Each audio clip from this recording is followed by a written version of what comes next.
All right, hello everybody. How are we all doing today? Good day everybody. Wow, good to see you guys here. Wow, we're gonna be going with what is it? Oh, I don't know why it says Constantine Valdor. That's embarrassing. Hold up, we got to change that stream name real quick. That's embarrassing. That's embarrassing. Wow. Novice here. Wow. Hold up. Let's just do that quick. Behind the scenes. Save. Nothing happened, guys. Nothing happened. Wow. All right, there we go.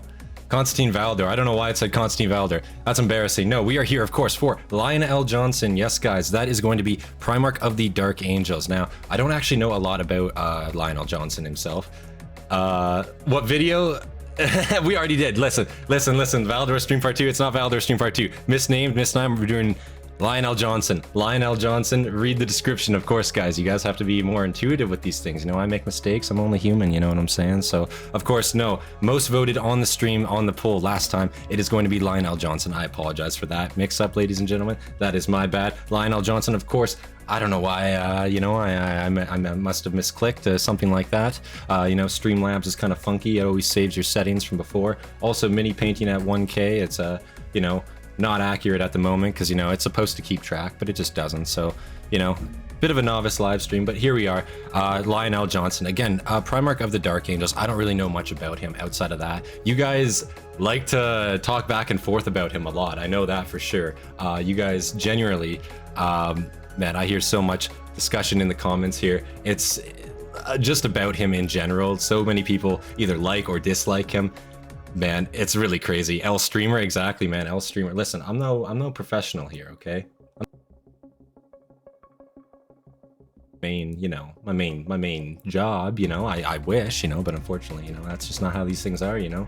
But either way, but yeah, without any further delay, guys, we're gonna get right into LION El Jonson here. Of course, no spoilers. Do not spoil it for me here. This is gonna be my first time watching it, of course, so I don't want any spoilers. Motherfucking LION and the best duelist, also very autistic. Really? Wow, I guess we'll see for ourselves. Yeah, I want to see for myself why there's such a mix-up on the line here. You guys, you know, again, a lot of back and forth I've seen in the comments about him, and in the Discord as well. I've seen him mentioned a few times, so... You know, and now obviously I gotta plug the Discord here, of course, before we get going down. Join the Discord, especially if you're in Hastati watching. If you have that rank, of course, go on down, join the Discord, get your Discord rank, of course. But we are going to get right into this video without any further delay, guys. LION El Jonson, and of course I will be writing stuff down as I see relevant. I do have pen and paper here. The Angels of Death, the Sons of the Lion. We set off into the great go back void. there, that was a misstart. We are the first Legion, the Angels of Death. Spoiler, the LION is a Primarch. I knew that one. I knew that one. We set off into the great void to fight in the name of the Emperor. Loyalty is its own reward. Goddamn. Loyalty is its own reward, to an extent though, I feel like. I mean, it only gets you so far.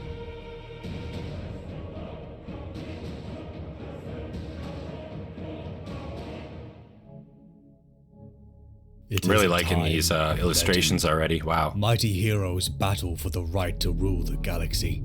The vast armies of the Emperor of Mankind conquer the stars in a great crusade. The myriad alien races are too smashed by his elite warriors and wiped from the face of history. The dawn of a new age of supremacy for humanity beckons.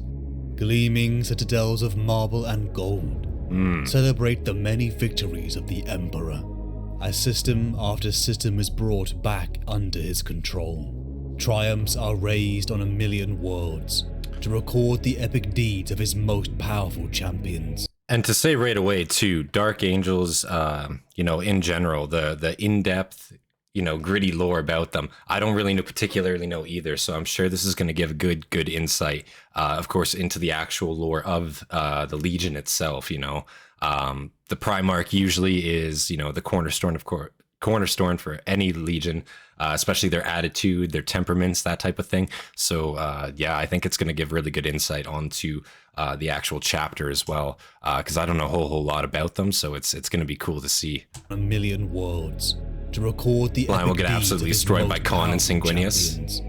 First and Is that a hot foremost take? amongst these are the Primarchs. I don't know, Battle Chicken. Superhuman beings who have led the Space Marine legions in campaign after campaign.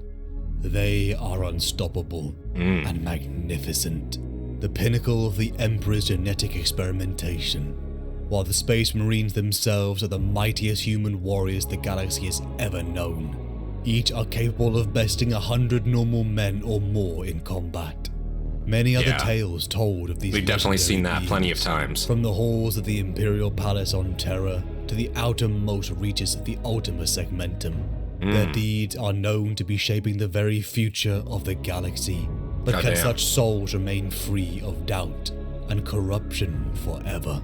Or will the temptation of greater power prove too much for even these most loyal sons of the Emperor? Lion and Russ are equal in terms of dueling ability. And the start of the greatest war in the history of mankind is but a few years away. But the tale of one of these beings begins in the 31st millennium. And so this is going to be interesting too, because I can't quite remember. Maybe I'm incorrect, and maybe nobody spoil it for me. Nobody spoil it for me, because I genuinely, I forget. I don't know. I don't know if he is alive or not. Lion L. Johnson. I don't know if he's actually still living. I'm not entirely sure. So nobody spoil. But that's going to be interesting to see by the end of this what actually happens to him, you know, and the path he, I guess, takes. And this is obviously going to be his upbringing. I don't know much about the world he was brought up on either. I'm guessing very harsh environment just from this illustration. It was kind of a sad time to pause on. But, you know, yeah, very, very harsh environment, as a lot of Primarchs are. But let's see if there's any, like, if there's anything defining, maybe. I don't know if, I'm assuming he's not necessarily bad per se. Maybe he is, you know, who knows? I guess we'll find out. The tale of one of these beings begins in the 31st millennium. Humanity is scattered across the stars, separated and divided by space and millennia. Upon one hateful emerald world, a child awakens to find himself so that makes me think depths jungle. Of a near lightless forest. Okay. He knows nothing of his origins. He has no concept of what is before. He does not even know his own name. His environment would later be called a death world, as the forests of Caliban are full of venomous plants and horrific mutated deadly beasts. Okay, yes, Creatures that's coming back to me. psyche That's of definitely human coming back. nightmares. Right. The child learns quickly to survive on his own. Many times he's attacked and has to fight and slay these creatures with his bare hands. He has to gather from the forest to learn which foods he can consume. And see, this is an interesting take on it too, because unlike, like, let's say Angron, for example, where his roughness came from, like, you know, other people in a sense, enslaving him, breaking him down that way. The roughness of, you know, of Lion L. Johnson's here, I guess I'm just gonna call him Johnson, of Johnson's, it comes from the environment. It comes from the actual world itself. There's not necessarily anything like to build up a hatred or anything there, so that's very interesting. Not bad per se. This is 40K, he's a monster when he has to be, listen. That's why I say not bad per se. We're talking about 40K here, of course. Everything, when I say somebody's not bad, associate some quotation marks around the not bad, okay? I know they can be scum. They can be absolute fucking degens when they need to be. Oh, I know, trust me. But I don't know in a sense if he's, like, you know what I'm saying? Like when you have chaos like rolling around like they are, like a not bad individual is like, I'll take that over, like, you know, somebody worshiping fucking like corn, you know what I mean? Like that's just how it is, you know? To gather from the forest, to learn which foods he can consume. And he's going like full hunter-gatherer on this as well. That's interesting. His mind is turned into that of a hunter, as if he had become one of the beasts himself. He is always on alert. He never knows true rest. allowing himself only the luxury of small periods of sleep, clutching homemade weapons tight to his chest. Didn't miss much. We're actually only 4 minutes in. That could come at any moment. Got you just in time. He begins to grow as a disheveled creature, his hair long, his body covered in filth, until after a decade inside the deadly forests. Decade, wow. He sees for the first time humans. His mind is puzzled. Interesting. So he went a full decade without seeing anyone else. That's kind of insane when you think about it. Again, like just full on like man versus wild kind of scenario here for him. He's not really facing anybody evil per se, but he is definitely getting fucked by the elements, by nature. Again, nowhere to really build up a deep-rooted hatred of anything yet. I'm sure it could still definitely happen and probably will still happen. But as of right now, I don't see if like there's going to be a deep-rooted, like, you know, what's the word? Like mental fucking trauma holding him back. I'm sure probably there will be. It's a Primarch we're talking about here. But of course, you know, I guess let's find out. They look just like him. They are knights. Men clad in metals, shining and brilliant amongst the forest. And not to pause again right away, but interesting too, the first people he sees, I'm guessing clad in metal, right away, Space Marines. First people he sees, the first interaction he has. So this is, I feel like that's very, very interesting here. I don't see if there's going to be, except a hatred for monsters. Wow, okay. Levels of how bad he is. Russ is Big E's executioner, the Lion, who Big E sends in to exterminate a Xenos race. Well, I mean, it's a Xenos race we're talking about, and usually any Xenos race we see in 40K, listen, I'm not trying to say that they're worthy of being exterminated. I didn't say that, okay? Nor did I even allude to it, but it's just kind of like one of those things, you know? Men clad in metals, shining and brilliant amongst the forest light, armed and armored in rudimentary powered armor. They belong to the Order, the knightly group who hunt the beasts of Caliban. Lion is overrated. They are utterly shocked. They find this large boy within their midst, not even hearing him move. Oh, maybe not Space Marines. He had crept up upon them much like the beasts of Caliban. They begin to panic. How? Nothing can survive this deep into the forest. Maybe it must people. be a monster. One of the men draws his pistol and laces shots towards Space the Marines. boy, hitting him in his shoulder. Powered Knights, not Space They are Marines. terrified. Yeah, okay. The boy can sense it. You can almost hear their hearts inside their chests pounding. Wounded, the boy darts to safety. And with a feral snarl, he looks at them dead in the eye, only for one of the men to step forward. Approaching cautiously, softly, this man finally sees that he is staring at a human. He wasn't going to attack, are you? Lion. The strange man names him. The knight's name was Luther, an honorable, respected man. Interesting. And a great knight of the Order, who despite his kind demeanor and his warm smile, is genuinely terrified of the boy. So the Order, I'm just wondering if that's a local planetary thing that they got going on, perhaps, or if maybe that's a like I don't believe that to be anything Big E's got going on right now. And obviously their technology, these are knights in powered armor. It's strange. They definitely reminisce of like medieval knights in a sense. They have swords, but they also got pistols. So they are modern to a degree. I'm just not sure. Knightly Order? Okay. Interesting. Okay. And his warm smile is genuinely terrified of the boy, feeling the hairs rise Archaic on the power back of armored his knights neck. of Caliban. He almost thinks him to be Okay. a deadly beast of this world, comparing him to the Calibanite lion, the most fearsome creature that stalks these dark forests. Luther would bring the boy back to the Order's fortress monastery of Alderuk, the mountain fortress that has served as a home to the Order for centuries. The boy is lost, confused, taken from a life of nature and placed within the confines of walls. But he is not alone, for the man Luther adopts the boy, and he names him LION El Jonson, the Lion son of the forest. Luther finding within his own tragic life the loss of his wife and young child, a replacement within this boy, something to fill the void within his own heart. He will be his son, and he will be his brother, and he will guide him in all the ways of the Order. He will give him everything he can, for even the man Luther can see that this enormous boy is special.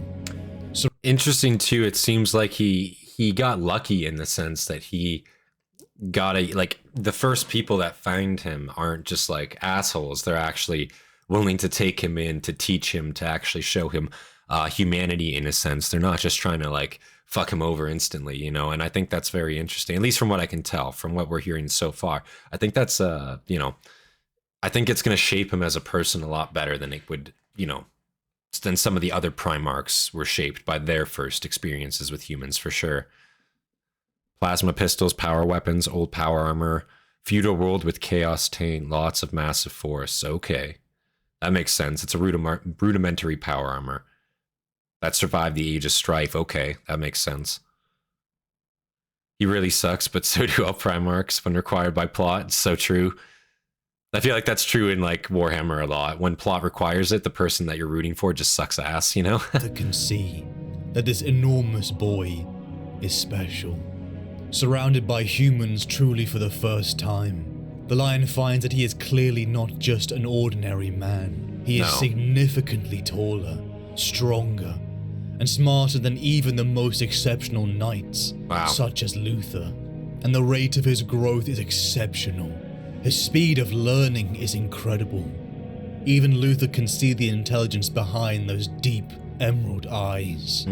Even if the boy did not speak for his first year inside the walls of Aldoruk, he was almost more of an observer, not quite able to shake out of that hunter mindset, never quite able to relax. And I don't think that's from a lack of in safety. He can't speak, he just is choosing not to, sleep. I think.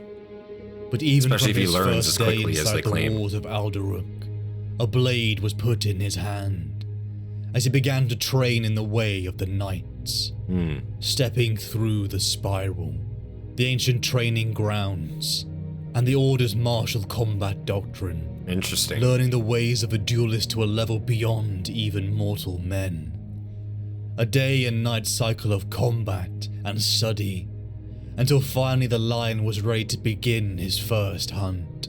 Back into the forest of Caliban the boy would journey, battling many of the types of horrifying monsters that lay deep within the shadows of the overcast trees, behind the venomous and poisonous vegetation, in rudimentary arms and armor, and long-maintained advanced technology. And I will say, if this is like an actual representation of like how they look, these knightly orders, this armor looks sick, I gotta say. Like it's a good mix of like modern, medieval, like, you know, like high-tech sci-fi and medieval.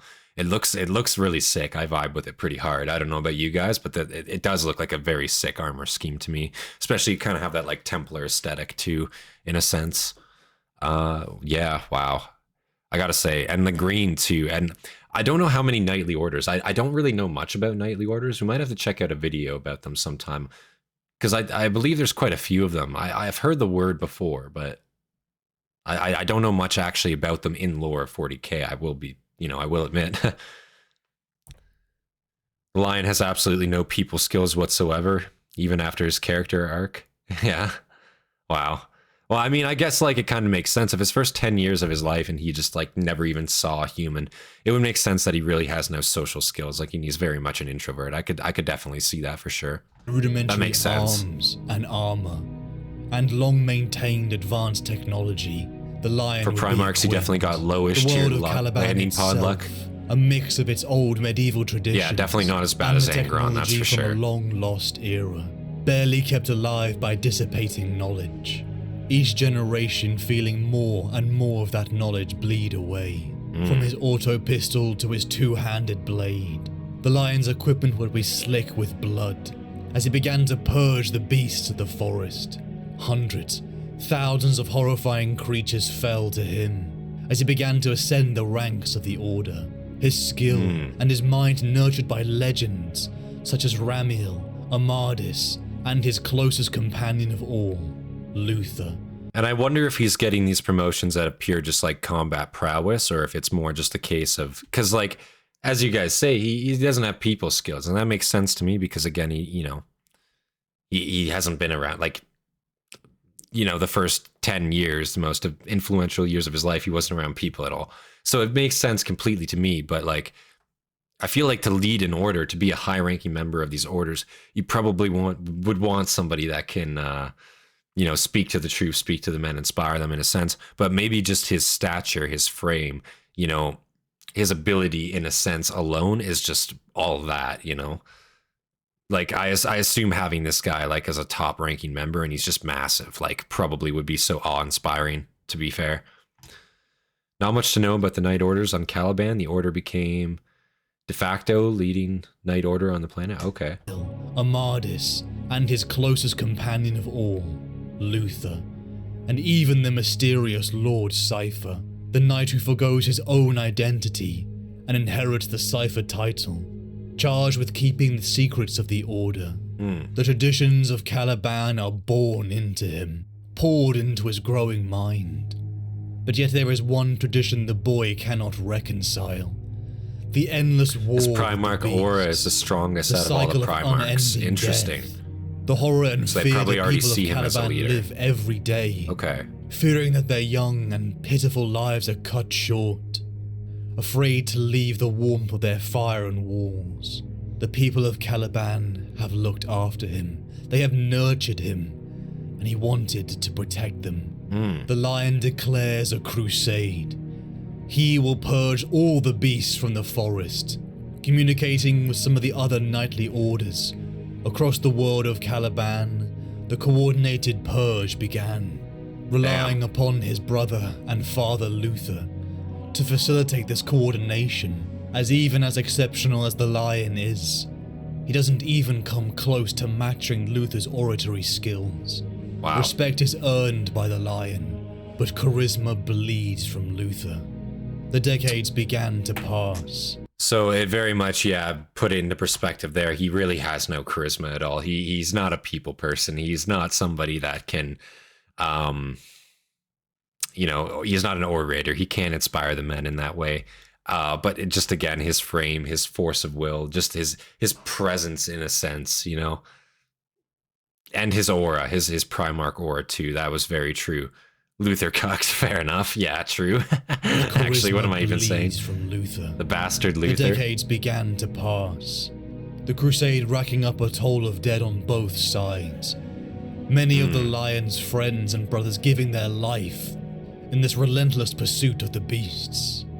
Even fighting the creature of his own namesake, the Calibanite lion.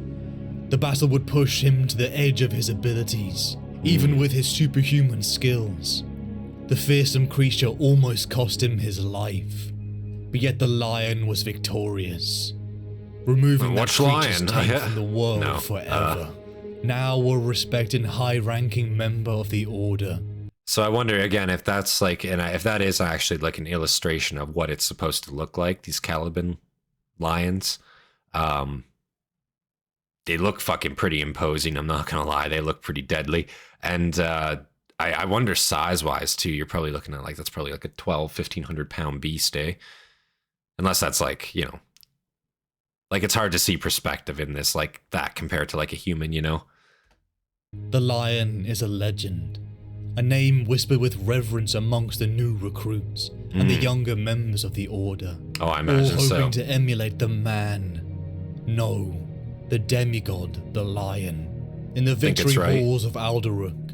The knights feast, they chant and they rave, lifting up their successful brothers from hunts, never forgetting to enjoy the life they live. Yet the solitary figure in the corner would catch the eyes of the young Zahariel. Interesting. Following the enormous man, the lion, to the balconies of Alderun. So everybody is fucking following this guy. Like again, you guys are saying his Primarch aura is strong. Everybody's kind of drawn to him in a sense. They all want a conversation.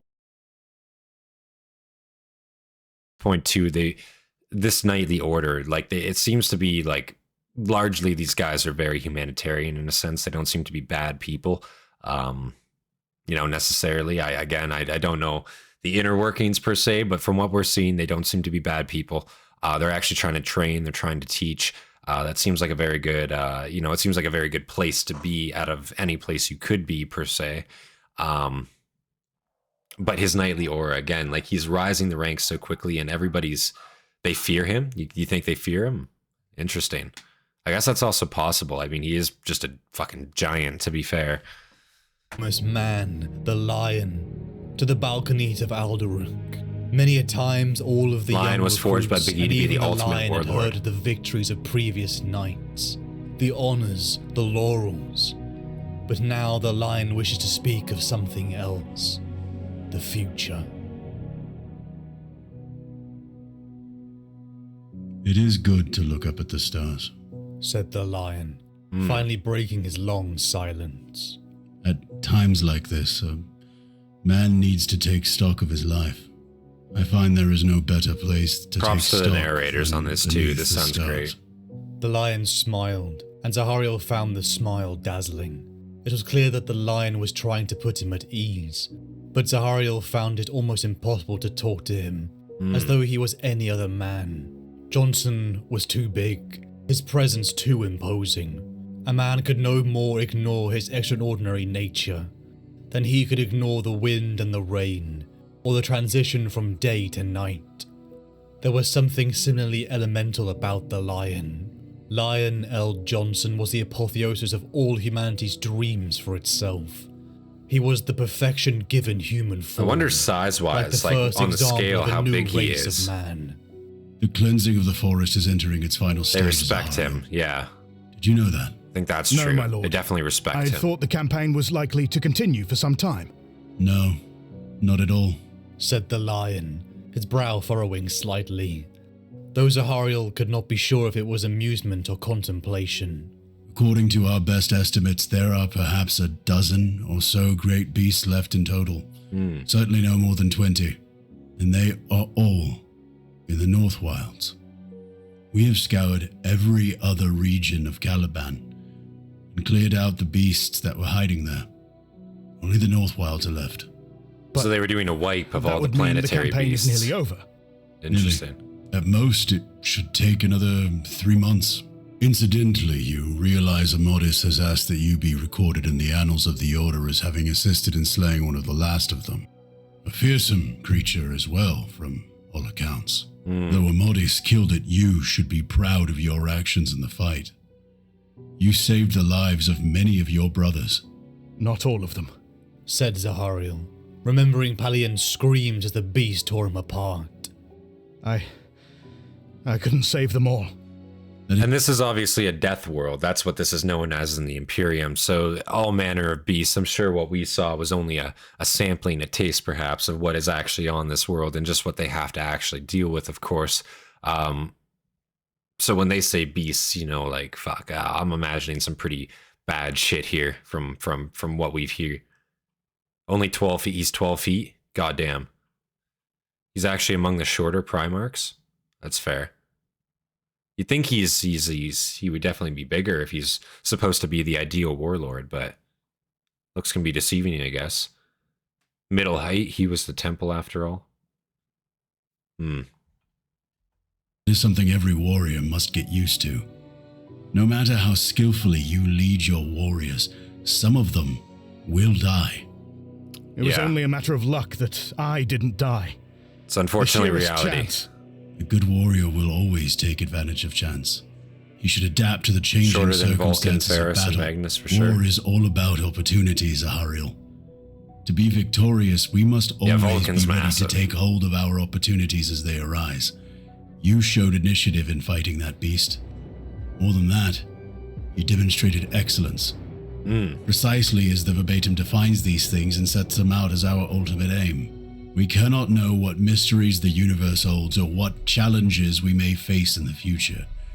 All we can do is live our lives to the fullest extent we can, and cultivate the virtue of trying to achieve excellence in all things. When we go to war, Interesting. it should be as master warriors. we make peace, we should be equally adept. It is not good for human beings to accept second best. Our lives are short. We should make merit of them while we can. Abruptly coming to silence, the lion continued to stare up at the night sky as Zahariel stood beside him. I wonder what is in the stars. The old tales say there are thousands, perhaps millions of planets out there. Interesting. It's like Caliban. They say Terra is one of them. It is strange. Terror Don't you think? or Terra? I just want to hear that again. Perhaps millions of planets out there. Just like Caliban. They say Terra is one of them. Terra. It is strange, don't you think, that every child born of Caliban knows the name Terra? Interesting. We count it as the source and wellspring of our culture, but if the tales are true, it has been thousands of years since we had contact with that source. But what if the tales are false? What if Terra is a myth? A fable invented by our forefathers to account for our place in the cosmos? Interesting. What if our fathers' tales are lies? It's very interesting. They're like he's comprehending this subject. You know, they know of Terra. Their equipment is that of the Age of Strife. This is a knightly order. I'm sure they've kept records over that time. Very, very interesting that they are. You know, he's referencing Terra. He's actually thinking about it in this way. And he's asking, is it bullshit? Is this just a myth? You know, have we just always been here in this famed, illustrious planet that allegedly we came from is just a myth? Is that just bullshit? It's an interesting idea that he's tossing out there. Obviously, we know Terra is the One Piece, yeah. Obviously, we know Terra, like, Big E is coming for him at this point, but just very, very interesting. Like, you know, they're able to comprehend it on Caliban without any contact with Terra at this point. It would be There's terrible. not many other Primarchs that we've seen comprehend it even at all, He or felt even a know shiver anything and told about it. himself the night was growing colder. People take the existence of Terra for granted. If it had all turned out to be a myth, we might start to doubt everything. We would lose our moorings. We wouldn't know what to believe. True. But in other ways it would free us. We would no longer need to be responsible to the past. Present and the future would be our only boundaries. Take the current campaign against the great beasts as an example. You are young, Zahariel. You cannot be aware of the bitter arguments, the threats and recriminations that were directed toward me when I first advanced the plans for my campaign. Interesting. All too often, I found that the causes of these objections were rooted in some dated custom that had long ago worn out its welcome. Tradition is a fine ideal, but not when it serves as a shackle on our future endeavors. If it wasn't for Luther and his fine oratory, I doubt the plan would have ever been approved. It's the same with so many issues that confront us today. The diehards and the sticks in the mud oppose us at every step. So it sounds like the greater part of this order is still very, very much loyal to Terra. I think that's also very interesting because, like, I assume when Big E shows up, this world is probably just going to be taken with open arms, you know? No resistance, no nothing like that. They're just going to fucking, okay, yeah, they're back. Finally. It's been thousands of years, but they're back. You know, that's what it seems like it's going to be like here, which is, it's cool. It's a stark, you know, contrast to some of the other worlds that, you know, the Primarchs have landed on and we've seen. Diehards and the sticks in the mud oppose us at every step. Been like Irrespective of 5,000 the years, value yeah, of the plans about I that, put forward, roughly. They always make reference to the past, to tradition, as though our past was so filled with shining glories that we might actually want to preserve it forever. And he's keep making this reference to tradition. Interested in the past, Zahariel. Yeah. I think only of the future. The lion paused. Standing beside him, Zahariel wondered what Lord Cypher would make of this speech, decrying the value of tradition. Might this be another test? One designed to see whether he would simply acquiesce to what the lion was saying, or stand up for the values of tradition. As he looked upon the lion's countenance, he saw a strange intensity to the way he stared up at the sky. Right. As if he loved and hated the stars at the same time. Sometimes I wish it was in my power to wipe that past away. I wish there was no myth Tradition of versus terror. progression, yeah. I wish Caliban had no past. Look at a man without a past and you see a free man. It's always easier to build when you build from scratch.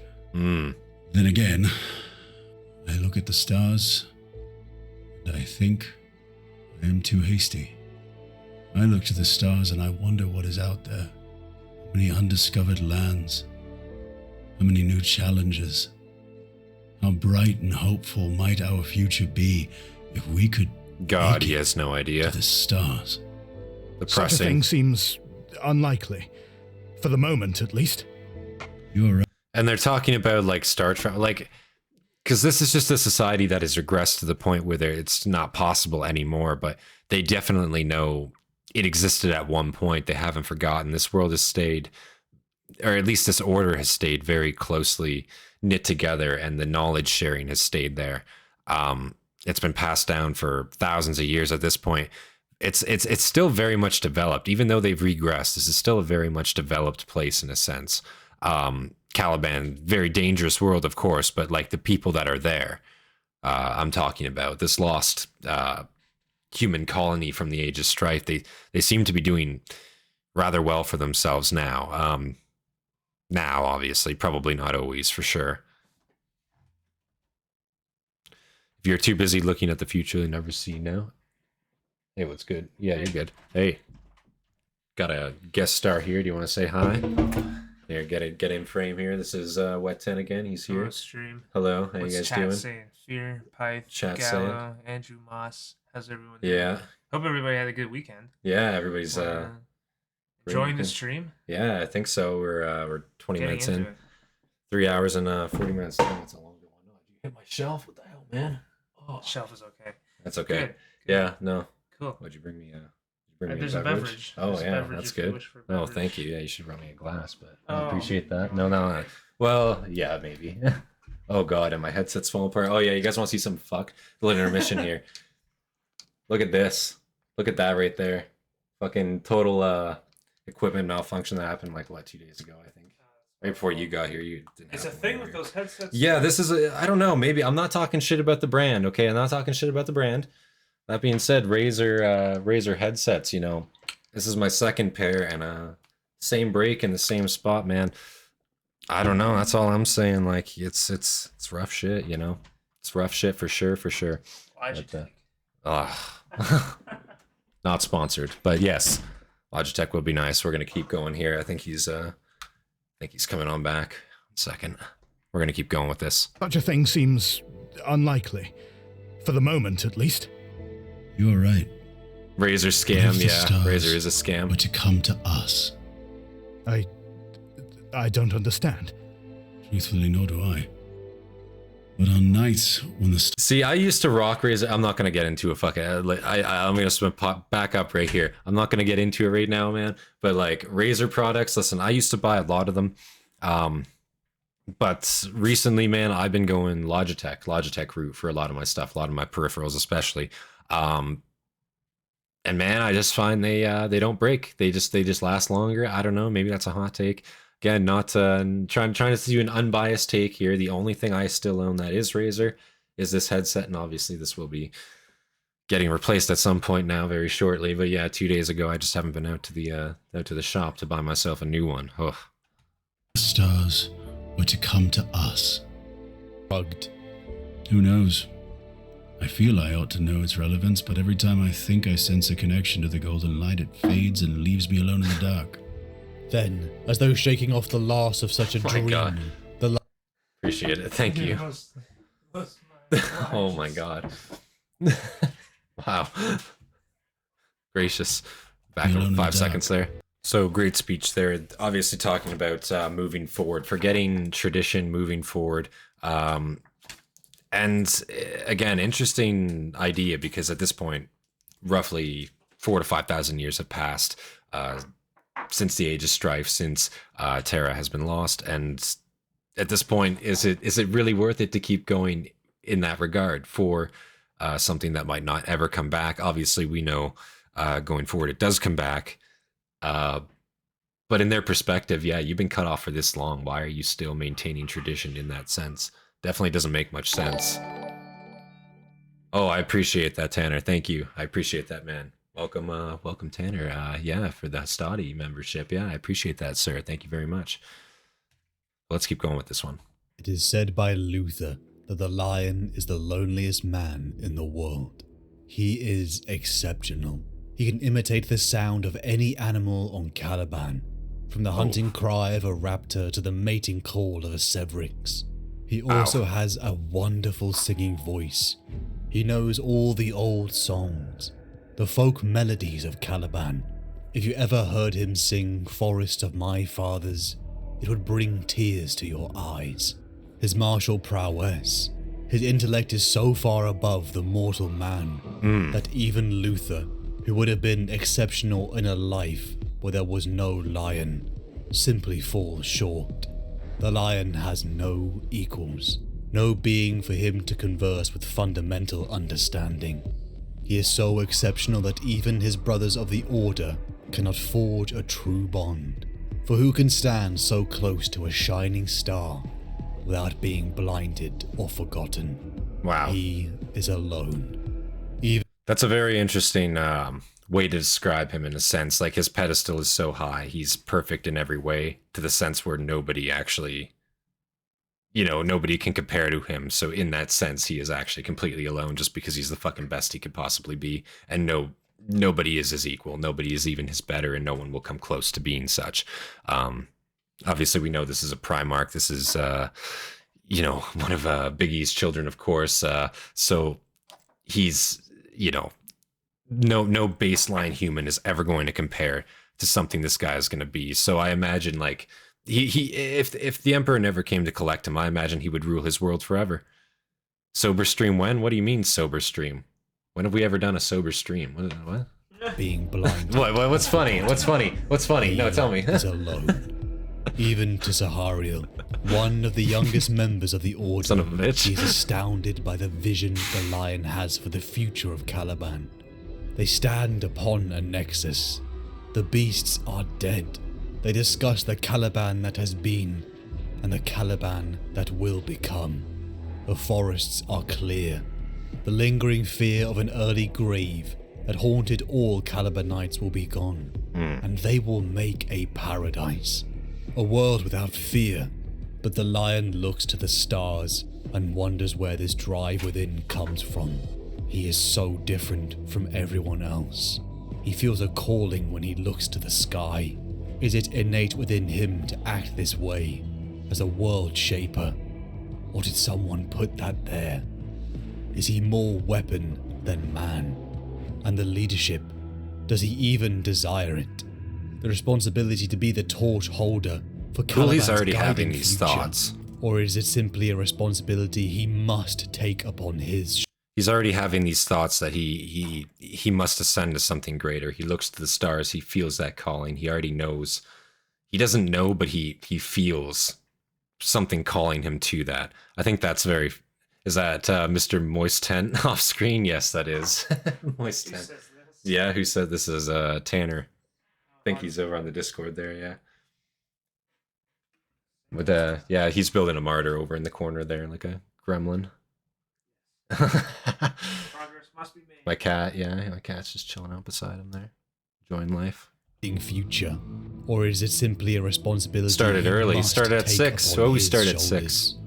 The Order has always held one tenet above all else: secrecy. Oh. Trust is implicit, and yet strained within the Order, as the layers of knowledge hidden throughout the ranks stems to the traditions held since the Order's inception. And the Lion too holds secrets he keeps even from Luther, of his Interesting. interactions with the mysterious Watchers in the dark. Robed creatures, small in stature, but yet possessing immense power tied to Caliban itself. Only the Lion knows what has been said between them, the secrets they whisper, and the paths they speak of the warnings meant only for him. Caliban's people will have a bright future, and who could the Lion trust the responsibility and vision to? other than himself. It was simply a matter of fact. Only he was capable of this. Caliban, after decades, has purged thousands of Cat beasts just had 2 across the kittens, planet, goddamn. leaving the last Yeah, I got pocket 2 of boys, resistance so that's within not the possible, infamous thankfully. North Wilds region, the domain and territory of the Knights of Lupus Order. Conflict between these two orders is inevitable, as the Knights of Lupus seem hesitant to fully purge the rest of the beasts, their own hesitancy sending warnings and frustration within the Lion. Even some of the Lion's very own scouts, who ventured too far within the North Wilds region, were slain by the Knights of Lupus. A dishonor that was clearly the beginning of more to come.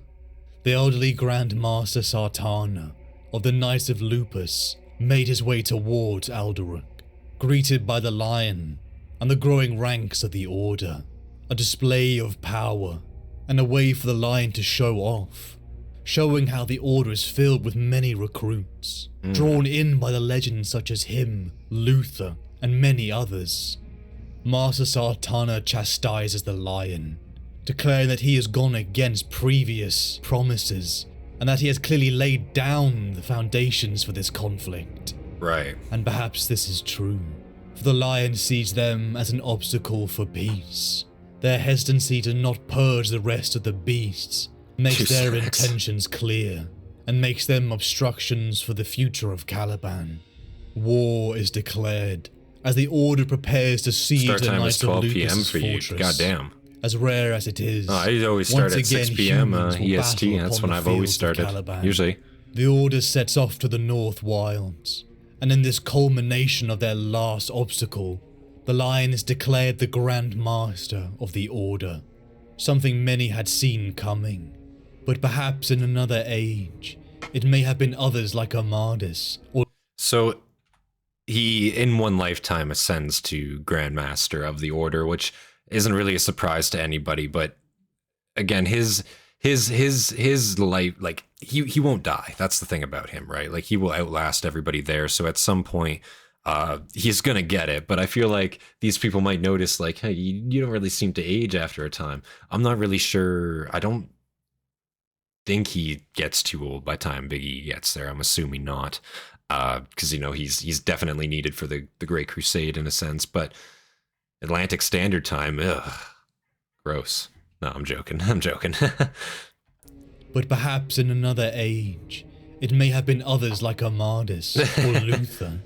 But the demigod figure that was It's a little early for Lion, you. it left no one unsure that he was worthy. He, the architect of the crusade to purge the beasts. It was clear they were all following this man's will, and they followed it with zealotry. The Order and its knights, such as Zahariel and his cousin Nemiel, and thousands of others prepared to kill men. Many within the ranks of the Order had only ever hunted the beasts, and now they hunted their own species for the first time.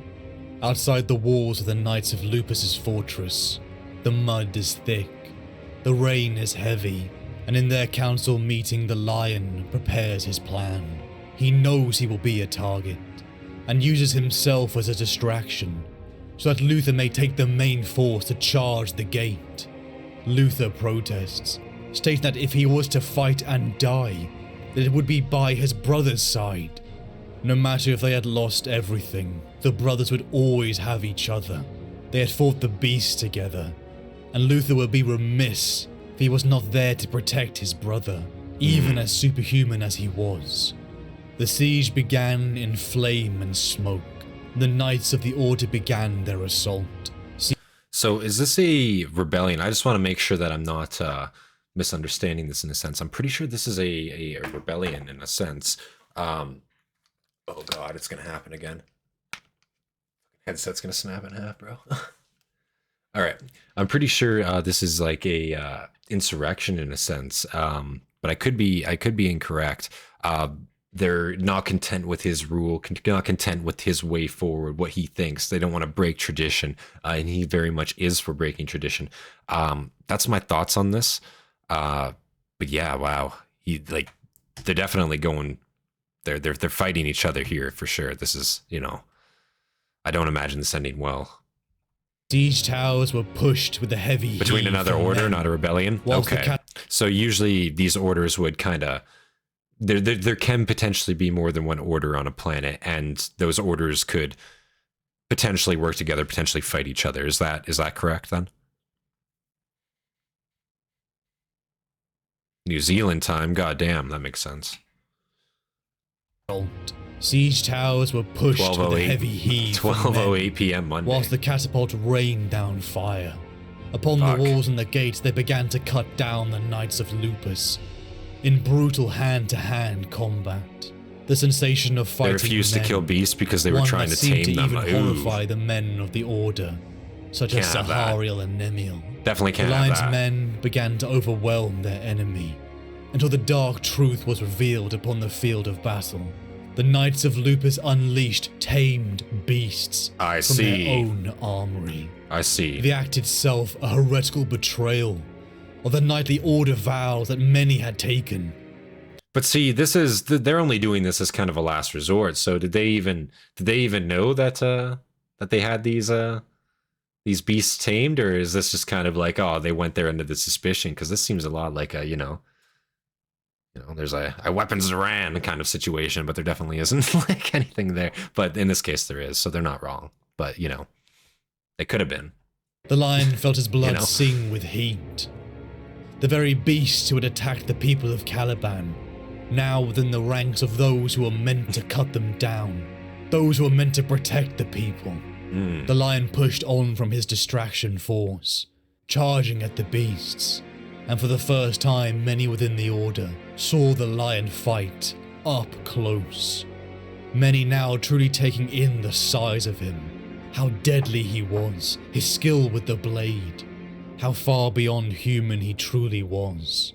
It had cost many lives, but the lion, Luther, Sahariel and Nemiel, and the Knights of the Order annihilated the Knights of Lupus. Wow. And in the ashes Yeah, of the their Knights of victory, the Lupus, lion okay. demanded the Different order. fealty of the other orders, uniting them into one, a knightly force that would cover the entire planet. But to the shock of many, he did not order the destruction of the Knights of Lupus's hold. Orders came from the lion to keep their library intact, one that Right. brought a questioning look from many of them, others believing the knowledge within to be heretical. But as the Order had taught him, the lion did not destroy secrets. And I think that's like probably one of the smartest things you can do. Like, you really don't get many people in 40K that are actually willing to accept other types of knowledge. Like, usually, yeah, you're gonna burn it. You're just gonna light it on fire. You're gonna torch it. It's heresy. It's not real. Don't listen to that. But it's good when you actually have somebody that can use their brain and think, hey, maybe their shit isn't worth torching just right off the bat. I mean, but then again, you're opening the book to some dark truths in a sense, for sure. So I can see it, but I think it's a good thing. I think it was smart. He saved that library for sure. The contents of the library were transported back to Alderuk. Information was information. It was how you used it. Yet even in this time of great victory, another mystery of Caliban came to fruition. And for the first time in his life, The reason this the lion Primarch wasn't came able in to conquer his contact with the homeworld has already been Watchers given. in the Goddamn. dark. An ancient I myth, didn't pick up on it yet. one he had heard many times growing up within the walls of Alderuk, from the many tutors and teachers he had. Suspected ancient Xenos, who masked their true form and appeared as small robed humanoids. Their goals were mysterious, and even to be within their presence it unnerved even him. But yet there was something intrinsic within them, something that tied them to Caliban itself. Interesting. Something the lion kept to himself. So these are actual Xenos on this planet as well. It's actually inhabited by, Xenos, but they appear as human, which is kind of interesting. So are they trying to actually like influence what's going on here? I'm assuming that was probably what their intent was, or at least so they didn't just get slaughtered immediately. One of the two. Not even telling his own father Luther of their interactions. The lion in the Order had finally purged the beasts on Caliban. It was a time for celebration. The people felt relief. They could leave their homes, leave the safety of their walls. They lived in a time of peace. The Lion led a victory march from Alderuk, from the old veterans of the Order to the young, carrying the banners proudly. It was an honouring of a legacy of thousands upon thousands of years of conflict. A war finally won, until like a vision he had seen in a dream, the Lion saw a Calibanite eagle. Rare creatures, not dangerous, but they were regarded as birds of omen by the superstitious of Caliban. The Lion paused. He had seen it. He had seen it in his dreams. This moment. Jonson looked to the sky to see a bird of metal and large warriors in powered armor descend around the panicking knights. They drew their blades and pistols, only for the Lion to order them to stand down. Luther barking the orders down the ranks as his warriors clad in powered armor stepped forward. They declared that they were members of the First Legion. Very interesting too how they show up. Like, yeah, what are they going to do? Fight back? Like, there's no way. If they're coming from the sky so brazenly as they are, there's no potential way that a society such as this, that is ground-ridden, you know, and has been for the past couple millennia, is actually going to fight back or put up any sort of resistance. They do have powered armor, they do have weapons in a sense, but I'm guessing only not like space age weaponry, you know, space age armor, not really space age weaponry. In a sense, I'm assuming. Maybe so they do, but it's not going to be enough for sure. Like, stepped forward. They declared that they were members of the First Legion of the Master of Mankind, the Imperium of Man that comes from terror. They had come to unite mankind across the stars, and they were overjoyed, as now they had found their Primarch, their Gene Father, Lion El Jonson. It felt like a moment the Lion knew would come for his whole life. Many things about his own life had started to make sense. He had never had the time to ponder, always in danger in the forests of Caliban, always learning and training in the walls of Alderuk. But now he allowed himself to take in and answer those mysteries. Where did he come from? Who was he? Right. His incredible form and mind. And now he finally learned the truth. He was a son of the Emperor of Mankind. He was born within the gene labs of terror. And like, you would never assume that would be the case, because how, you know, to anyone else, how would he get there, right? But, you know, and at the time when they found him, you know, already enormous size, but still a child in a sense, just a child of enormous size. But why would you think that he had any relation to Terra at all? You know, once he becomes an adult, maybe you're starting to think, okay, this is definitely getting a little strange. But yeah, you've been cut off for 5,000 years. You got no, you know, there's nothing connecting him to that, for sure, for these people at least, yeah. And he had been lost, but now had been finally reunited with his home. The Watchers are fundamental, not good or bad, just a legion of thousands of superhuman warriors, created from his own genetic material. A galaxy-spanning empire, created from his father, and a mission to conquer the stars. The Lion's life changed forever. Despite him and this emperor, his father, seeming so aligned on so many things, he still found it hard to get used to. The idea of having a true father. Even within his own heart, Luther had felt more like an older brother. right. The Lion had never found it truly easy to bond with people.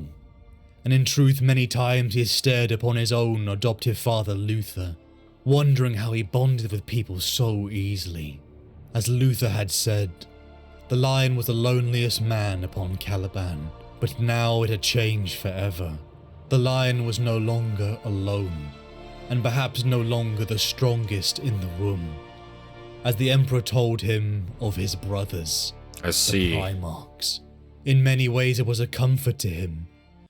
It's interesting to hear, like, you know, Lion fucking, you know, Jonson here, he hears he actually has family, and it's a comfort to him rather than like a, you know, a bane in a sense, you know, because a lot of them just never gave a shit and never claimed to at all. So for him to actually hear it, it's like, oh yeah, maybe there actually is other people like me. It's an interesting take, and it's not one that you hear a lot of the times. Most Primarchs didn't actually want to leave their planets, or if they did, it was certainly not in the way that they were taken from them, To converse with a being that were his equal, men who could understand him. But yet he never found it quite easy to connect with them, never truly bonding to the point of friendship, finding more comfort within his own Calibanites. Though he respected many of his brothers, such as Horus, Dawn, Sanguinius, the Khan, and Guilliman. The Lion adjusted quickly, finding that many of the customs of the First Legion, his sons, sharing many of the similarities between the mighty once Horus goes and rebels he began to incorporate many of the traditions of Caliban within his legion. Gone was the old title of First Legion, renaming them to the Dark Angels, giving them the brand after an ancient Calibanite myth, even bringing over the complex hierarchy of the Order, where ranks can change based upon knowledge and levels of secrecy within the Legion's practices. Interesting. Even the world of Caliban would change, becoming the new recruitment ground for the Legion, as many of the young knights from various orders joined the Grand Master, pushing themselves through the brutal process and becoming Astartes. I'm assuming a lot of these people native to the planet, native to Caliban, that are already joining after, basically after Jonson is, they already have a lot of experience on the planet. They're already well versed in what the planet has to offer. So I imagine they would make great initial recruits, to the Astartes program. I think that's awesome to see. And they're probably, cream of the crop troops. Like, you wouldn't get better soldiers in a sense, especially in melee combat. But, just in terms of survival skills alone. The crusade upon Caliban had been completed. A time that brought many worry, wondering what their purpose would be, but a new purpose quickly filled the void, and after years of training and recruitment, the Lion and the Calibanite Marines joined the Great Crusade. They would conquer the stars and fight Xenos and non-compliant colonies of mankind, and just as how the Lion had united Caliban, they would unite humanity. Armed with the Imperial truth and a legion of hundreds of thousands of Astartes, the Lion would join the battle across the stars. Immediately, the Lion was thrown The Lion was into one of three choices for the conflict. title of War Master. Find Goddamn. within a short time I can see within why, the Great though. Crusade that he and his legion would take part in the campaign of the Rangdan Xenocides. The Rangda were a vile Xenos race that enslaved many other sentient races to themselves, using them as slaves or puppets within their own wars. These masters taken straight from Lovecraftian horror. Xenos that could haunt the mind of any mortal man. It would be this war, this Xenocide, that would be the hardest fought in the entire Great Crusade. And even with the tactical genius of the Lion, it would cost thousands of Astartes, millions of mortal men and women. At its height, the Lion would have command over 300,000 space marines. Wow. The Imperium's champion as it And that's not, the biggest number, but 300,000 is definitely nothing to scoff at. That's a gigantic amount of Astartes to have under your command personally at a time. And wow, I imagine, I can almost see why they were broken into chapters. Because, 300,000, if somebody wants to fuck around, 300,000 could absolutely cripple an empire and did, just giant numbers there. faced its worst enemy at the time. It would be a war that the Lion eventually won. For even against his brothers, his tactical acumen was superior. Though the conflict would change the balance of the legions, as now the Dark Angels, who had fought valiantly and bravely, were no longer the most numerous. Many of the Terran elements of the Legion giving their lives within the conflict. Right. From war zone to war zone, the Lion would move, his Legion and him earning a reputation of honor and prowess. But the Great Crusade would change for the Lion, upon the planet of Sarosh. The negotiation with the governors of Sarosh broke down after months of talks, leading to a confrontation and a suicidal assassination attempt upon his own life. The leaders of the world hiding a nucleonic warhead within their own ship, hoping to take themselves and the Lion out together.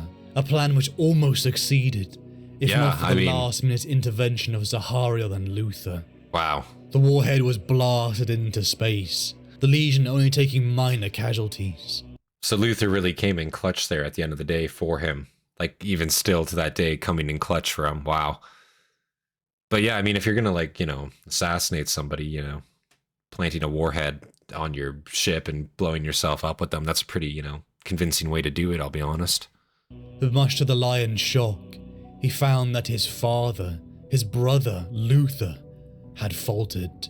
The older Knight of Caliban hadn't reported his suspicions earlier. He had waited, almost allowing the assassination to succeed. Really? And when the truth was finally revealed, the Lion felt it cut deeply. From a man who said he would have died by his side, to almost allowing him to be killed. He was let down by the man who had saved him from the forests. The man who was meant to be his father. The man who had tutored him, given him love, trained him to be the man that he would become. He didn't hate him.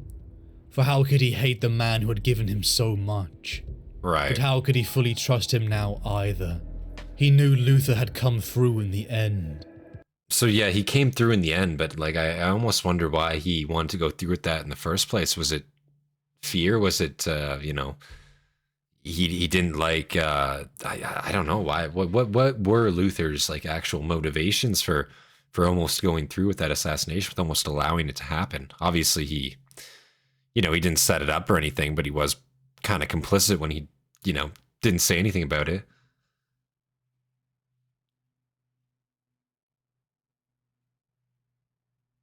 Oh, I see. So they basically just, I see.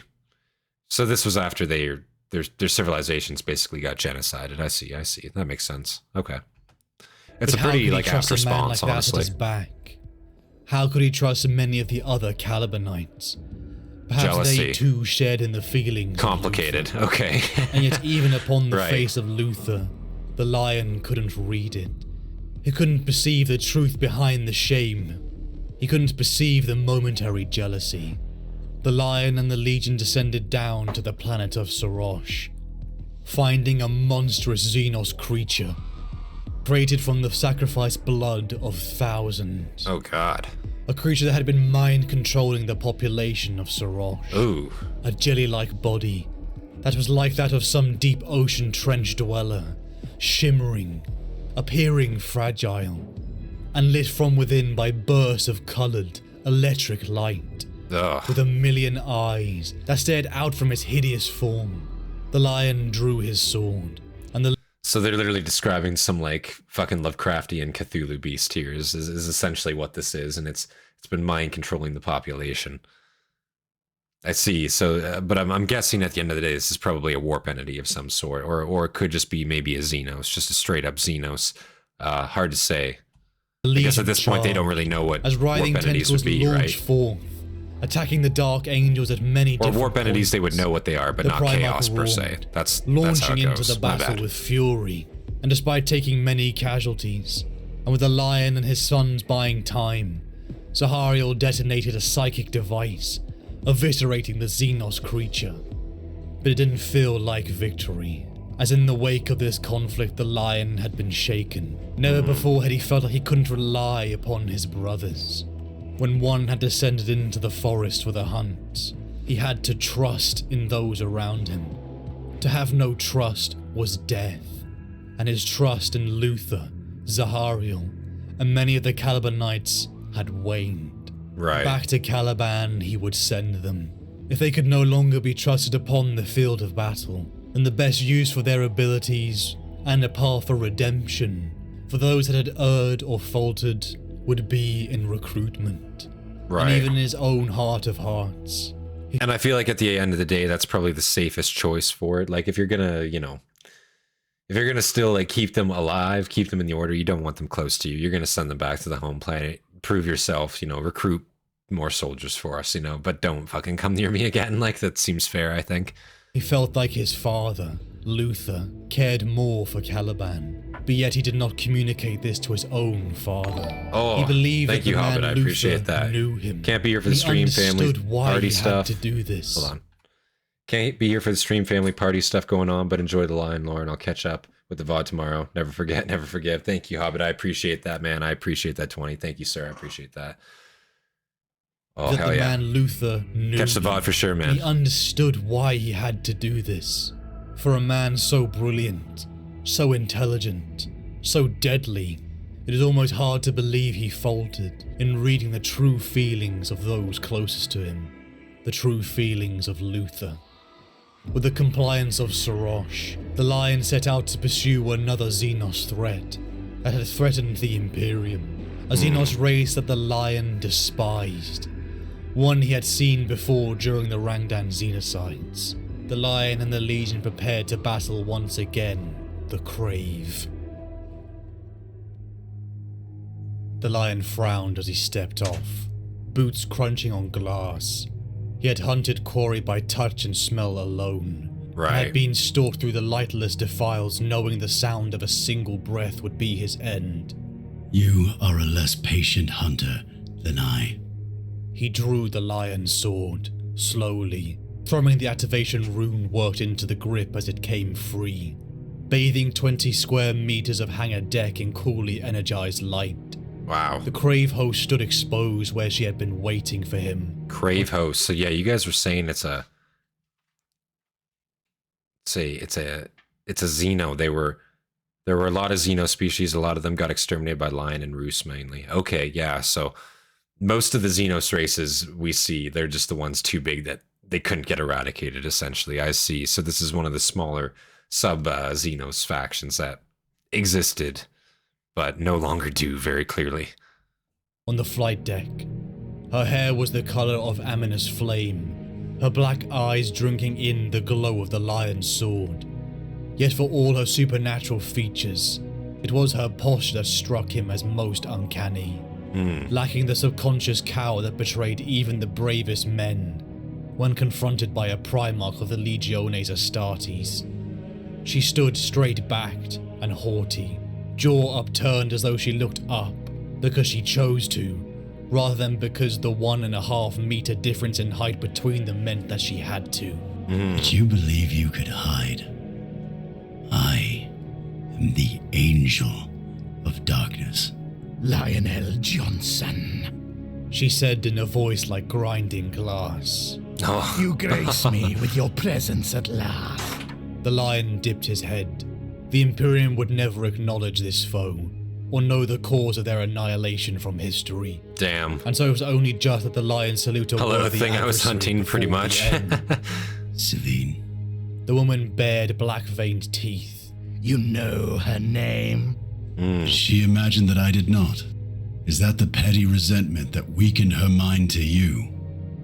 No one is admitted aboard my ship without my approval.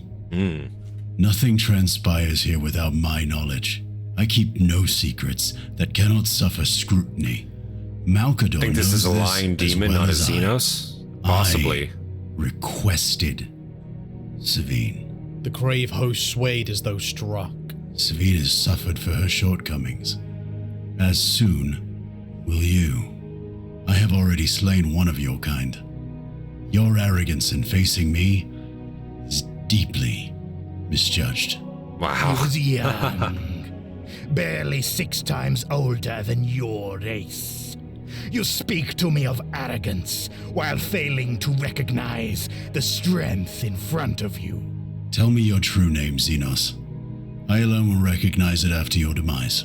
It is beyond your ability to pronounce or comprehend.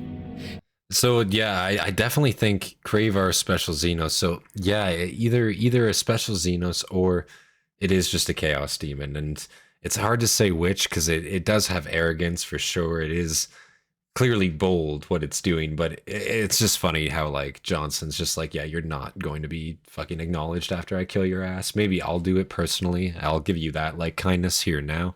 But that's literally all he's doing. Like, and it's just kind of funny how he's just like shit talking still at this point.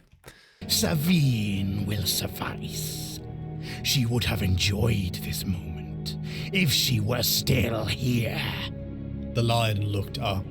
The crave host hovered a meter above him. She dropped with a laugh, sinking her claws into the scalp. Crave Xenos for the sure. The docking bay disappeared. It was still there, after a fashion. A reflection glimpsed through the smoke, vanishing with every shift of the wind. The fire gutted to embers. They're pretty well documented the shadows in other stretching books. up Okay. like tall trees. There's quite a bit of lore on them. Bars. The hard bangs of Tregaine's bolts were echoes through the vastness of a forest at dawn. This is Caliban. This is your mind, said Savine. She looked around, feigning interest of the remembrances whose skin she wore. In this place of the mind, her appearance was almost human. Dark veins withdrawn, pupils shrunken, only a faint luminosity of the skin that was in tune with the unreality of her surroundings. What a drab and flavorless place it is, too. A mind like Okay, this she's stabbing has back a no little bit. right to exist. Wow. You, your brothers, your sons, you sicken me. The lion struck with his sword, only to find his hand empty. Fingers uncurled from their grip as Savine laughed. Oh. All your prowess, all your gene-wrought strength, it is worth nothing here. In here, I am... The words became an airless choke, as the lion lifted her by the throat. Her eyes bulged, her feet kicking futilely as she scratched at his forearms. The leaves of the shadow forest rustling and wavering as she did so. Interesting. As no relief or rescue broke through. The reality that the Primarch had constructed. The lion was the master of all his domains. Right. Dived willingly into a Primarch's mind, and for that hubris alone, you deserve this failure. He squeezed. That's such a like crazy like revelation, like going into a Primarch's mind, and it's just like this alien thinks that it actually has like power there, but it's just still small fry. It's still very neophyte in the grand scheme of things, and it has literally no power there, even though it claims to. That's fucking awesome. Yeah, don't go in a lion's head. He'll fuck you up, pretty much. Yeah, that's exactly right. Like, holy shit, wow.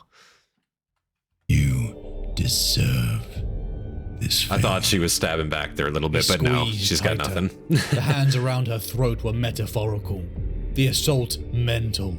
The psychological equivalent of a covering of a candle with a jar. Wow. Only his flame fed off the energies of the ether rather than air. The air was thick with smoke, tainted with the harsh odors of burnt metal and solder. Hundreds of fires of various sizes, and severity burned over the familiar. It grievously mauled the topography of the docking bay. The lion shifted position, his body telling him he had been immobile for longer than his recollection of the events could account for. I see. Savine's body limply fell from his shoulder. Oh. She landed with the grace of a corpse. Tregaine approached, and he looked at Savine. Then he looked up at his Primarch. The lion gave a nod. She is dead. May I be the first? That was pretty easy, I'm not gonna lie. On your recent Wasn't much of a challenge for him. Once again, the Emperor received the lion within the staterooms aboard his flagship. The glorious suit of golden chambers elevated his imperial majesties to the point of inconsequentiality. So rich were they, so sumptuously appointed that, like the Emperor himself, it was difficult to form a distinct impression beyond a sense of humbling and of awe. Once again, the lion recalled little of the antechamber and the grand processionals that had preceded his passage. It was as if part of him had always been here, in these They rooms don't call with his father, the and Emperor's that exterminator part for could never nothing. leave. Yeah, apparently. Thank you, Father. You were not the first of my sons to reclaim a place at my side. Yet a Chaos But Space your Marine is tally able to of beat the lion with victories Psyker powers, is second to but a no several other. million-year-old Xenos Even can't. Yeah. Horus looks upon them with Seems a bit envy. plot holy, eh, doesn't it? Horus inspires. Just a little bit, just a little bit. Magnus enlightens. Lorgar illuminates. Rabute raises an Imperium in miniature that celebrates his name and yours. I have left as many worlds behind me as any two of my brothers, but I fear that darkness and ash will be the legacy I leave to your Imperium. The Emperor considered long, as he did often, before giving an answer. In the time of the Egypta, there was an empress named Hatshepsut. By all accounts of her that survived, she was an equitable and proficient ruler by the standards of her time. She rebuilt her land in the wake of war and occupation, erecting great monuments and bringing prosperity to her people. She reassembled the Egypta's navy, using it to reestablish their old empire, and launched military campaigns against the nations who had once been their oppressors. A legacy whose parallels are not hard to see. And yet, those who came after her did all within their power to ensure that she would have no legacy. Her name was chiseled from every monument, her every deed and triumph stricken from public record. Where have we seen that Even before? her body was removed from its royal tomb. Why, if her reign was so equitable? Because those who succeeded her desired it. Because sometimes what comes before is too troublesome to be paved over in rockcrete. To amend with a monument to compliance, or a golden aquila on an imperial flag. Sometimes it is enough only that it be destroyed, that no trace of it but darkness and ash be left to endure. And yet history still remembers this empress. The Emperor Thutmose III did not have his dark angels. It is a pity that your campaigns kept you from the triumph. Your presence was missed by your brothers. Horus in particular spoke to me of his regret. He knows that I would have attended had I been able. The lion replied, a tone far sharper than any he had before employed in the presence of his father. You are troubled. The Imperium celebrates, but its triumph is empty. It's an interesting concept because he's obviously having the mindset of like, yeah, I'm leaving your Imperium, this empire that I was supposed to be building up for you. I've really just conquered. I've burned a lot of shit, at the end of the day, and that doesn't really seem, just. But the Emperor is trying to justify it to him in a sense. And it's also interesting too. He's mentioning Horus to him, like Horus particularly missed your presence. I'm sure again, like they have great respect for each other, and I think Jonson here. I think he and Horus are pretty close, all things considered. So I imagine that betrayal is probably going to hit pretty hard. The galaxy is not won because Horus has his great victory. Recall my words to you. Ulanor is just another victory. Lehman is the executioner, the lion is the exterminator. Some men demand such pomp. They cannot accept the end of one era and the commencement of another without an occasion by which to mark it and give it meaning. Laurels must be given, honors and fair titles invented so that they may be bestowed upon favored generals. Some men need recognition. The shadows around the Emperor's That's a pretty hard line. deepened, but beneath the layers of obfuscation, deep within the myriad guises of that singularly unfathomable being, the lion felt the Emperor behold his firstborn son. Some men do not. Interesting. That was a pretty hard speech, I'm not gonna lie. That was a pretty good one. From what we've seen from the Emperor, that one was pretty good. A hooded figure, armoured in emerald plate, wreathed in obscuring light. LION EL JONSON has never truly seen his father's face. Jagatai Khan would describe it as weather-beaten and unsmiling. The face of one who has ridden under every sun and counted every blade of grass. Russ spoke of eyes that masked great depths of black humour, as well as wisdom, whereas Vulcan, if moved by victory's bloody wake to melancholia, would tell of a countenance worn past expression by the cares of the galaxy, tanned and darkened by the hard toil of humanity's forge. Theirs were vague descriptions, never beholden to detail. What colour were his eyes? How tall was he? What mark, if any, did he bear upon his skin? Perhaps of all the Emperor's sons, the lion believed that he comes close to looking upon the Emperor's true face.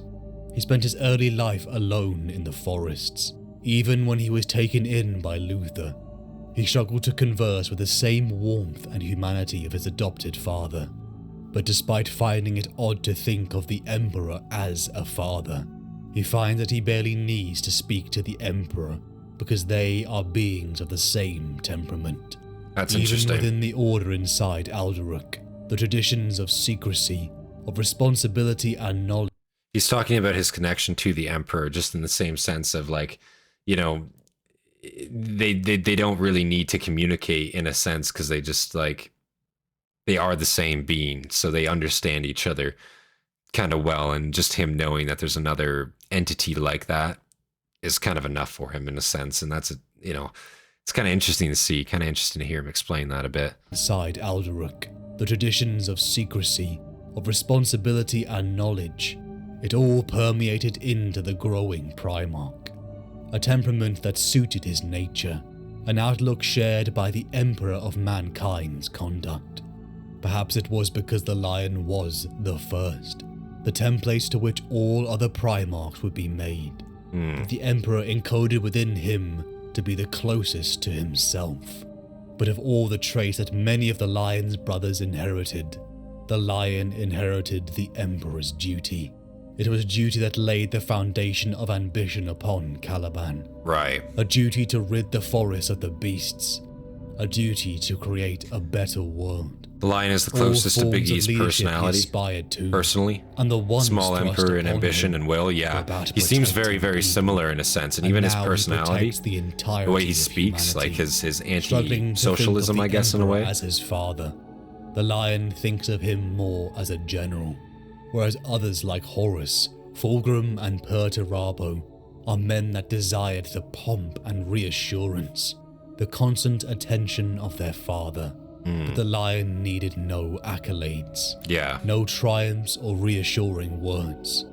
All he needed to know was that he was fulfilling his duty, because duty is its own reward. That's also a Great good point. Like, he Crusade has isn't watched seeking over the attention galaxy like all for these nearly other guys 2 are. centuries. Very interesting. The lion himself, having spent over a century at war, battling horrifying Xenos and non-compliant colonies of mankind across thousands upon thousands of worlds. But the crusade was changing. There was an end almost in sight. The accumulation of this era of war, to be marked with a triumph upon the world of Ullanor, something the lion chose not to attend, as he continued his proclamation of the war across the stars, into the outer reaches of the galaxy, far from the light and influence of terror. In Right. these far reaches, the lion and the dark angels find themselves against a foe that they had fought once before inside the Rangdan Xenocides. So they very much do target and hunt Xenos, and that makes sense too, because he was a hunter of beasts back on his homeworld of Caliban, right? So he's very much attuned to seeing these otherworldly kind of entities already. So it makes sense that he is kind of like the Xenos hunter. He goes out there and he kills fucking aliens, you know, that's his whole piece. I can understand that. Sanguinius is wildly different from Big E, not just the wings, but also sensitivity. I agree with that too. I think Sanguinius, from what I've seen, their temperament, he doesn't have the same temperament at all as Big E does. Like, definitely Lion El Jonson, I'm getting more of a mini Emperor vibe from him, but with Sanguinius, I don't really feel that at all. At least from the speeches and stuff I've seen. I've not seen like an in-depth lore video on him before, but from the speeches, from when I've seen him speak, I personally don't get that either. No. Sanguinius is way too personal and emotional to be like Big E. I agree with that. That they had fought once before inside the Rangdan Xenocides. The Crave. Xenos whose true form resembled winged humanoid monstrosities. Creatures that remind the lion of those he fought upon the forests of Caliban. The lion finds his fleet infiltrated by a force of these Xenos who possess the ability to possess and infiltrate and control the minds of other life forms. Jeez. And they begin to sow havoc. but it's something they find Yeah, I almost imagine that could ineffectual, as through the secrecy of the definitely Lion's fuck you Legion, up a little bit. they struggle to rip the secrets and knowledge from those who serve within these great fleets. The Lion Yeah, possession would be kind of fucked because you're already infiltrated in a sense. So, yeah, I could imagine that being quite the problem for these guys. Yeah, like I imagine Astartes don't have the same mental resilience as a Primarch would.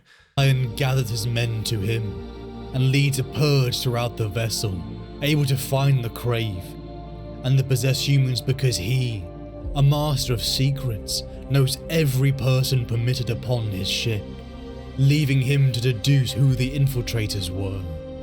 One even tries to enter his own mind, placing him within a vision upon Caliban, but this Crave underestimates a Primarch. One who is a master of such discipline in the material is also a master of his own mind, allowing him to overpower and then throttle the Crave to death. But in its attempts to scour secrets from the Lion's mind, it in turn has allowed the Lion to see its own, and now he knows where to find the creature's nest. The Ghoul Stars. Really turn that one around on him, a didn't he? region of space whose reputation is of madness and death. The Lion genuinely loves his sons. He calls them his little brothers, to show that he believes them to be his equals. Wow. But because he loves them, he also maintains high expectations of them. And in his heart he understands that sometimes he must order them to their deaths, to conflicts he knows they will not return from. So again, another interesting, viewpoint from Jonson here. Like, he actually does care about his Legion. He respects them. He actually sees them as family in a sense. But, he respects their abilities, and he knows as a commander that, they're not always going to all make it back. And I think that's very interesting because he, so many other Primarchs are just willing to throw their legions away in a sense, throw their lives away, and they're willing to just, make more in a sense, but you don't see that from Jonson. That's good to see. His sons too feel that bond, sensing within their Primarch true trust, something he values above all else, something that led to the compromise of Luther. You Xenos hated the Dark Angels because the Dark Angel doesn't know he trusts them besides to the degree that he training. allows them to make their own decisions, and he knows they will make the right choices even in his absence. Many other Terrans he had earned the loyalty of since those early days, but yet many of them are Calibanites, who had followed him from the knightly orders to the stars. Many of them feeling that bond with him, of wishing to return to Caliban, of feeling uncomfortable in these claustrophobic Ceramite halls, wishing again to hear the sound and the smells of the Calibanite forests. But many will never return to Caliban, as their duty is to the Great Secrecy Crusade, and obfuscation were S tier counters to the Crave. True. Unstable region named the Ghouls. If they mind control you and they mind read you and you know absolutely nothing, like, that's extremely useful. Yeah, true. Secrecy ultimately is, if you don't need to know, you don't need to know. That's the big thing there. Wow. Finding themselves in the hellish, unstable region named the Ghoul Stars, the Lion leads his men towards the heart of the Crave's nest, finding the Autarch Thonar, a psychic weapon created in a war lost to time, the origin and creator of the Crave.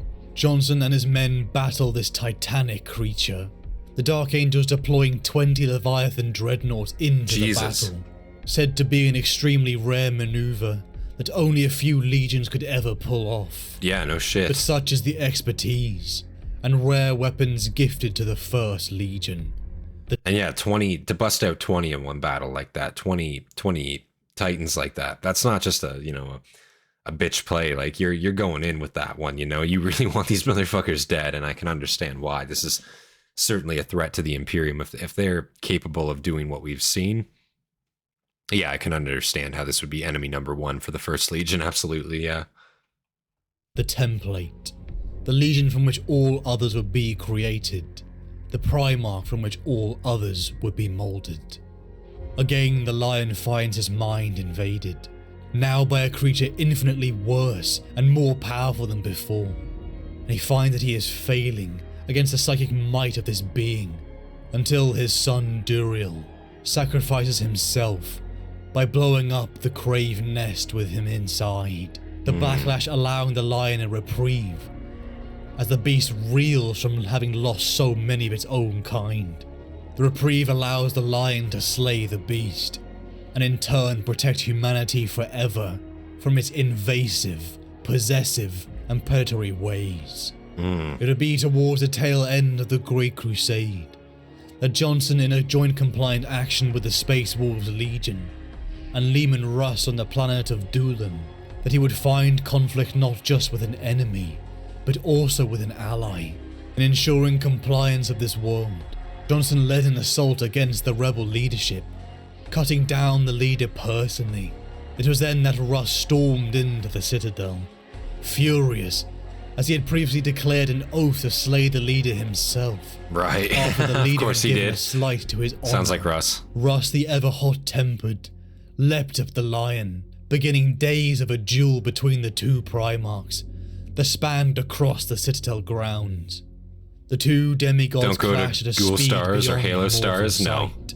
The fury Sounds like a bad time, and I will say, if any of those survive, like if any of those Xenos actually did survive and were seen in modern 40k, I imagine that would be like drop everything and just go kill those fuckers right now. Like we can't have those around, you know? Definitely sounds like some bad juju for sure. Classic Lion and Russ moment. Yeah, they're totally tag teaming here, aren't they? Russ has to steal all the glory as always, yep. Not even Lion's best technology as he has Forbidden Dark Age. Forbidden Dark Age of Tech, Enslaved Men of Iron. Ooh. He has Enslaved Men of Iron. That's kind of nuts. Don't go to the stars if your name is Erebus or Leandros. The two demigods clash at a speed beyond Gotta watch the mortal Erebus video at sight. some point. The fury of Russ meeting the anvil of the tempered and measured lion, only for eventually Russ to begin laughing at the absurdity of it all. But this feeling was not shared by the lion. Time had been wasted by this pointless duel. They were generals first, not brothers, and he knocked his brother out cold. Damn. Out of the frustration he felt. How could his brother treat war like a game? But yet this very duel would birth a tradition, one continued by the two legions that would continue even to the modern timeline. It would be at the tail end of these 2 centuries of war that Jonson would find the politics of the Imperium shifting. There had been rumours for many years that now he had seen come true. The Emperor had stepped down from an active role within the Great Crusade at the triumph of Ullanor, declaring before the weeping millions of mortal men in the parade grounds as thousands upon thousands of Hastati stood, hoisting their banners proud. The Emperor would leave the Great Crusade, declaring a new War Master to lead in his stead, one he had chosen to be Horus, the first found son. Many of the Primarchs felt a sense of anguish at the Emperor keeping secret his reason for returning to Terra. And I feel like before he even goes on about this, I feel like Jonson's not going to give a shit about this. Like, I feel like it's just like, yeah, like we kind of already talked about this. I can understand the Emperor's reason. We already have like pretty in-depth talks, not even really, but we understand each other. We're on a one-to-one. So I feel like he's not even really going to, I don't feel like he's really going to take much conflict with this in a sense. Maybe I'm wrong. Maybe I'm completely wrong, but we'll see. Anguish at the Emperor keeping secret his reason for returning to Terra. But for the Lion he understands. Yeah. He felt no slight, for he in turn kept his own secrets. He alone understood the Emperor and had no need for answers. Right. But yet he disagreed with the Emperor for the one chosen for the role of War Master. That's fair. Not because it was a reward You can disagree of the who it service is, the but Lion had given, he doesn't disagree with not like because he deserved it more than any the of fact his that he did it. brothers, but because he simply believed he was the best choice. His tactical acumen surpassed even the mighty Horus Lupercal, and his temperament, being that the closest to the Emperor, would he not be the best to honour the Emperor's will? But he didn't begrudge his brother Horus, for he believed he too was still a worthy pick for the role of War Master, and the Lion in his heart of hearts understood that he did not have a close bond with any of his brothers. They were his equals. They were generals in the Emperor's armies, and perhaps Horus was better at rounding in all these conflicting personalities. Right. It would only be a decade later that Lion El Jonson and the Dark Angels would hear the news that would shock them to the core. And again, I have to respect that he doesn't care. He's actually taking that very well. You know, he understands that the Emperor wanted to put someone else in charge while he did his own things. That's reasonable. Maybe he doesn't agree with who he picked to do it, but at the end of the day, he doesn't need, you know, he's not looking for a ball-busting reason or like, you know, a shoulder to cry on. He just, you know, it is what it is, you know? I mean, still have a job to do, and I can respect that so far, you know?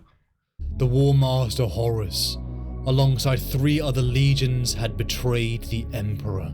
Oh, we're getting right into it. Open Okay. rebellion. The news shook the Imperium to its core. Even the Dark Angels didn't understand, and were even daunted at the prospect of fighting other Astartes. A concept I'd seen so alien before, but Jonson didn't allow himself to feel this shock, and immediately devised a strategy to aid in the downfall of these traitors. It left him uneasy.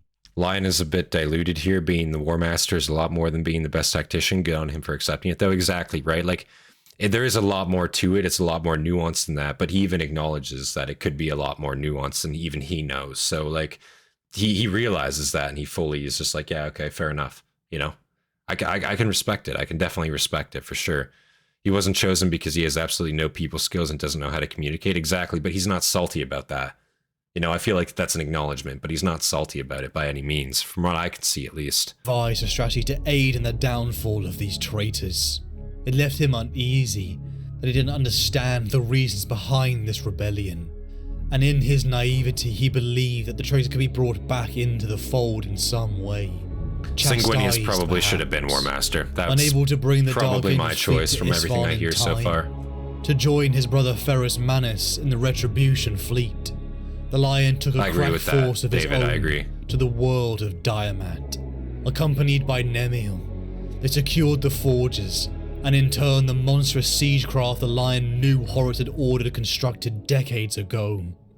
As soon as he had heard news of Horus's rebellion, he knew in his heart that all roads would lead to terror, that if he could deny Horus resources for that campaign, it would be over before it even begun. In meeting with the planetary governor and the lead biologist of the Mechanicum, the Lion sensed that something was being kept from the Dark Angels.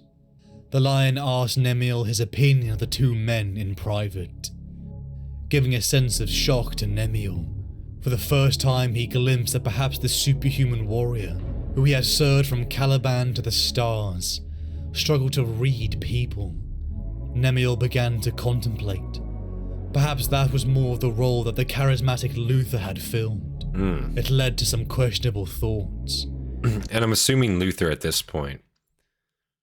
Well, Luther at this point could still probably be around if he was, you know, made in Astartes, which I'm assuming he was. So I don't know. I hadn't heard any mention of Luther being killed. I'm assuming he's still around. We might still see him yet. It's been a while since he's been mentioned. Charismatic Luther had filled. It led to some questionable thoughts. Or did the Lion unite Caliban? What if Horus was really just too Or did his Alfarius in a diplomat trench Luther? coat? True. How much did he owe to his father figure? The rebellion of Horus had called into question the loyalty of many. Many of the hundreds of thousands of worlds brought into compliance were unwilling. The might of the Emperor's armies forcing their hand. Many felt even a sense of loyalty to Horus, the face of the Great Crusade, the one who had brought them into the light of the Imperium, the man on the front lines, compared to the ever-distant Emperor, hiding away upon terror, something the Lion was right to question, as the forces of the Mechanicum on Diamat turned upon the Dark Angels. Oh. They were ambushed, and So this is interesting. We haven't really heard this before in lore, at least in the Primarch story before. Forces of the Mechanicum are actually going to be fighting the Dark Angels here. We haven't really seen that before. We haven't really seen a lot of Traitor Mechanicus in general. Obviously, I know they exist, but we haven't really actually heard much about them. So I think that's going to be really interesting to see here. Sorry, I had fucking something in my throat there. But I think that's going to be really interesting to see. Had turned upon the Dark Angels. They were ambushed, and many of the Lion's little brothers, his sons, died with knives in their back. A quiet fury burned within the Lion, but the Dark Angels managed to fend off the Mechanicum's forces, and prepared to face against the Sons of Horus that had come back into the system to secure the siege engines. Fortifying the great forges, the Lion and the Angels met their enemy head on. Men who had once been their friends, their brothers, they now had to hack down in an Astartes versus Astartes conflict. Goddamn. The Dark Angels were fighting their equal, but were outnumbered. Ooh.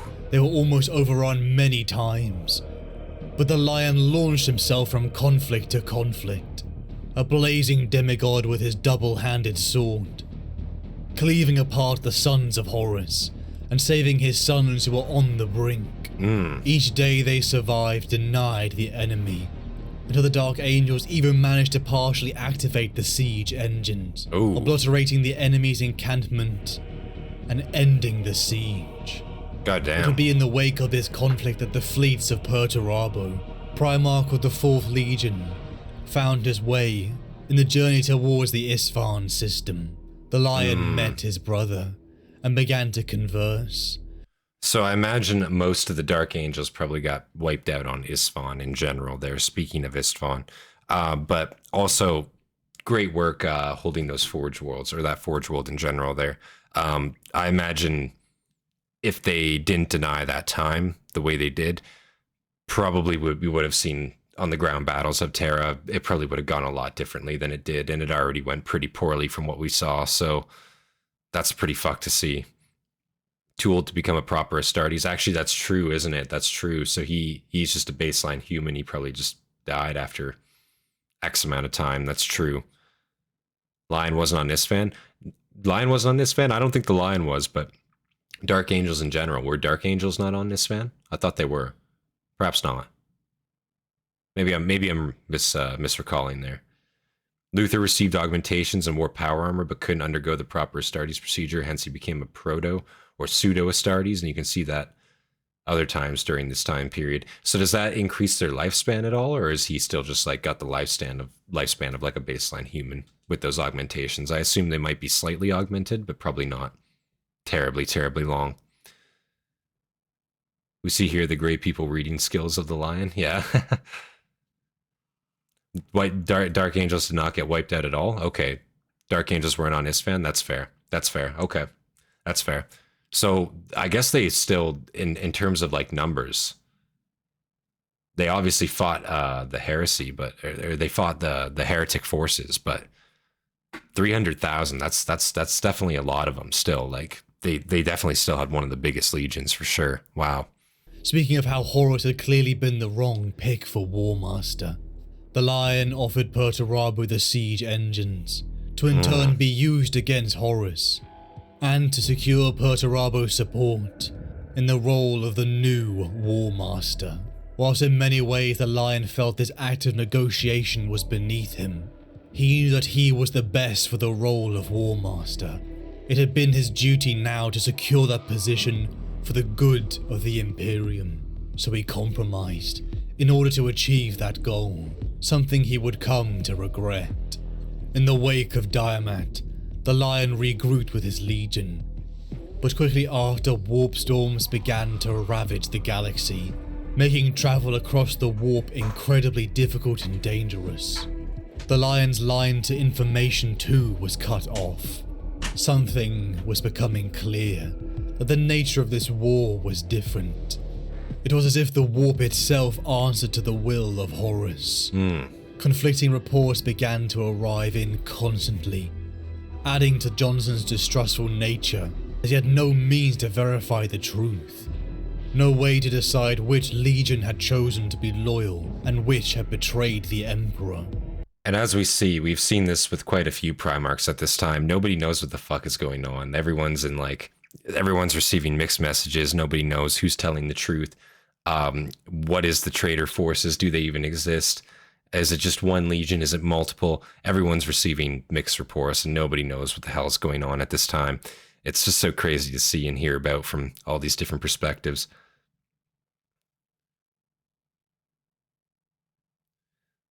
Thing about the Lion is he was still salty about not being War Master because he ends up giving Perturbo siege weapons as a vote of confidence so he can become the next War Master. Was he still salty or was he not salty? Because, I mean, if he gave him up, I mean, he just gave up War Master easily. So I feel like that makes him not salty, if anything. Iron Hands, Salamanders, and Raven Guard was at the drop site. Okay. Okay, that makes sense. Or which had chosen to take no sides. Perturbo breaking his back, carrying the traitor team again. And what he could verify. The Night Lord's Legion, the 8th, and Conrad Kurz had begun attacking Imperial worlds throughout the Thramas sector. The Lion ordered the Dark Angels. He was salty as fuck, fair enough. To confront the 8th Legion. I don't know though, because it's just like... the Thramas Crusade. My brother... hissed Conrad Kurz. Oh, Conrad's here? Great. Legion. His was a viper's smile, just as predatory, just as brazen in its hunger. I have missed you. The Lion hesitated. He raised his hands to his... Yeah. It's not that he was salty, he even expressed that he thought he would be better. That he thought he would be better, but he understood why it was Horse. Yeah, that's what I understand. Everything I've heard so far, it doesn't scream to me that Lionel Johnson was salty. Like, I'm not really getting that sentiment. Maybe I'm misinterpreting, mishearing, perhaps. But I don't get the. Yeah, I have to agree with Pyth there. I don't think he was salty. I'm not getting the impression he was salty. Maybe there's some lore, some literature where maybe it explains it better. But to me, it's just kind of like, you know, he's willingly gave it up. Like he gave it up just now. But he, even when he wasn't picked, he disagreed with the choice, but he respected it. He wasn't angry about it, I don't think. Yeah. Maybe I'm wrong, but Ranga genocide killed like 85,000, maybe more within 3 battles against them. Wow. So that 300,000, so they definitely lost like a lot. And during the Great Crusade, they lost a good chunk of their Astartes forces. That makes sense. So they're probably sitting around like what, 100, 150 at the time of the Great, or at the time of the Horus Heresy, something like that. 150 maybe at the most, if I had to assume. I have missed you. The Lion hesitated. He raised his hands to his collar, unlocking the helm seals hidden there, and pulled the helmet free. An expression of naked surprise marked his features, yet his face was still an angel's countenance, not the beatific, handsome lies of ancient religious myth, but rather the truth of Terran artistry, a face that could have been shaped from tanned marble, emerald eyes with soulful depths, contrasted by a mouth that would forever struggle to show emotion. To Corswain's eyes, Kurz was pathetic, ghoulish in comparison, a wretched husk facing a Night Lord, claws against a prince's sword. Kurz? The Lion asked, his resonant voice softened by disbelief. What has happened to you? The Night Lord ignored the question. I like how he's actually seriously asking what happened to Conrad Kurz, as if like that's like something that needs explanation. Like, guy, we already know what happened to him. He's a bit of a freak, you know? Like, he's a little bit of a freak. He's always been a little bit of a freak. That's not news. What has happened to you? The Night Lord ignored the question, speaking with insincerity rich enough to make Corswain's teeth ache. Thank you for coming. How it warms my heart to see you. The Lion drew his blade in a slow, clean movement. He neither brought it on guard, nor threatened the other Primarch. Instead, he clutched it in both black gauntlets, the crosspiece hilt before his face as he stared at Kurz above the Quillians. I will ask you this once, and once only. Why did you betray our father? I would ask you something in return, brother. Kurz answered with a grin. He's just simply not going to answer. His filed teeth on display. The clawed Primarch's eyes were an unhealthy What flavor is your vape? This flavor right here. I'll show it to the camera right here. I'm gonna cover the brand though, you know, because I ain't sponsored. I ain't getting this for free. It's a don't know if you can see it. It's an orange fizz is what it's called. It's kind of like a pop. It's kind of like an orange, like, soda pop, kind of. It's a little weird, but it's not bad. It's not bad at all. I kind of like it. It's a little fruity, but not too overly fruity, you know? It's not bad. Bright, rich with a secret sickness. Why did you not? The lion lowered his blade to end the salute. Knightly respects now paid. Our father has charged me to take your head back to Terra. Our father said nothing, for he hides within his dungeons, collecting the secrets of the universe and sharing them with no one. Well, he can definitely still send a message. And Magnus have seen everything our father sought to hide, so do not carry a precious little lie as your shield, Lion. You are Dawn's hound, running here to the eastern fringe. And I assume they must have met before. As well. Kurz licked his filed teeth. Come, brother. Let us at least do one another the service of being honest. I know Dawn. Here, the Night Lord gave his cadaverous smile again. He sent you to do that which he feared to try himself. I did not come to duel with words, Conrad. I came to end this crusade. The Night Lord shook his head, his pallid face grey in the weak moonlight. He's keeping it to the point. He doesn't want to talk to him. He's just here to do his job. Bloodless blue. Speak with me, brother. Listen. Reply in kind, and then decide if we must continue this war. You will not sway me with your traitor's tongue. Kurz nodded, utterly unsurprised. His vile facade cracked for a moment, revealing the warrior he'd once been, perhaps never pure, never free of torment, but capable of emotion beyond the condescending bitterness. The strained lines of pain faded from his brow, and the serpent's sneer left his lips. You son of a bitch. His voice was still raw, still ruined, but now carried an edge of sorrow. Let's thank Wet Tent for the beer, the free beer. Yeah, I mean, fuck. Is that? Are you calling for an intermission? Is that what you're asking for right now? Is that what you want right now? Are we gonna have to take an intermission halfway through this? Tell you what, give me 10 minutes. We'll do an intermission. 10 minutes. We'll do an intermission real quick.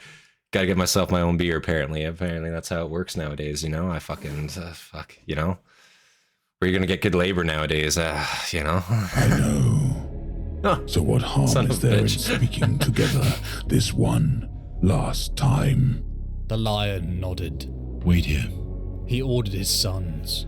I will return soon. The warriors fell silent as their lords returned, still distant, but close enough to be heard. Here. Oh god. The lion acknowledged his warriors with a curt nod.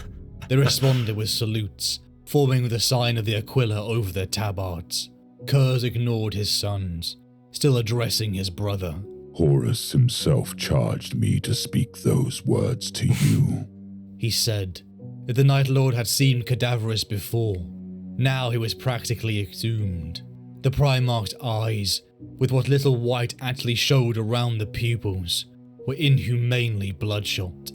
His gaunt features were dusted with a faint sheen of cold sweat, and a trickle of dark blood ran from his nose. He wiped it away in the back of his gauntlet. Savage weapons, one and all, too dangerous to be wielded without cost. Oh. That is all history will see of us. Even you, Lion. Even you. The lion shook his crowned head. You underestimate our father's empire. And you overestimate humanity. Look at us. See how we've dueled for the last 2 years out here in the void. A crusade between two While you're up, you can do me a and cuppa. countless worlds Get right that on is that. still only just beginning. You have chased me for 2 years across 100 battlefields. And why do we meet now? Because I allow it. The lion conceded to that with a slight nod. You Damn. hide like vermin fleeing the coming of dawn. Kurz shrugged, the barest rise of one shoulder guard. And true with that, like Conrad Kurz, if you're not gonna, like, if you don't want to find him, or you don't want to find him. If he doesn't want to be found, you're not going to find him. He is, you know, the Night Stalker. He's the Night Haunter. He's not an easy man to find. He's not an easy man to track down. So yeah, you really only see him when he wants to be seen. He's taking this battle, if he's taking it at all. Maybe not even, you know. Oh, Iced Blue Dragon. It's supposed to be a Raspberry Menthol. That fucking sounds great, Anthrax Crab. Yeah, this, again, I'm not going to say the brand because I'm not sponsored, but the vape I use, it's fucking, it's got a bunch of flavors that you can buy with it. And, you know, the good thing about it is it's a separate battery pack and disposable. So, and the disposables last a long time too. That's the cool thing about them. 25,000 puffs usually is about what you get. So they last a good amount of time for sure, for sure. You will never. But yeah, best two hunters v hunters here for sure. Brother, the warp will not let you. The crusade will not let you. I will not. Conrad, the most rational and mentally stable of Primarchs. I don't know about that. Archives of future generations will look upon you kindly for your absence. Kerr's paused in his diatribe, wiping away a fresh trickle of blood. Or will the human descendants of this Imperium look to your legend and whisper of doubt? Will they ask why you were not present to defend the throne world, and speak likely lies that perhaps the lion was not as loyal and true as the mighty, perfect Rogel Dawn? Perhaps the lion and his dark angels waited in the deepest reaches of space, watching, listening, and deciding to join the fight only when an obvious victor emerged. The Night Lord's eyes glinted again, with both amusement and sorrow. That is your fate, Lion. Oof. That is your future. Forgive me, brother. Conrad is talking some mad shit here, and that's the thing. Like, it's like he's almost trying to goad him into a fight, it feels like, but he's already here to kill him, so it's kind of strange. So maybe he's just trying to convince him that, like, his way is wrong, that he's following the Emperor, and the Emperor doesn't give a shit about him. But fucking Lion El Jonson, he doesn't give a shit. He's just here for duty. He's here for honor. He swore an oath. He's there to complete it, you know? He doesn't give a shit. I think that's really interesting. I can respect it a lot, you know? Again, so far I'm really not understanding the hatred for Jonson here. Maybe we'll get to it, but I'm not feeling it right now. I don't really get it. Lion, that is your future. Forgive me, brother. Kerr's tilted his head. Kerr's trying to play on the lion's pride. Yeah, exactly. Horswain was watching both Primarchs, yet still he never saw what happened. Such was the speed of the lion's movement. One moment the two brothers were speaking, the lion's features cast down in contemplation. Kerr's eyes fever bright as he promised an ignoble fate. The next, Kerr's features twisted into a taut rictus of pain, blood rushing between his clenched teeth. The lion held tight to the grip of his blade, buried to the hilt in his brother's stomach. More than a meter of shining, blood-stained steel thrust through the back of Kerr's armor. For such a dishonorable blow, the lion whispered into Kerr's pale, bleeding face. I do not care. Who knows the truth now, tomorrow, or in 10,000 years? Loyalty is its own reward. The lion pulled his sword free. Wow. And the Night Lord fell back. So I think that's where, you know, at the end of Conrad Curze, we saw that. We saw him be finished off there by the lion. That's, yeah, wow. What the fuck, you know, but we kind of knew that was coming in a sense. I just didn't know if it was happening right now. But yeah, Conrad totally just lets it happen in a sense. Wow. The Primarchs doomed, healers of their sons hurt. We never sparred, did we? The like how they incorporated the old lore that stated the lion was just waiting to see how the heresy played out. Every few seconds they would see a new cut ripped open in Kerr's armor, or slashed across his face. He was fast enough to avoid death at the lion's hands, but not skillful enough to flawlessly defend against every attack. I never cared for swords. Kerr's weaved under the carving blade, thrusting out with both claws. The lion tilted back, his balance executed to preternatural perfection. They do like 3 times, not yet. Shredded not the now. ivory Okay. tabard, barely This is just one scratching of the the layered battles. ceramite beneath. There exists nothing of elegance inside you. The lion turned the blade in his hand, parrying another dual claw strike with a single blade. And nothing of loyalty. For a time, I considered you my truest brother. And I will say, Conrad's fucking weapon of choice, those Wolverine blades he fucking has, those are sick. I will say, and they do fit his aesthetic really well. The Night Haunter, they his whole serial killer fucking aesthetic that he's got going on there does really fit that pretty well. I will say. No others grew untouched by civilization, only you and I. Kurz licked his sharpened teeth, eyes narrowed with effort.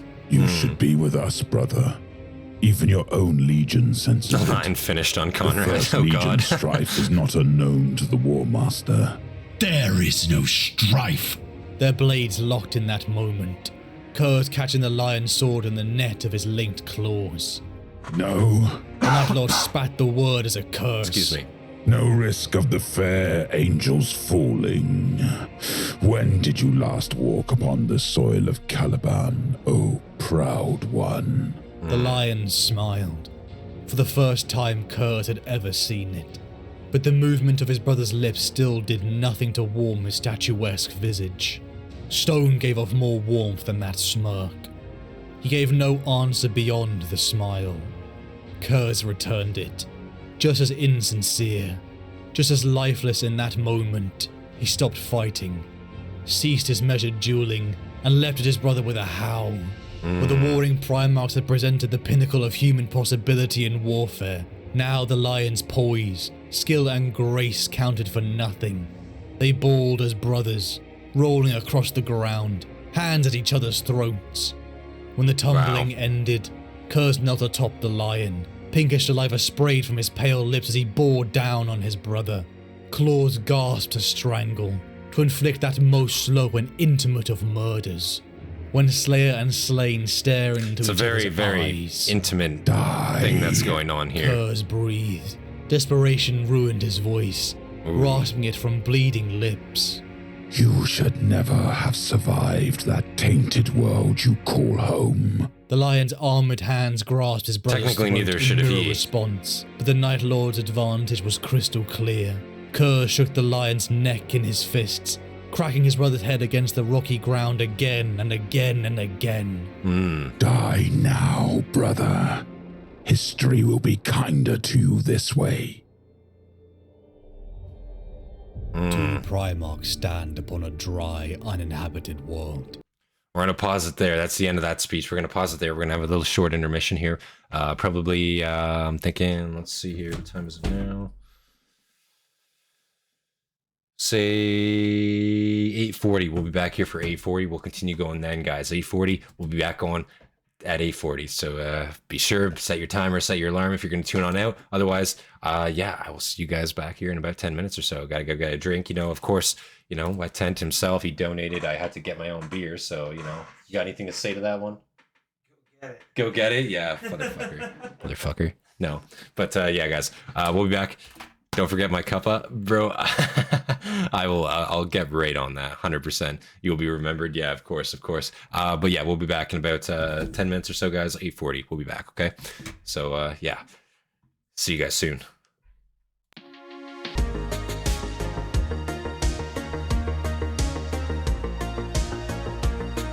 All right, hello. We are back. Sorry about the wait. A few minutes late, is a few minutes gained and all that, and some words of wisdom that I don't fucking know. Yeah, Wet Tent, horizons have been expanded is what I'll say. From that intermission trip we have done. Dude, that looks despicable is what I'm going to say. But how are you doing? You're kind of out of frame. I don't know. Yeah, here, I'll slide here. You can... Look at this shelf. You can, yeah, that's a Look at beautiful that. shelf. I wonder Give who me put that that up. What do you mean give you that microphone? You just gotta Looks speak great. up. Yeah, I'll you're speak gonna up. speak up here. Yeah, you just gotta make sure you're Oh, in jeez. frame. I'm trying to You look see at it. the chat. Yeah, the kids in the way. I'm just gonna Listen, stand. it's a good setup for one person. It's built for Just- one. You know what I'm saying? I It's do a that? one-seater.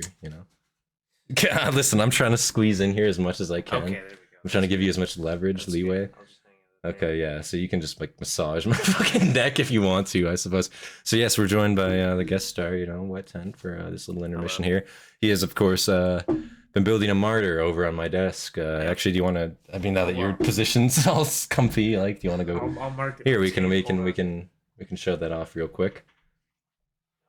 Ugh. Good way to say we just hit the blunt. Yeah, I don't know what you're talking about, man. So yeah, this is, of course, if you saw the video, you know, this is the martyr set we got here, right? Wet Tent has supplied it, of course. Yeah. Put together some of the parts. He mostly built it before he came here. I'll put that up to the camera there. German Martyr 3, correct? Yeah. Yeah, Martyr 3 set. 1990s to me, a 35th scale Martyr 3. Yeah, It's a not late too model. bad, not too bad. Pretty good set. I don't know if you can see the detail in there. It's actually got pretty good gun rack, radio set, all that. It's actually pretty detailed for what it is. Pretty sick. Yeah, it's gonna be me a Centurion's set. his airbrush experimentation. Yeah, that's project. true. That's true. I was considering scuffedly, you know, going a little ahistorical here. We could do some do a test paint scheme, a Warhammer test paint scheme On the Martyr. on the Martyr 3. Which would That would be pretty some sick. that would be some diabolical nonsense, but I think that'd be kind of cool, you know. Yeah, man. Based. Fuck. Piggyback him. Yeah, get on in here. You want me to? No, I don't want you to. Jesus. All right, but yes, of course, Lion El Jonson. We're gonna continue with the stream. He's I'm gonna watch a bit. not too versed in Warhammer, so I know you don't really have too much to add. But hey, it's another face and film. You know, that's what we're here for. So, yes, sir. We're gonna go right back into it. Lion El Jonson. Here we go. Two Primarchs stand upon a dry, Guess you can probably hear it from my uninhabited headset, island, honestly. flanked either side by two of their chosen guard. Finally, the lion can look his brother in the eyes and discern the truth. The lion had considered Conrad his truest brother. Only they had grown without the touch of civilization and human connection in their early years. The lion surviving in the forests of Caliban, Conrad scrounging in the underhive of Nostromo. That is a very They both interesting entered connection. human society and saw it with the eyes of an outsider. Their thoughts were their own for so long, they never learned to share them openly. The lion is utterly shocked to see how the features of Kurz have twisted even more. Dark blood trickles from his nose, and he looks even more gaunt. His brother almost resembles one of the beasts of Caliban he hunted for decades. A reinforcement of just how ignorant he is to the true threat that lurks behind Horus's rebellion. So what I will say real quick there is what I've noticed. The connection, they kind of made a good interpretation to it there. They both in their own way suffered very similarly. They had very isolated childhoods. Obviously for Jonson, it was growing up, you know, on a fucking death world. Creatures everywhere. You're basically living a hunter-gatherer lifestyle in the most raw of environment, as you can imagine. And with Conrad, obviously, you're in a urban cityscape, for lack of a better word. Complete fucking nonsense. It's basically Gotham fucking asylum, for lack of a better word. That's what it is, right? I know you don't, again, not too well versed in the Warhammer. What's the phrase that you use? Hates universally loved things. Hates universally loves things. That's of course right. Yes. I don't know if it's true. No. It just he hasn't looked too much into it. Doesn't have too much knowledge about it. But he's, you know, here to watch. He receptive. Exactly. He's here to watch. He's here to Learn. He's here to learn. Exactly. Acknowledge. Yep. Even though we're halfway through, gonna join right in. You know. So I just think that's an interesting connection between those two characters for sure, as it kind of implied there. He cannot fathom why anyone would betray the Emperor, especially his Love how the brothers. YouTube subtitles Duty should be struggle with put Game before Workshop all names. Yeah, else. it's insane. It has been years since the first It's nuts, engagement, actually. You see some really as crazy the Night shit. Lords drew the Dark Subtitles in Angels general. into the Thramas sector, following the events of the Istvan massacres. Across hundreds of worlds, two legions have butchered each other, but only now do the two brothers meet, because Conrad allows it. Conrad, plagued with visions, knows that the lion will never turn. He has nothing to offer him, but he tries anyway, speaking the words born from Horus of how the Emperor is a liar. He is a tyrant who has kept the truth of the warp from them, and it is all to forge an empire that will one day worship him as a god. And again, that's The not words are something. utterly ridiculous. That's not something I feel like Jonson would actually be bothered by in the grand scheme of things. Again, he generally seems mostly unbothered. The Emperor's allowed to have secrets. He's literally stated that before. I don't feel like he would have any sort of issue with, again, like I don't think he would take issue with the Emperor keeping the warp a secret in a sense. Maybe he will, maybe that interpretation's wrong, but from what I've seen so far, just from these other situations, I don't think he's salty about it. And yet, even if there is a grain of truth to them, the Lion knows the Emperor would have kept hidden truths for a good reason, just as how he kept many truths from even his own sons. But for those who have turned from the Emperor's path, they are weak because they lack the resolute faith in their father. They are obstacles to the golden era of the Imperium, and duty calls for their capture or execution. There is no honor for traitors. Two brothers roll around in the dirt as the galaxy burns. Conrad's words had pierced through the Lion's heart, more so than he would ever admit. Speaking of trouble upon Caliban, something the Lion had to dismiss instantly, not allowing himself to feel the doubt, not allowing himself to distrust Luther and Zahariel again. The brothers were locked within their desperate struggle.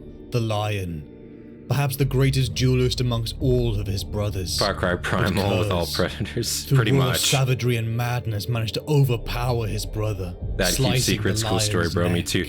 Yeah, Almost, like again, as I say, I don't think, just from everything we've seen, the character that Jonson actually seems to be, he doesn't seem like the kind of guy that's actually going to hold a grudge over something as trivial as that. Like, he has literally admitted, I keep my own secrets. He'd be a massive hypocrite if suddenly he went back on that word, you know, because he's kind of stood by it all of his life up till now. I say up till now, at least if he were to be thrown by it, you know. But obviously they're still kind of fighting it out here to the death. It hasn't really gotten to the end here. Has managed to overpower his brother, slicing the Lion's neck, almost throttling the life from him. But before the Lion could be slain, he was saved by the intervention of Corswain, his loyal son. Each of the Primarchs is dragged back by their own sons, their bodies in ruin and cursing at each other as the drop pods like tears of fire began to fall to Sogwalsa. Once again, the 8th and 1st Legion would try to rip each other apart. The Thramas Crusade raged on, though neither side could seem to pin down the other. Each attempt to battle, ambush or counter-offense was slowed down due to the tides of the war. The very maelstrom that was shielding the Dark So very Angel. fucked, I will say. They both literally got dragged away from combat by their own Astartes forces. I know you're not. No, I just like how it's so very fucked, I'll say. It's very dramatic in a sense, but it's also very, the story that it's telling, it's a very dark story at the same time. You know what I'm saying? Yeah. It's just so out there, it's like, it's kind of crazy. Yeah, it's very, again, like sci-fi based, so there is a lot of knowledge, and that was again a large part of the buildup of my channel was gaining a lot of learning a lot of that knowledge, because there is so much of it, and I'm still considered very new to it. I will say I'm not overly knowledgeable in any one subject yet, because of just the variety of subjects that there are in this. But basically, at the end of the day, there is like a lot of inspiration taken from what I will say other works. sure. You know, so you can kind of see that correlation in a lot of these Warhammer works as well. But of course, with the narrated, like this is somebody going out of their way to narrate it, you know, to produce it, do all that type of thing too. So there's a lot of love, a lot of community love put into it as well. A lot of work that gets put into it. It's good to see, you know. But it is different, especially if you're getting, and you're kind of jumping in halfway through. You haven't seen the start of it, the build up, of course, but just to hear these kind of drama scenes, even, I feel like it's like, what the fuck's going on, you know? Yeah, there's a lot of It's interesting. depth. Yeah, there is a lot of death. You're talking wars on a mass scale and, you know, on a galactic scale in a sense with this, rather than, you know, planetary, like we're used to. So it's, you know, it's interesting. It's very interesting. For sure, From the light and information. Warhammer of terror. dramatic, no way, exactly. Healing from yeah. his wounds. But it's totally, The Lion found himself in a state lot of the of characters paranoia. He does not know who he can trust. Horus has declared a rebellion, Not yet he hold a avoids grudge. the Lion in open combat, even trying to recruit him. Lion is almost He has Mr. heard Grudge, whisperings maybe. of Istvan 3 But against the Emperor, and I don't think Istvan so. 5 massacres, but he's unsure of which side is telling the truth, or which legion is truly still loyal, traitor, or acting independent. I feel like it makes sense to hold one against He Russ, lacks though, from what we've answers, seen. and the frustration gets to him. But most of all, he is frustrated with himself for having read people and his brothers so wrong. The only thing he can trust is his legion, so the Dark Angels are on their own. It is as he and his flagship drift through the Thramas sector that the Lion finds himself being tailed, but in a manner that shows a level of precision beyond what navigators could achieve. The Lion prepared for an ambush for the vessel that had been chasing them, and upon seeing that it belonged to the 8th Legion, prepared for combat.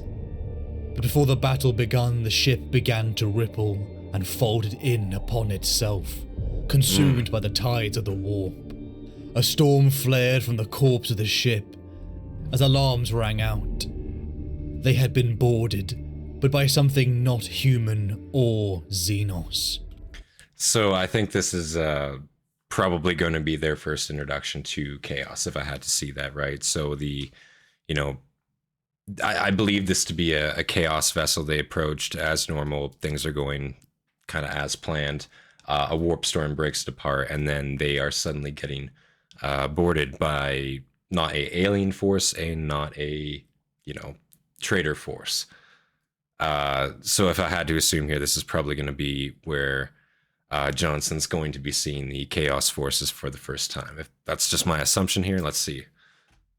Creatures of flame began to twist and manifest throughout the ship, attacking the Lion and the Dark Angels, who find to their horror that their weapons were proving almost ineffectual, until Brother Asmodeus, moments away from death, used his psychic powers. The powers of the warp were potent and eviscerated the creature, but in turn Asmodeus broke the Edict of Nicaea, the ban upon psychic powers declared by the Emperor shortly after Horus's crowning of War Master. Brother Redemptor Nemiel immediately ordered censure. As a Redemptor and executor of the Emperor's will within the Legion, he is shocked to only find a glint reflected in his Primarch's eye. Jonson in part agrees with the censure, but he saw the effectiveness of the psychic powers, and it became clear they will all die unless they unleash this power against their enemy. They must free the Psykers within the Legion, free them from the bounds of the Edict of Nicaea. Nemiel challenged the Lion, looking his Primarch in the eye, and tells him he won't follow his orders, even as his body shakes, with the effort alone of defying his Primarch. Jonson became furious, to be defied by one of his own We're about men, to see some of that grudge the ones he take should place here. always have trust in, and let alone Nemiel. He's a good guy, but up until you say no to him, and then he's gonna just fucking butcher your ass. Cause yeah, I think that's probably what we're about to see here, unfortunately. I assume he probably doesn't take one of his closest men saying no very lightly here. The ones he should always have trust in, and let alone Maybe Nemiel, we'll still see who has why followed him he's from the nightly orders disliked of as Caliban well. to now. It made his blood boil, and in the flash of an eye, he obliterated Nemiel's head in one punch. Oh, wow. Yeah, For a there it split is. second, the Lion felt a sense of satisfaction. He removed an obstacle, but immediately his face dropped as he realizes what he has done. From what has usually been one of his greatest strengths, to act quickly and decisively, it is now shown to be a weakness, as in his anger and years of building paranoia, he's So let he himself actually slip instantly regrets it, for which but is a almost moment, worse. and killed one of his own sons. The Dark Angels around him are shocked, but again Jonson doesn't even allow himself a moment of grief, a moment to reflect as they are under attack and need to act now. The librarians are given permission to break the Edict of Nicaea, and finally use their powers to purge the strange creatures from the ship. the ones in their own rationality they believed to be Nephilim, creatures the lion had once seen in the forests of Caliban. After a furious battle, and the Nephilim corpses all piled up and melting away from the material universe. So interesting that he's trying to, because he doesn't know what the fuck he's dealing with. He's got no idea. So it's interesting to see him actually try to put this into his own perspective. This is like creature I've seen on my home planet, like very clearly, you know, like this is what I'm dealing with. It can't be, you know, anything more than that, but it came from the warp. I don't know if he was knowledgeable of warp entities at this time. I'm assuming not, and I'm assuming he had no idea that the warp would exist or had any influence on him or his planet, you know, in a sense like that. Or chaos, I should say, in a sense. Not the warp, but chaos. I should be clear on that. Yeah, it was an awkward time because it was emergence of chaos. The edict was resented, but not officially until much later. Okay. It just seems like he doesn't particularly care about anyone and their feelings. I mean, I don't think he does. That's the thing. He's kind of like, he has a purpose and he fulfills it. That's kind of his job. And he acknowledges that, you know, and I think at times he has struggled with it, but I think at the end of the day, he's fine with it. Like, he's fine just being a tool. Well, like, honestly, like, honor is kind of like, he basically follows like a knightly code in like the typical sense, like of chivalry in a sense like that, right? Where if you're going to be loyal to somebody, you're going to be loyal to them until you die. Yeah. So again, that's just kind of the person he is, you know. So the lion 100% knows what demons are. His friends have told him all about the warp. So those entities on his planet actually did teach him things in a sense, right? I'm not mistaken on that. That makes sense. Okay. Something emerged from a swirling maelstrom of all of the corpses. The Watchers, it that's looked right. like a giant, a nightmarish bird. Informed him of chaos. At least 4 okay, meters that makes tall. sense. It stood upright like a man. Siege demons, but yeah. his thin, twisted body was supported on legs of those like a hawk or eagle. It held a staff made of solidified flame, ever-changing in color. A pair of those wings, are iridescent feathers those are basically, trailing from the ground. Like, It had essentially 2 chaos heads demons. on a Like, the hell long does scaled essentially neck. exist One alongside. like some It's grotesque almost vulture. another dimension. The in a other sense, alongside serpentine. our universe. That's kind of Both how it's crested with perceived as, long multicolored in layman feathers terms. that dripped red and blue droplets of fire.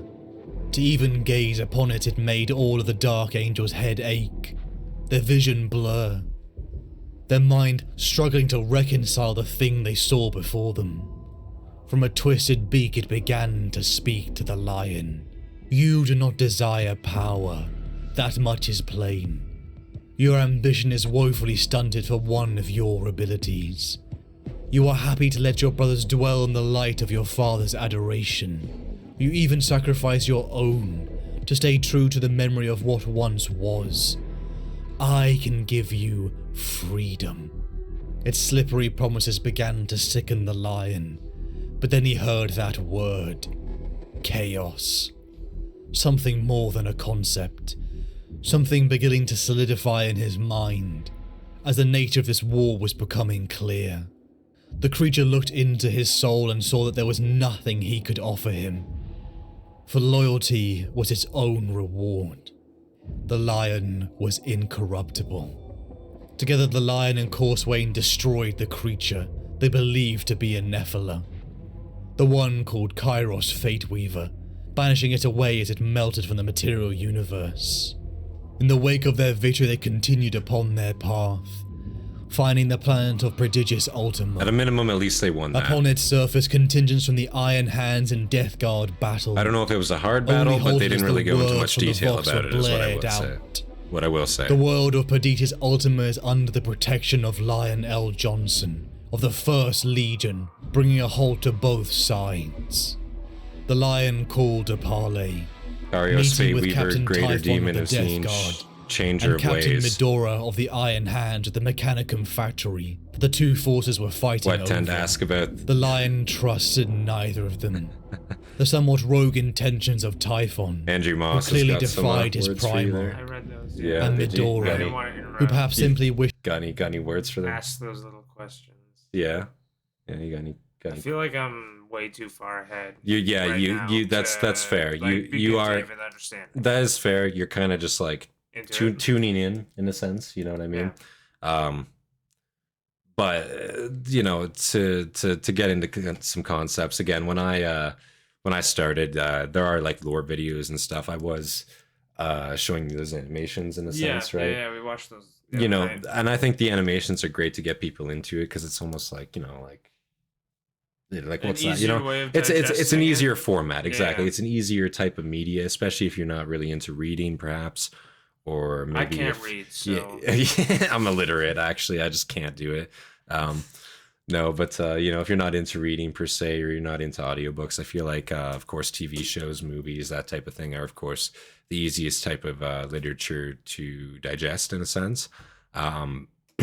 These are lore videos. At the end of the day, these are lore videos, but they are animated lore videos in a sense too. So you do get that aspect, and it's kind of a deep dive on one specific character. So from the start, it's been pretty in depth, right? And if you don't know, kind of like, there's starter videos out there to get you kind of into it, right? Of course, but and I think that's where, of course, like, you should begin, because it just kind of like gets you into some basic, like, not basic, but some basic concepts within the 40K universe itself, which are distinctly different than most sci-fi universes. Because like in 40K, it is a lot of different concepts kind of just mashed into one, in a sense, you know.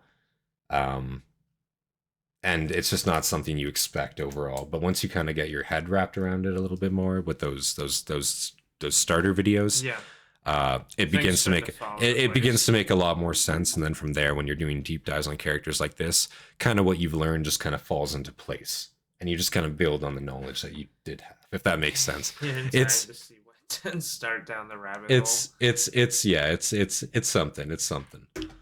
wished to claim whatever was inside the fortress factory for his own revenge, for the Isfahan massacres. Within its chambers, the lion strode alone. I'm back from the store with Fireball. Should I rewind perhaps this much? no more than 7 or 8. Oh, Anthrax went out and got Fireball. He lay immobile on his side, eyes unblinking, That's good shit. I haven't had that in years. as stiff as a corpse. But the lion could hear the boy's heart beating, ever so slowly. It's been a while. And could smell sweat and urine on the air. A pipe extended from the boy's back, and another from the base of his skull, joining him with the mechanical array surrounding the warp engine. As soon as the lion's eyes fell upon the boy, it sat up, moving jerkily like a badly controlled marionette. From the servitor boy's lips, it uttered the words, "I am T'Challa." The marionette was simply a conversive tool for the enormous engine housed within the facility. The lion sensed immediately this device was dangerous, wondering if he should destroy it. But T'Challa told him he could not be destroyed, not in the material sense. T'Challa showed the lion what he was capable of, and transported itself and the Primarch onto his flagship. The lion now truly began to see what he believed the creature to be, a sentient warp drive device, a weapon that Typhon and Midori had both sought to claim for their own ends. Perhaps So a sentient warp drive device. Now, is that a warp entity, or would that be an AI in a sense? Because both of those are obviously heretical, want to be destroyed by loyalist forces. Traitor forces, I'm assuming, would have no issue with either of those things. So I just want to be clear, like, you know, what exactly is that? I'm sure it might explain here. Let's keep going. that Typhon and Midori had both sought to claim for their own ends. Perhaps many of his It's brothers would have complicated. destroyed Simple him. enough. Okay. But Thank such you. as with the library of It's the Knights of complicated. Lupus, the lion saw the Entity, potential kind of. in weapons Okay. that strayed into the grey of morality. Jonson claimed the T'Challa engine for himself, but in a way never fully trusting it, as their conversations always unnerved him. The intention of the sentience behind the puppeted boy was unknown to him, but T'Challa was a tool that could pierce the ruin storms. one that could end this rebellion. With a Tuatolcha engine, the Lion returned to his fleet within the Thramas sector, finally ready to end the bitter conflict between the 1st and 8th Legion. Kurz had slain many of his sons, and sapped his legion's strength, with the intention of weakening him enough to not be able to challenge the enemies of the Emperor. The Lion and his fleet ambushed the Night Lords, catching them completely off guard. Once again the brothers dueled, with the Lion bloodying Conrad and beating him to a pulp. Goddamn. Not allowing himself to be overpowered this time. Avenging the deaths of his little brothers, the 8th Legion fleet was scattered. I just want to be clear, like, how, like, in-depth and, like, thorough the first, like, engagement we heard there was. It's, like, in-depth, like, they're on the ground, choking each other out.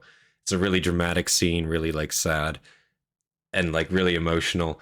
And then this one, it's just like, yeah, he just beat the shit out of Conrad, like, instantly. There's no debate. He did just beat the shit out of him. And it's like, wow. That's kind of funny to me, I think. And the deranged creature that was Conrad Kurz was captured, alongside much of the 8th Legion's leadership. But in the wake of this victory, the Night Haunter escaped to the bows of the Lion's flagship. Once again, the Lion became the hunter, just as he had upon Caliban. Rolling around all But hot for and weeks, sweaty, the like, tracking pretty skills of much. the Lion were matched by the elusiveness No, it was of pretty, the mad Night it was pretty Haunter. sensual, I won't The even lie. threats of the 8th It was, and that's of the word I'll Conrad was use, now yes. minimal, so the Lion had to shift his focus. Even over the years of the Thramas Crusade, It was quite a the while Lion had back, heard I the don't even know rumours of a where pocket at this empire point. within the realm of Didn't catch that Ultramar. timestamp, I guess. A place with a Gotta clip guiding that light part. within the warp. A bastion for the surviving legions to gather, all under the protection of his brother, Primarch of the 13th, Rabute Guilliman. The Lion made his choice. Guilliman is a misguided fool at best, and a traitorous dog at worst. Wow. There will be no new emperor, only a lifetime of war. My brothers will bleed each other dry, contesting for eternity until there can be no victor. No, not even him. There is only the Emperor. None is worthy of inheriting that mantle.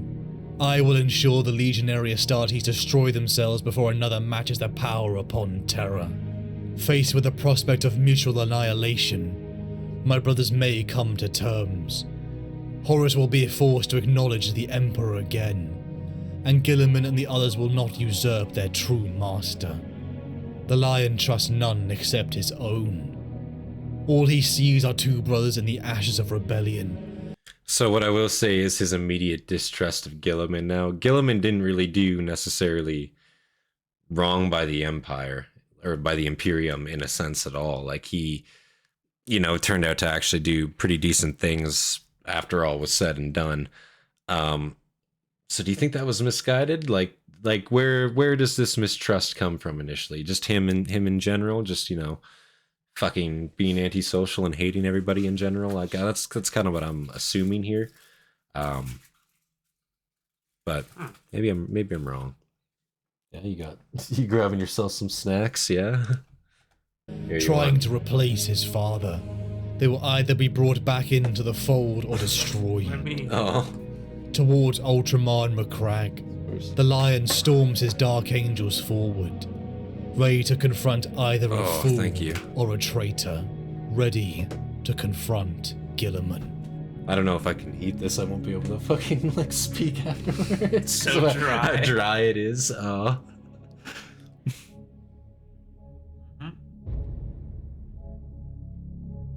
You mistrust me Is it?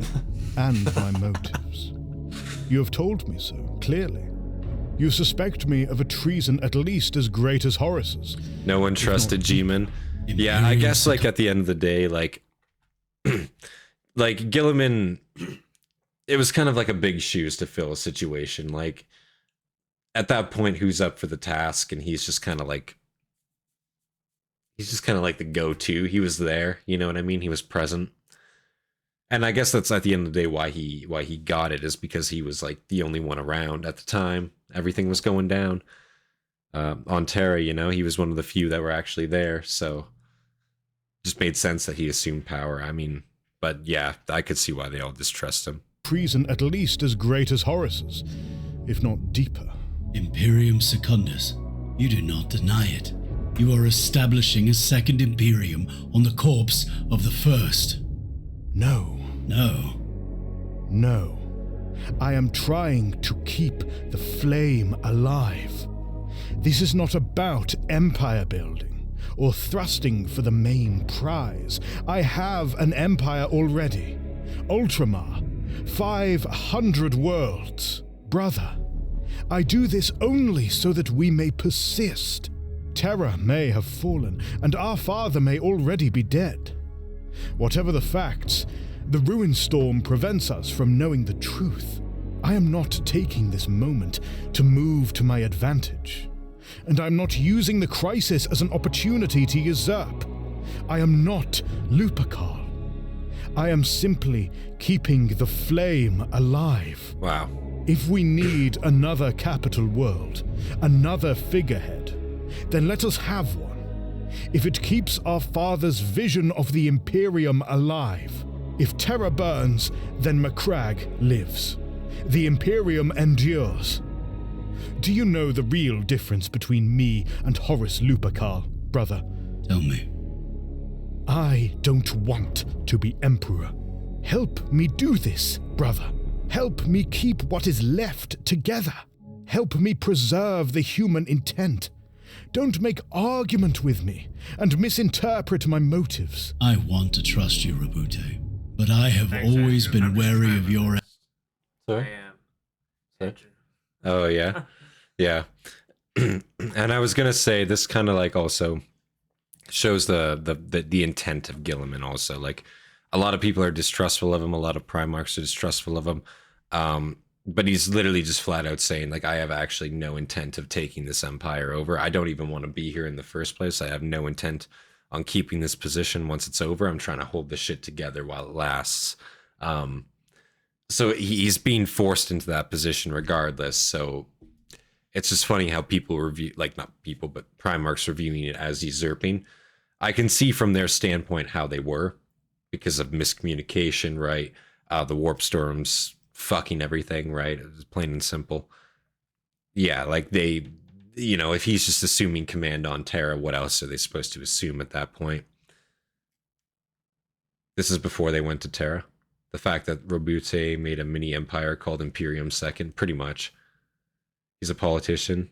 You trust his words. Why? Well, yes and no, but I feel like he's being truthful in this. Like, again, he already has an empire. He's ruling. Why the fuck would he want, you know, a larger scale one that he knows he can't hold together? Like, it's big shoes and he knows that and he doesn't want it, I think. Motives. I want to trust you, Rabute, but I have always been wary of your ambition. Your Imperium, then, this Imperium Secundus, this great scheme of survival. How do you intend to proceed? Do you intend to declare yourself regent? I do not.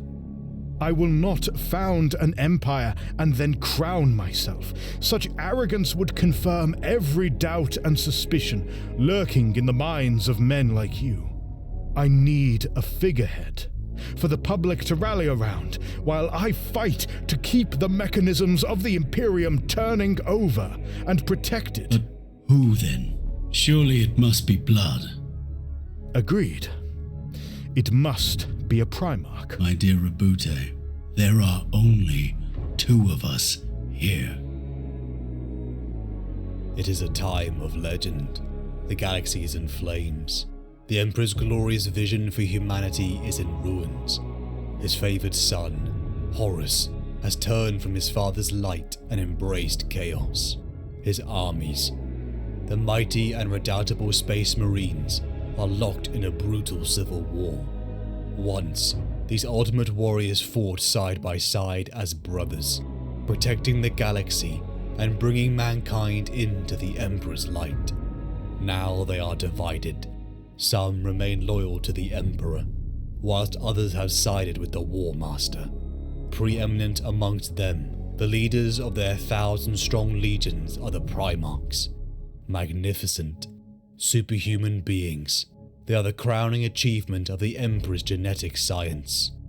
Thrust into the battle against one another, victory is uncertain for either side. Worlds are burning. At Isfahan 5, Horus dealt a vicious blow, and 3 loyal legions were all but butchered.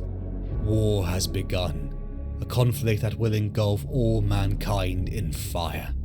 Treachery and betrayal have usurped honor and nobility. Assassins lurk in every shadow. Armies are gathering. And of course, he's basically just summing up the Horus heresy in a nutshell here. That's, yeah, pretty on the nose there, I think. I feel like, you know, Horus at the end of the day, like, I feel like, you know, we're him and the, what am I trying to say here? Were him and, you know, El Jonson, were they actually close? Were they actually, like, in it together? Or did they actually, was it purely like they met a few times and they didn't really have a good relationship? Because I feel like Horus asked about him and he kind of like, he responded in a good way, but I'm just trying to understand the relationship that Jonson had with Horus. Like, was he actually affected by the Horus heresy himself? No? There's a unit of Space Wolves here checking Buddha's aura. No, okay. So he actually, they weren't close at all. So he really respected each other. That was it. They weren't actually like, they weren't close. It was just like a politics kind of like, we respect each other, but there is actually no like interpersonal kind of relationship there. It's just like, yeah, we're both generals. We're doing our job. That's it. Okay. All must choose a side or die. Horus musters his armada, terror itself the object of his wrath. Seated upon the golden throne, the Emperor waits for his wayward son to return. But his true enemy is chaos, a primordial force that seeks to enslave mankind to its capricious whims. The screams of the innocent, the pleas of the righteous resound to the cruel laughter of dark gods. Suffering and damnation await all should the Emperor fail and the war be lost. The age of knowledge and enlightenment has ended. The age of darkness has begun. The Lion and Guilliman meet upon the colossal grounds of Macragge City, crowds in their millions cheering. The Lion and his dark angels march in perfect drill. Thousands of warriors, armed with weapons even the Ultramarines had never seen before. The Lion and Guilliman meet face to face in the grounds, Guilliman noticing for the first time that the Lion is slightly taller than him. After a small matter of ceremony, Fafnir Bloodrooder of the Space Wolves, honouring the tradition on Doolan, faced a Primarch. So I'm assuming they met and he just never like actually noticed that strike, he's actually taller than him. At the That's kind of last interesting. moment. A cut so swift, Guilliman admitted it would have taken It's an him odd detail off to guard. throw in there. With a backhand, the Space Wolf was cowed, and honour satisfied. The brothers walked side by side, with their legionaries in step, onwards towards the fortress of Hera. Side by side, the brothers conversed, the Lion prying Guilliman about how he had lit a beacon upon Macragge in the warp, and if he had found the true source of this war that ravaged the Imperium. The warp, Guilliman replied. Both Primarchs dwelling on the ordeals their legions had faced in the years since the Horus heresy had begun. Trust was a precious commodity, something the Lion had come to verify, as he believed Guilliman had committed a grave sin, usurpation. He wouldn't make the same mistake he did with Perturabo again. Within the fortress of Hera, the brothers alone met again in a chamber. The Lion... Yeah, I guess because he did actually arm Perturabo. He kind of set him up to like go traitor in a sense, didn't he? Which is kind of nuts. Like, I guess that was his fault, his misjudgment in a sense. So that's kind of funny to see. But yeah, I can kind of understand his mistrust then. Like, I fucked up once, I'm not going to mistrust again and hand power over to another usurper, like, which is, you know, in his mind what's clearly going on here, but just isn't. Funny enough, the heresy brought him closer to his brothers than the crusade. That's funny. Yeah, I mean, I feel like that's probably true. The heresy, they're literally fighting each other. So it's like, if you're going to come close to anyone. It's during times of like strife, I guess, in a sense, if that makes, if that adds up. I think it does to me, like times of stress, times of strife. If you're fighting one another, and you actually care in a sense, probably that's where it's going to show. It's when you're about to probably kill one another, I had to assume. In the fortress of Hera, the brothers alone met again in a chamber. The lion noted that this place was a work of emotion, not logic, so unlike his brother. 20 seats with 20 banners, all from each legion, were draped upon them. 2 were left blank. It finally hit the lion that 2 would never return, and 9 would never take their place. 20 sons would never again sit at the table with their father. The Imperium had changed forever, and the golden era they were building was falling out of reach. Feel But like if I eat this sentimentality also, I'm would not just stop gonna the ASMR lion the from his mic duty. also, you know? Imperium Secundus, I'm gonna an get empire forged Yeah. on the ashes of the old Imperium. Terror Gotcha. was cut off by the warp storms. For all they knew, the Emperor was already dead, so they had to bring together what was left. The tactical choice, but also one of hope. The lion distrusted his brother instantly.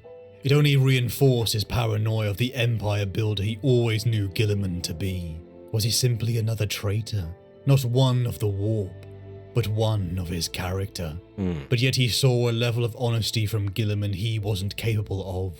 Unnerving for a man who kept his true thoughts to himself constantly. The lion saw the merit to More along Guilliman's the lines of plans, but the question he got close to his brothers during the heresy because he actually had to talk and work with them. That's true too, I think, because he's a very antisocial person, very interpersonal. So I feel like, in a sense, actually having to talk to them, actually having to communicate them on the grand scale for the sake of the Imperium, yeah, I feel like that would absolutely, get him closer to his brothers as well. Yeah, that's actually a really good point, to be fair. Kind of sad to think about, yeah. 2 who failed and removed from memory, while 9 never going to sit with them. Yeah, true. Yeah, it was never going to be 9 ever again. Yeah, you're gonna go back to painting?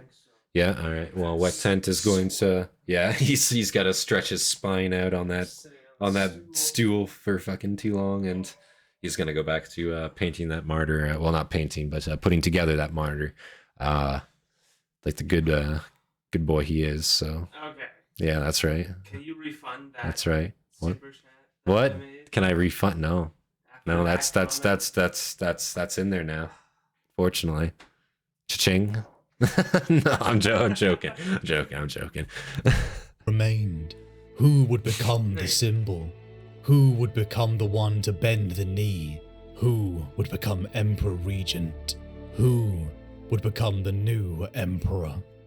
In a banquet celebration for the arrival of the Dark Angels, the Lion and Guilliman sat with their men until the klaxons boomed across Macragge City. Andrew's telling you to have Mass fun. Have orbital fun. launch. thanks, 400 drop pods Says rocketed thank you. towards Yes, you Guilliman's can catch home. that. The Dark Angels had begun their assault.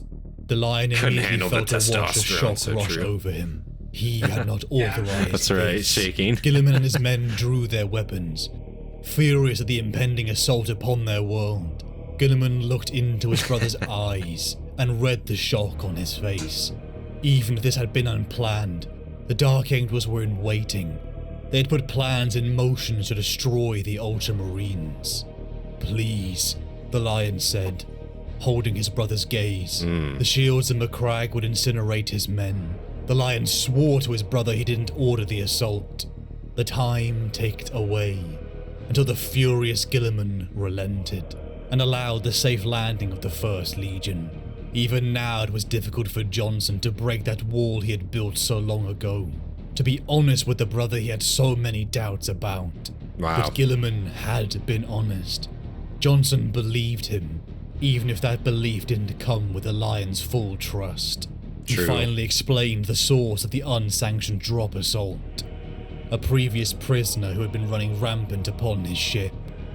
Conrad Kurz, the Night Hunter. Guilliman grabbed his brother by the throat and slammed him into a marble wall, Oh. shattering the stone behind. It's going The right Lion in here. kept his hands by his side, as his face finally showed emotion by contorting to a snarl. "You brought that monster to my world," Guilliman roared. The Primarch of the Ultramarines' anger was obvious, in contrast to the repressed fury of the Lion. But his anger, and Guilliman's handling of him, was nothing in comparison for his failure to capture Curse since Thramas. Yeah, I can kind of understand that. Yeah, like he did kind of like fail to capture him time and time again. He had multiple battles with him where Kurz did show himself and he just was incapable of getting him in a sense. And also, yeah, he brought him to Macragge, so it's like it's not a bad sentiment to have in a sense. God damn. The two secrets between the two Primarchs was breaking their bond. They were at each other's throats, just as the Night Haunter wanted. The Lion and Guilliman swallowed their anger. The Night Haunter was upon Macragge. He was the priority, and they would hunt him together. In the Sotha chamber room, the Lion and Guilliman chased their insane brother, finding the stalking, gaunt creature that was Kurz, taunted by Barabbas Dantiok and Alexis Pollux. The latter saved as he was dragged through the light of the Sotha device, the Pharos beacon, the communication and light in the warp for Macragge, Guilliman's secret. The Lion and Guilliman stepped forth alone. They would deal with their brother. Too many of their sons' lives had been lost to this monster. The cackling curs faced them, a stark figure of lean, long bones and hollowed frame. He looked like a starving giant, towering yet emaciated. His tattered black cloak flowed from his shoulders as the Lion and Guilliman pushed forward with their blades drawn. The Night Haunter twisted and darted around them, prowess fueled by savage madness as the Lion and Guilliman struck out. Metal sang in discordant clashes as Jonson and Guilliman tried desperately to pin down the Night Haunter. So I just want to be clear. This is the third encounter with Conrad Kurz. Let's see if he can actually pin him down this time and get him. Because, like, again, excuse me. Again, he's been letting him go time and time again. Not letting him go, but either getting his ass beat, beating him down, but he escapes, or he just, like, you know, it doesn't show himself. So it would be really nice to actually see him fucking get this guy, you know, finally. Like, and I know we know what happens to Conrad Kurz. We've seen it. We've seen the video. But goddamn, how many tries is it going to take to get this guy? Holy shit. Amongst the marble ruins scattered with their sons' corpses, Kurz struck the Lion in the neck, Jonson feeling the grievous wound. As Guilliman bashed away the Night Haunter, Conrad's maniacal laughter grew as he began to run, telling the two Primarchs that death would welcome them. Pollux and Dantiok began He's running away again. To their lead lords to run. Kurz is slippery. Like, yeah, he just is a rat. He just rats away every time. The explosive set beneath by Kurz detonating. All of the Dark Angels and Ultramarines screamed in horror as their Primarchs vanished from their sight. So he trapped them? He literally just baited them. So bright even his eyes couldn't see through it. That was a bait, right? And a large yellow gauntleted fist reached down to help Jonson to Brute sucks in duels and needed to be saved from death blows. God damn it. Around him was polished black stone. So why is he even there then? Just don't even show up. Pollux, Dantiok, and Guilliman. Sotha. The Primarchs had been teleported to the distant world of Sotha, an act achieved by the Pharos device, the beacon in the warp that had drawn the Lion to Macragge. But again for the Lion the paranoia crept in. Guilliman, using technology he didn't fully understand, things even the Emperor did not dabble with. And even then, trusting his protection to Dantiok, a previous Iron Warrior and son of Perturabo. But did this concern come from Guilliman's ignorance of this technology, or the Lion's own guilt for committing the same sin with the T'Chulcha engine?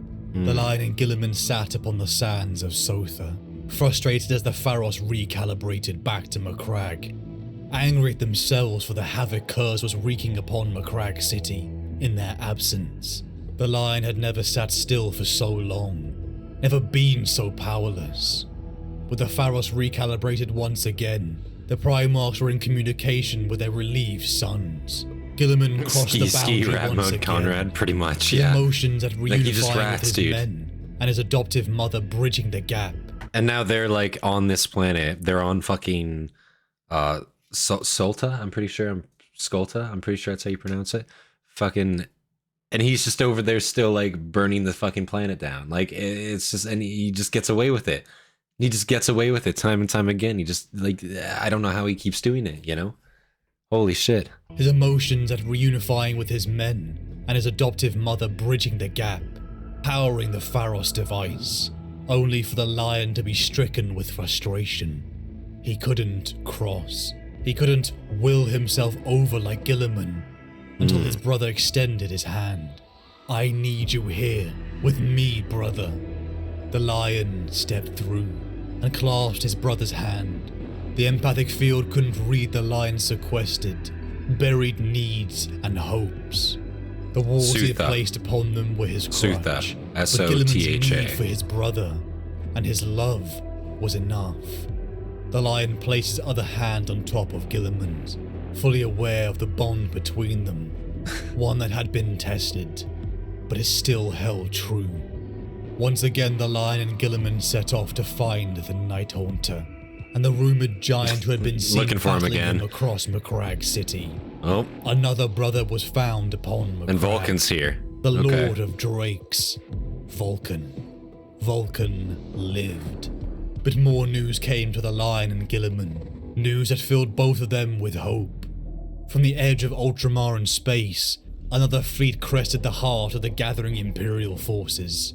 Ships of gold and scarlet red burst forth. The Blood Angels and Sanguinius had arrived. The three brothers stood vigil over the body of the Lord of Drakes, Vulcan. An unmovable spear of fulgurite lodged in his chest, pierced there by curs and forces that aided him. Their brother did not rise from this death, and the sight of it broke their hearts. The lion, Guilliman and Sanguinius sat down together. Now, obviously, we know that Vulcan's fucking just, you know, an immortal, allegedly, so fucking, you know, I think he does, in fact, come back from this, does he not? I'm not mistaken, but, you know, I'm sure this would have been fucked to see, like, finally a Primarch, not even finally, but a Primarch being killed, and it's just like, you know, them seeing this for the first time. It would be pretty radical to see the actual leader of a legion, like the Emperor's child himself. Correct, he is a perpetual. Yeah, he just exists forever. Yeah, he's there. The lion, Guilliman and Sanguinius sat down together. The events of last night alone have made me value life and kinship more than ever. We have lost another brother, and Macragge, great hearthstone of the 500 worlds, was almost brought low by the deeds and machinations of just one determined traitor. I have witnessed the venom of our enemy. I have seen the sad fragility of those assets and lives that remain to us. Rubuti and I do not think alike on many subjects. By this time in the story, Vulcan has died so many times he has lost count. So it's like, you know, it's funny how it's just like, oh, from this spear he does not rise, but like he's you know, he's literally done it before. So are they just kind of like, you know, are they just kind of like tear jerking here a little bit? Is that what's happening? Are they just like tear jerking us a little bit? You know, they've literally seen him rise from the dead, and they're just like, yeah, he's dead this time. No, like simply. Objects. We disagree, but we also stand together, loyal. We fight for the Imperium. This was supposed to kill him, but the assassin meant to do so killed his madness, so he can come back sane. But the Imperium had to continue. Jonson saw that now. Guilliman was right. They needed Kurz to keep killed him the nearly flame every single alive, time. It was always Kurz just ratting him down. Figure to rally around. It must be blood. It must be a Primarch. To crowds of millions upon millions, a sky swarmed with ships and banners waving in the wind. Legionaries of black, blue and red stood in parade and saluted. The crowd's cheers were deafening as they looked to the three Primarchs. On the right stood Lion El Jonson. They're jerking us, yeah, apparently. On the left, Guilliman. Don't look at me like that. Warden. And in the Or center, do. Wait a second. Emperor Regent Sanguinius, Imperium Pause. Secundus, was born.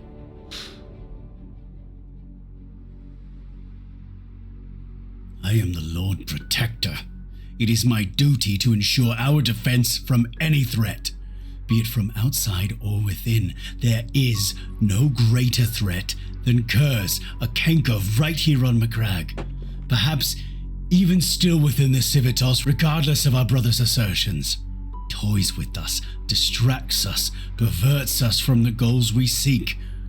While he is here, nothing is safe. Imperium Secundus cannot grow. What are you asking for? I ask for nothing.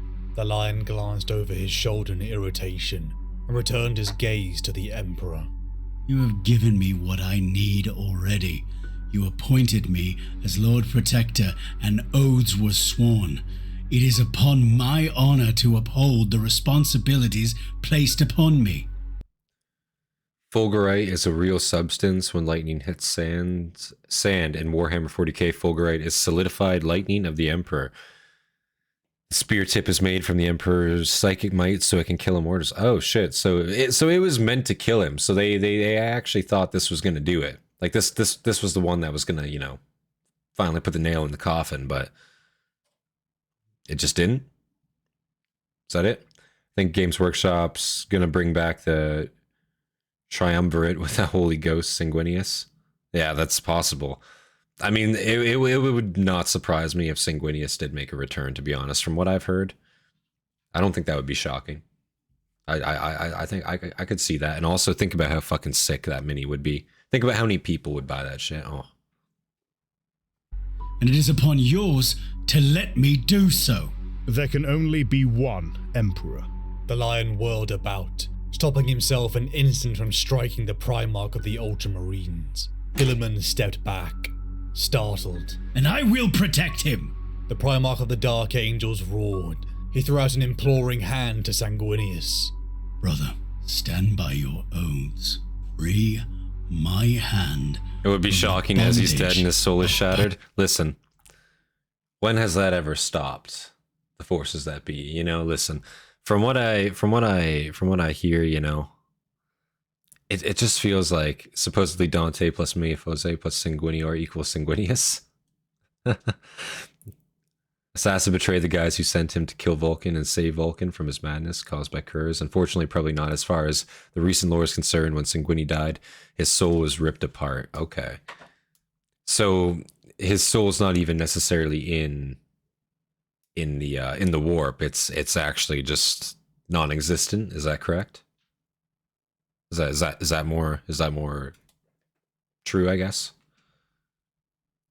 He became the Trinity of Souls. Okay, fair enough. His aspects, the Angel of Darkness and Light, are battling in the warp. Okay. Interesting. Free my hand from the bondage of personal niceties. You entrusted your life to me. Now it is time to prove that trust. What would you do? Asked Sanguinius. He looked at Guilliman for a second, and then back at the lion. What has our brother not done that you will? Crag has been a fortress from without, but it must be fortified from within. Martial law, a total suspension of contact with any ships that have not been thoroughly inspected. Quarantine, if you will, curfew, searches, surveillance and investigation without limit. There will be no shadows to hide Kurz, no cracks for him to move along, no gaps to fall through. Nothing will pass upon the face of Macragge without my knowledge. That's what you have to do, though. He closed his fist. That's what you have to do. He held the world in his hand. It is what our brother has done that I will not, that is more the matter. And what is that? Shown restraint. It was several seconds of silence before Guilliman spoke, moving past the lion to stand next to Sanguinius. The decision is yours, my lord. Chris? Oh yeah, Chris Tester, yeah. It moves against everything we have sought to build. The new Imperium will never be broken from the outside. If we falter and lose our freedoms, it will be because we destroyed ourselves. Sanguinius nodded, and the lion took in a sharp breath. He was ready to make further argument for his case, but the Blood Angel met his gaze and silenced him with a look. What you say is true, Rabute. Oh, yeah. But only to a point. Our brother is right. We each must be a pillar of the new Imperium, and if we remove one support, the whole edifice will crumble. Kurz will not stop unless we stop him. With the beacon of Sotha reduced to a fraction of its power, the Imperium will need strength and guidance. That's always more cool than to ever, see. Wow. And that is your task. Though we have defeated many foes of late, the war is not over. There are battles to be waged. It is for this reason we swore to uphold the commands of our brother from Caliban. If he is not worthy of such a duty, then you cannot be the statesman of the Imperium, and I cannot be its emperor. Guilliman signalled his capitulation with a resigned look and a nod of the head. The lion looked at Sanguinius and could only guess at the new emperor's thoughts. Was he simply acting as a peacemaker, maintaining the illusion of hope until his foreseen demise? Or did he truly believe in Imperium Secundus and the part it would play in guiding the future of mankind? Did it matter? Not to the lion. He knew what needed to be done. It had been his weakness, his hesitation on Sogualsa, that had allowed Kurz to escape. This time he would leave nothing to chance. Before the winter finished, Kurz would be dead by his hands. It was a pleasing thought, and he suppressed a smile as he bowed to Sanguinius. Thy will be done, my emperor. You have doubts, brother. The lion stated it without question, and knew Guilliman was required to answer as the two of them paced along a long balcony on the southern aspect of the fortress of Hera. 30 meters below them, a company of praetorial guard marched towards the Port Hera, their footfalls in unison. It was almost dusk, the day spent in long discussion about the Imperium. Sotha, in the preparation for the declaration of Legatus Militant, that would suspend the civil authorities of Macragge and hand executive power to the Imperial Triumvirate. No, I have fears, brother. Grave fears. The lion stopped and looked south across Macragge Civitas. The city was sparkling with thousands of lights. So at least they're being honest with each other here. And beyond he could see the blue plumes of plasma jets rising from the landing fields. He could smell salt amongst the fumes of traffic and people, as the wind shifted to come in from the sea. His silence invited Guilliman to continue. Every action begets a reaction. Have you considered that Kurz wants us to assume absolute authority? Yeah. He wages a different war from us, for That's objectives true. we cannot guess at. He is insane, lashing out blindly at any target. That's also true. Wounded, maddened animal trying to protect itself. You heard Lord Sanguinius's account as well as I did, brother. So that's an interesting take on it. He thinks like, it's as simple as like, Jonson thinks it's as simple as it's a wounded animal lashing out. You got to just fucking put it down like the sick dog it is. And like, honestly, that's not a bad take on it. But Guilliman, more thoughtful on the situation, of course, sees the ulterior motives of Conrad, sees how complicated of a character he could potentially be. You're trying to break down authority itself. You're trying to get people to question authority. And in a sense, when you're imposing martial law, you're cracking down in the way that you are. That's kind of exactly, you're getting people to be unruly in a sense. And that is a goal, I guess. Yeah, that's also not a bad take on it. It's interesting they're discussing this. That's not bad. Protect itself. You heard Lord Sanguinius's account as well as I did, brother. Kurz's madness has an end game. He seeks justification, affirmation, retaliation. You are giving him that. The lion thought about this, knowing that he owed his brother the courtesy of proper consideration. The alternative is to let him wreak havoc across Macragge, across the Imperium. Our new emperor said it. He must be stopped. That reverse is not psychology. what he Yeah, said. exactly. Guilliman argued. The other Primarch sighed and turned away, leaning his back against the pale stone of the bastulate.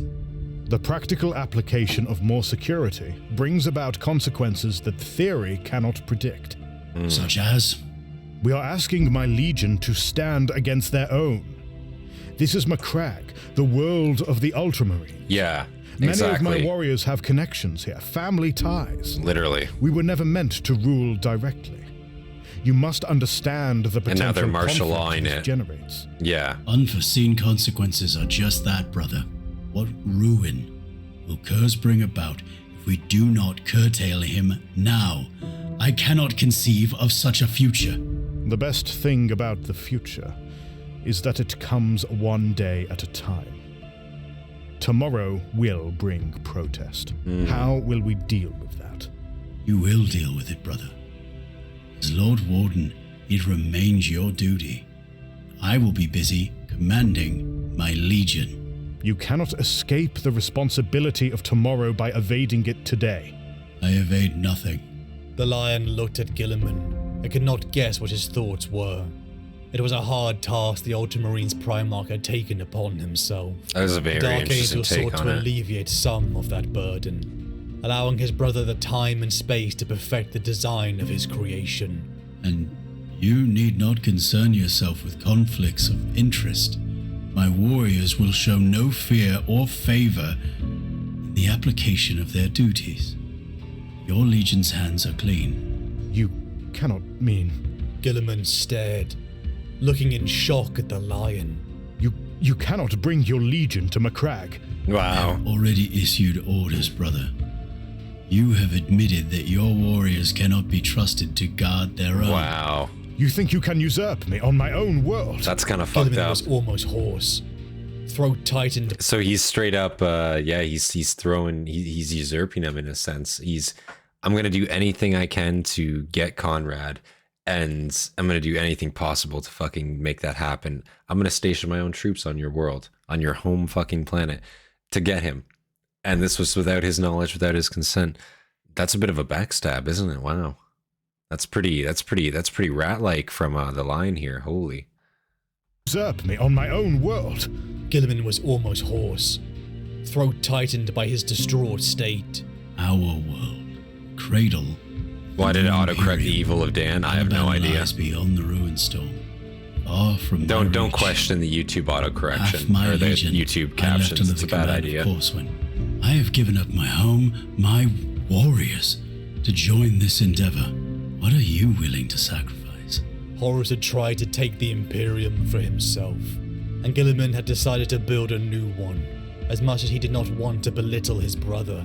The Primarch of the Dark Angels knew that there could only be one winner in the war to come. There would be no second place. Curse had to be dealt with at any cost. Any cost. Yeah. Even Gilliman's pride. Wow. The lion stepped close. That's a his voice rough one to dropping. swallow. Do you trust me? Because Dan is evil. True. Whoever Imperium Dan is, Secundus. don't ask questions The about flame Dan. come to life the other side of the ruined storm. The lion has come to see if Gilliman too has betrayed the Emperor, finding many things to his distaste. Decisions that confirm many of the lion's suspicions that Gilliman is taking advantage of this chaotic time. But yet he recognizes the hope and unity this could bring to the scattered Imperial forces. But he and Gilliman clash too much. Both neither fully capable enough to fully trust each other, to become the figurehead for this new realm. Gilliman and his dislike of the lion's conduct and secrecy. The lion's mistrust of Gilliman's ambition over his duty. But the lion could trust Sanguinius. For all Emperor like the lion is... See, I feel like everybody can rely on Sanguinius. Sanguinius was very much like seemingly like the glue that kind of held everybody together on the loyalist side. And when he died, it was just such a fucking loss for them. Like, holy, you know, because they all kind of looked up to him. He was kind of like the, you know, the poster boy in a sense for them. And like, yeah, he was also just not a bad guy as far as like Primarchs go. He was, you know, overall definitely one of the kinder ones, one of the better ones in general. So it's like, yeah, you know, it just sucks to hear like everyone having this trusting relationship with him, and then knowing what happens, of course. But it does make sense that the personalities of Jonson and Guilliman are just in direct confrontation, because, like, you know, they're just such two conflicting personalities. Totally makes sense. I can see that for sure. You know, and also Jonson's willing to go at any cost, and, you know, especially on the homeworlds, the Ultramarine homeworld, Macragge, right?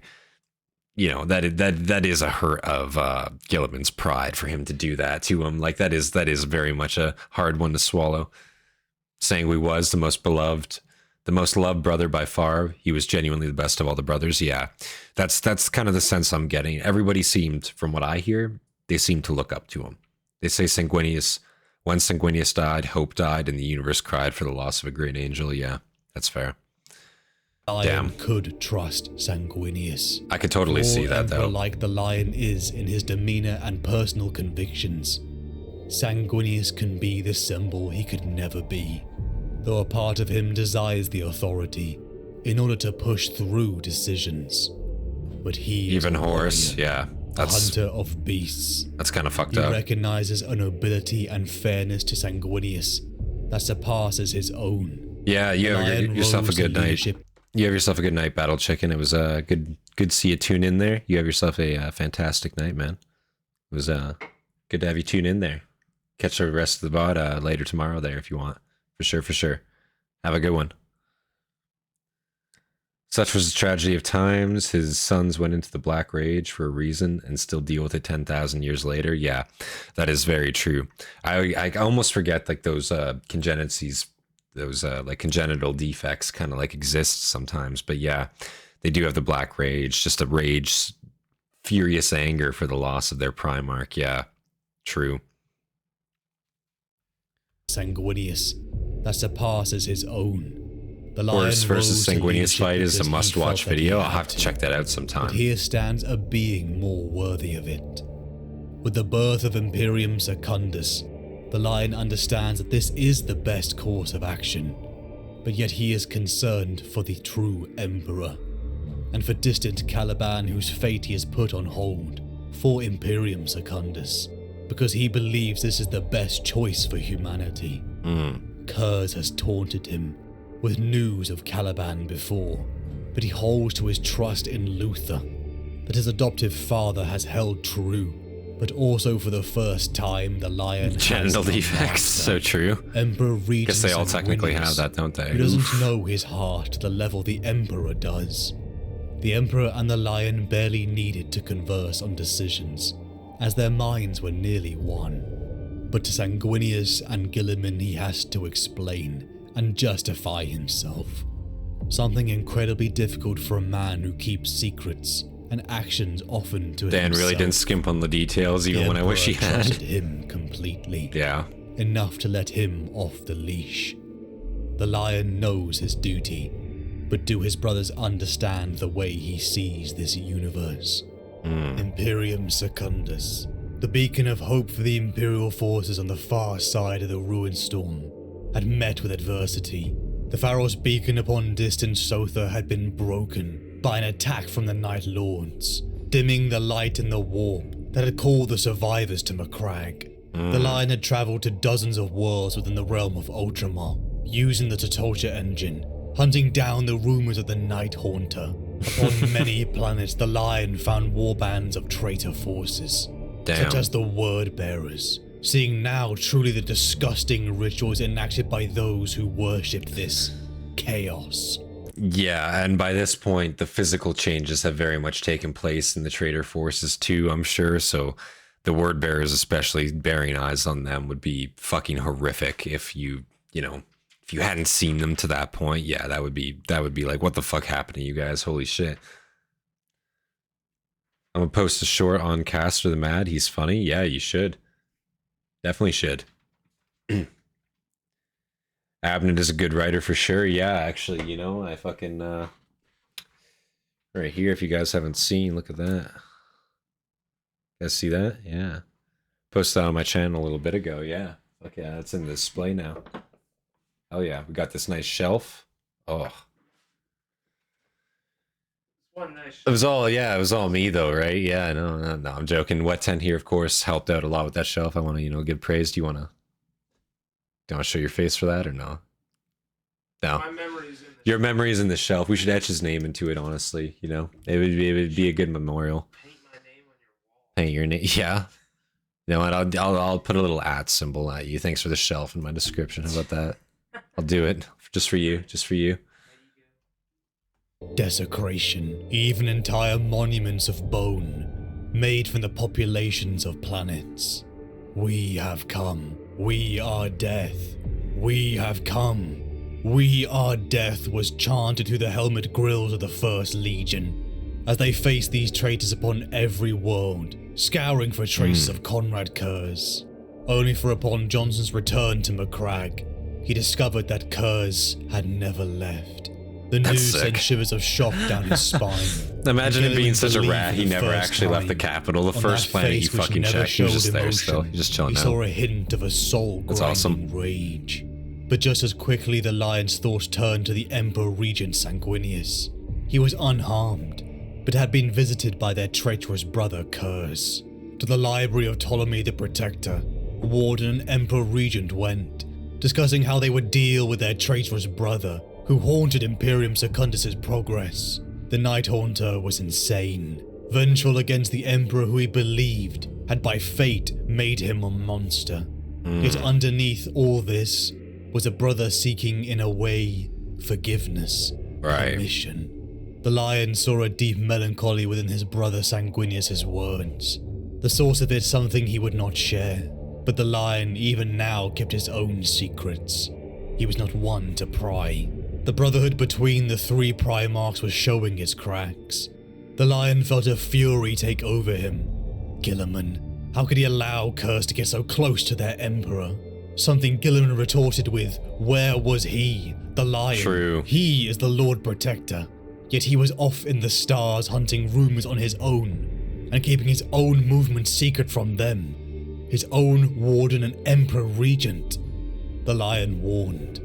That's a fair point. What's your guys' take on that one? Those are both fair points. I feel like, if he's like, Conrad is a fucking rat. He's a slippery bastard. So I feel like, again, and to his own acknowledgement, you're only gonna fucking find him when he wants you to find him, right? At the end of the day, like, this is again Conrad Kurz we're talking about. This is a Night Haunter.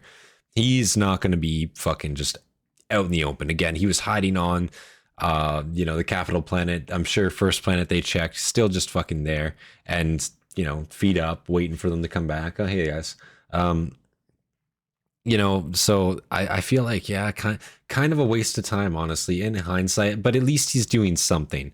At least he's doing something, I guess, at the end of the day. It's better than nothing, but damn, and keeping your movements hidden, especially, that one's a rough, and he is Lord Protector too. That's a big title, big shoes to fill, and you're not present, so yeah, it's kind of rough.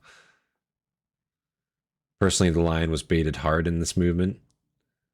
Yeah, I mean, that's a fair take, I think. I believe that's fair. Side with G-Man? Yeah, that's fair. Yeah, I think Guilliman has a pretty good point here on this one, I will say. I think he's probably right. Chasing rumors out in the middle of nowhere, it's not going to get you anywhere. His own Warden and Emperor Regent. The Lion warned, insult me again, brother, and theoretically I will punch you in your practical face.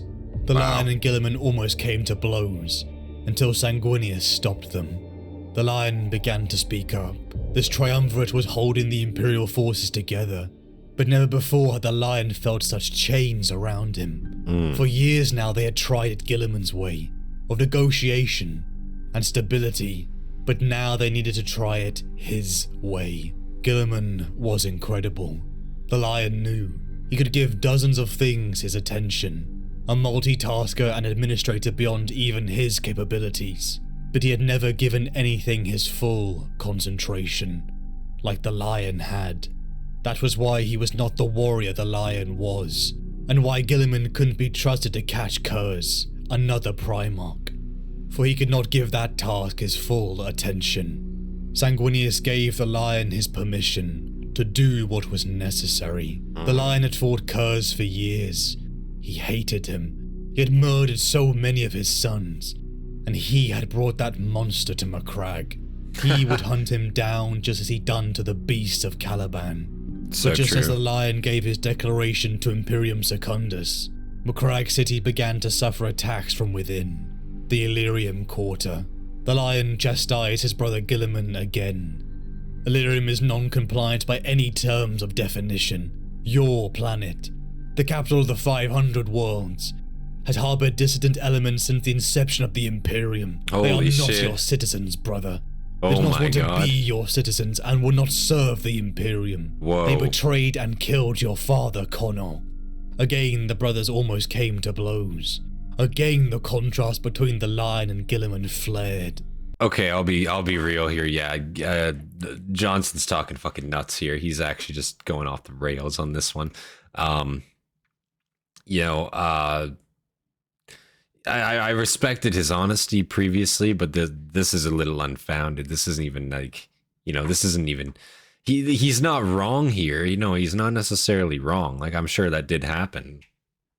But holy shit, do you really need to, like, do you need to say it in such a way? Like, do you have to be as direct? That's pretty, I could see why they almost came to blows with that The one. Goddamn. negotiator and the hunter. The Emperor had sent the Ultramarines like diplomats across the expanse of the lost colonies of mankind, bringing them into the fold.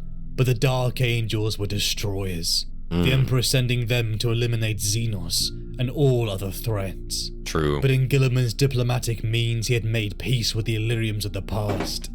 The ones who had once rebelled. Crash out, yeah. And now again were rife with the resentment the Night Elder had used against Imperium Secundus. The Lion wanted to eradicate This is why the them Lion from wasn't made orbit. War Master, not a politician. Wipe the Yeah, he slate has no. clean. Secure He's so brash. Imperium He's got no Secundus, so they could focus sympathy on getting to him at all. Terra.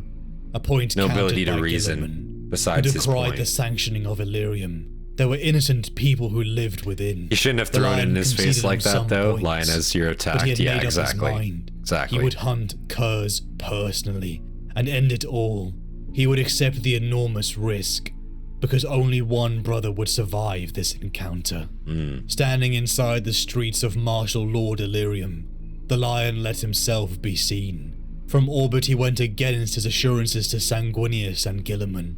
He launched radioactive munitions at the rebelling Illyrium forces, hiding in the mountains. And when the dust settled, he set off for the tunnels that ran beneath. It's a Likely small walking micro into country the Guilliman has Nightwalker's sanctioned trap. for years. No need to He blow was so it up. close. Diplomacy An like end this. to Wink, Kurz wink. in sight. Diplomatically He began like to this. think Yeah, of the true. future. A new War Master. Such was the prize he called to mind.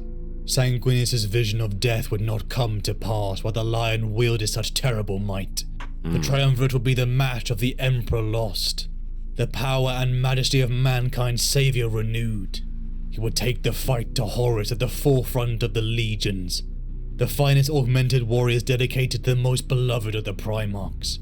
Recruited, organized, trained, and armed by the greatest logistician in the galaxy. Commanded by its paramount general. I will just say I want to like pause on that illustration real quick. That's a fucking sick illustration. I will say, like, props to whoever fucking came up with that one. That looks awesome. Like, straight up, like, looks awesome. Technically, the Lion didn't launch nuclear missiles.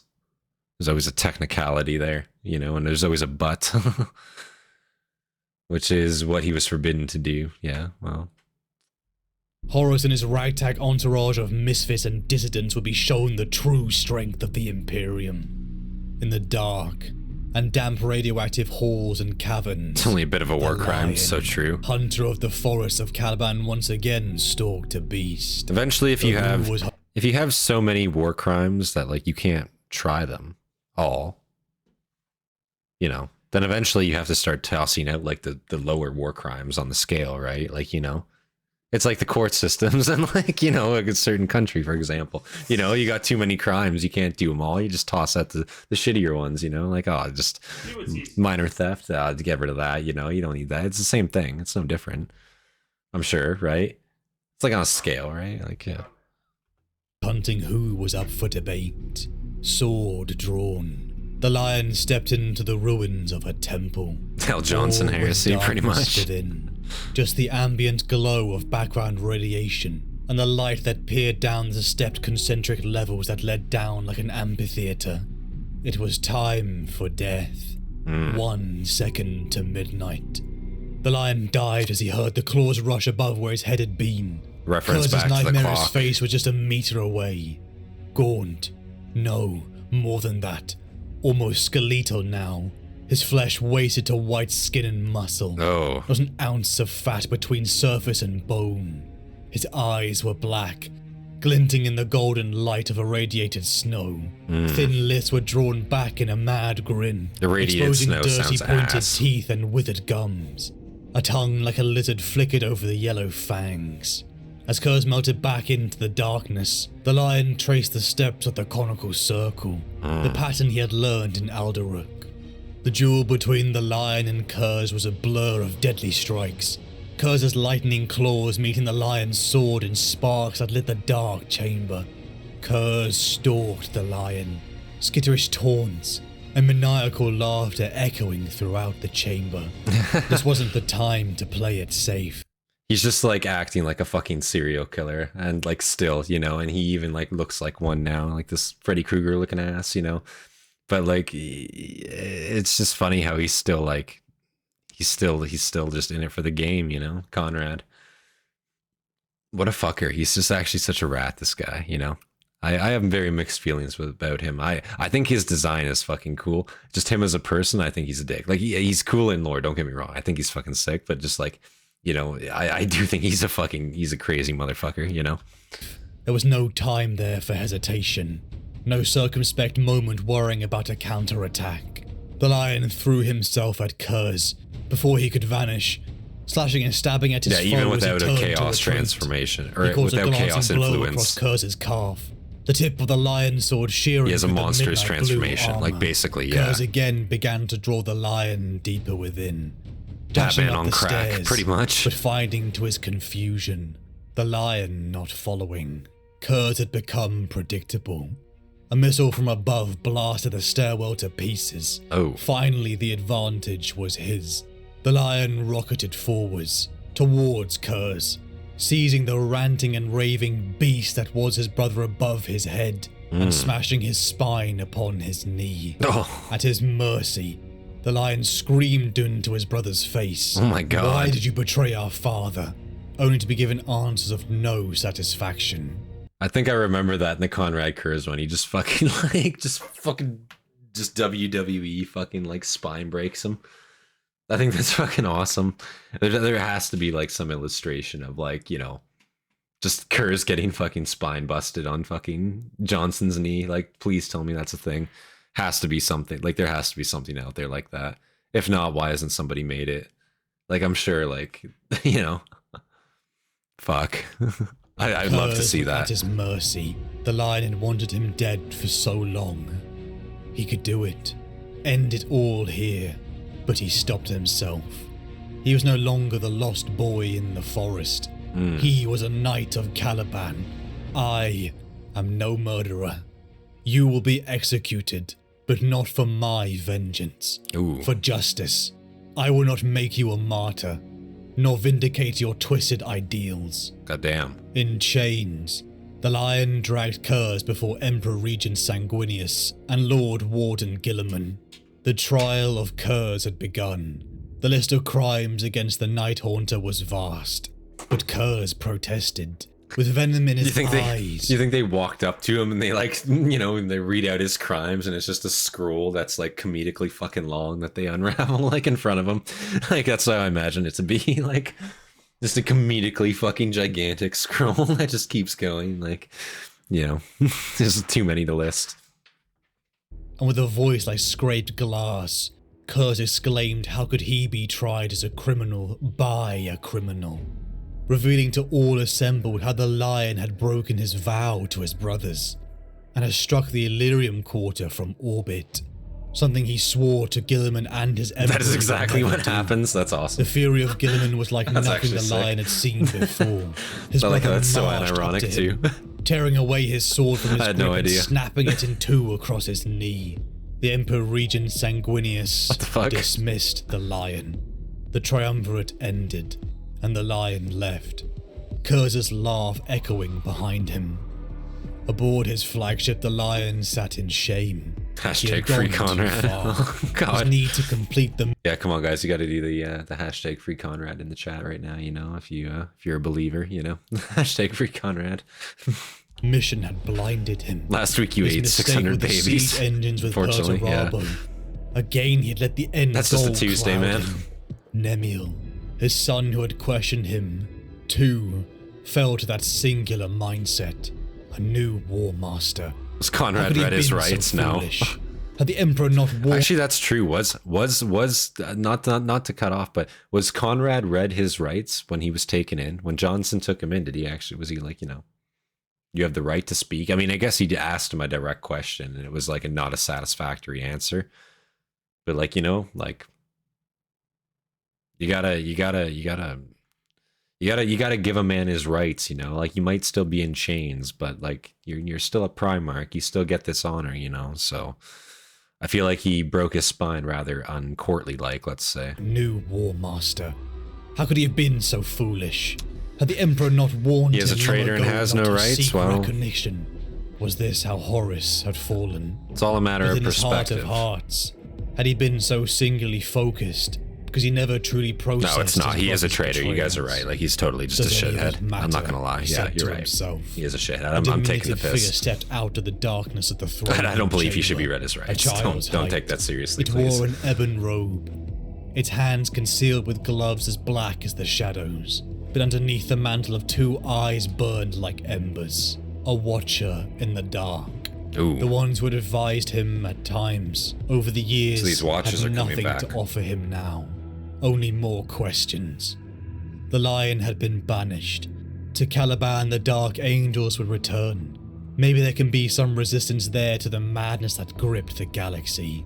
But You on have the no edge of rights departure, to something exist nor overtook the breathe. Lion. True. Conrad's words. His fate to die as an assassin not born yet, sent by the Emperor. Immediately the Lion ordered the Tuatolcha engine to teleport him back towards Macragge. In the throne room a white light emanated, as Sanguinius' sword almost fell upon Curz's neck. Jonson and his son Holguin teleported into the chamber, all weapons drawn upon them. Curz and Sanguinius' visions were true. The Lion exclaimed, Curz would die at an assassin's hand sent by the Emperor in the future. Therefore, the Emperor lived.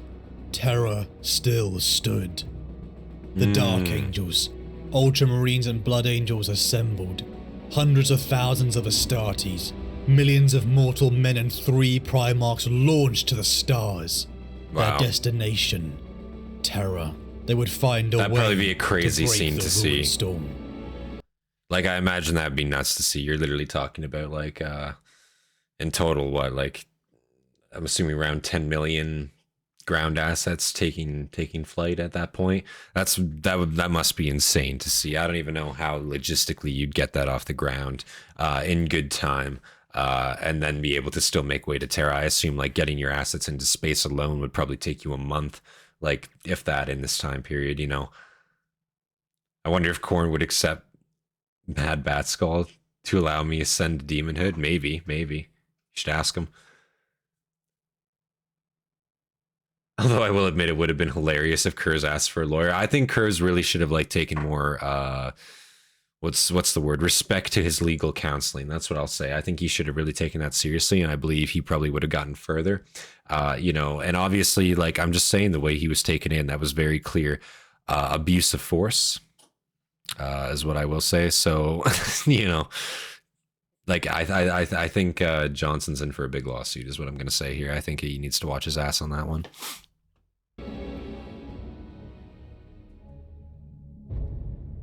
I am not Horus.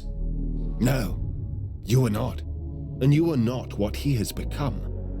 But remember, brother, remember what he was. I remember how wise I thought our father was to make him War Master.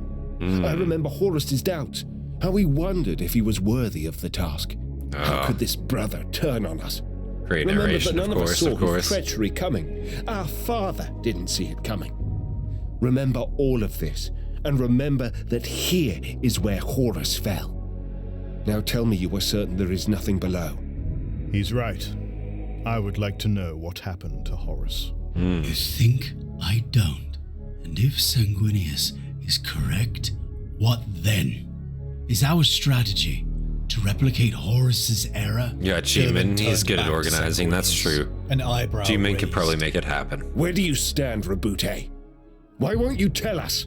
I wanted to hear you both out. He plays Imperial We have a Law lot against the of data, Triumvirate. but it does I'd not love to point see it. in a clear direction. Somebody should make some We have skit just about that come shit. through- Honestly, great idea for like a skit, you know?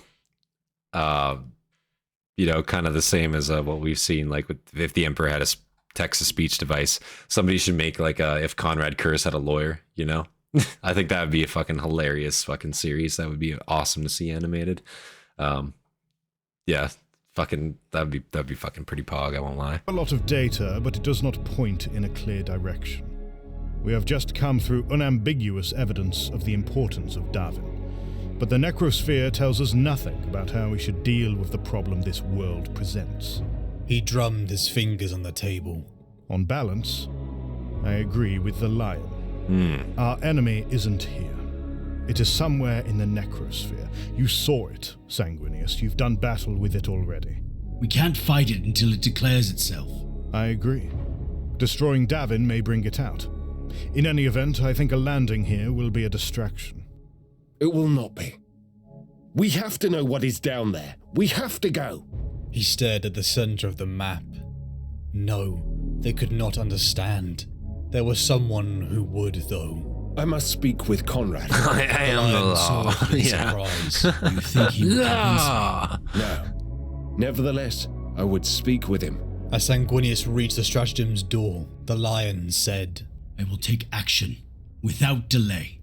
You will be wrong to do so. Sanguinius said, and left. Mm. The klaxons boomed through the corridors. Another amazing The illustration, invincible reason goddamn. was maneuvering into position for the bombardment. I have no authority over you. Nevertheless, I am giving this command. I will not be opposed in this. Sanguinius placed his hand on the hilt of the blade in carmine. He did not draw it. The act was less a threat than a reminder. He had no intention of harming the legionaries. Physically opposing him, though, was more than they could do. He spread his wings, lifting them high. He filled the corridor and towered over the dark angels. Do what your honor demands. Know that the responsibility for what happens now is mine, not yours. These events are beyond your ability to control. The legionaries did not move, but they did not raise their guns. Know this, too. What I do for the Imperium. So does the Lion. Nothing that happens now changes this fact. Sanguinius drew the blade in carmine and smashed Very the blade loyal. against the helm of one guard, splitting it open and staggering the Dark Angel.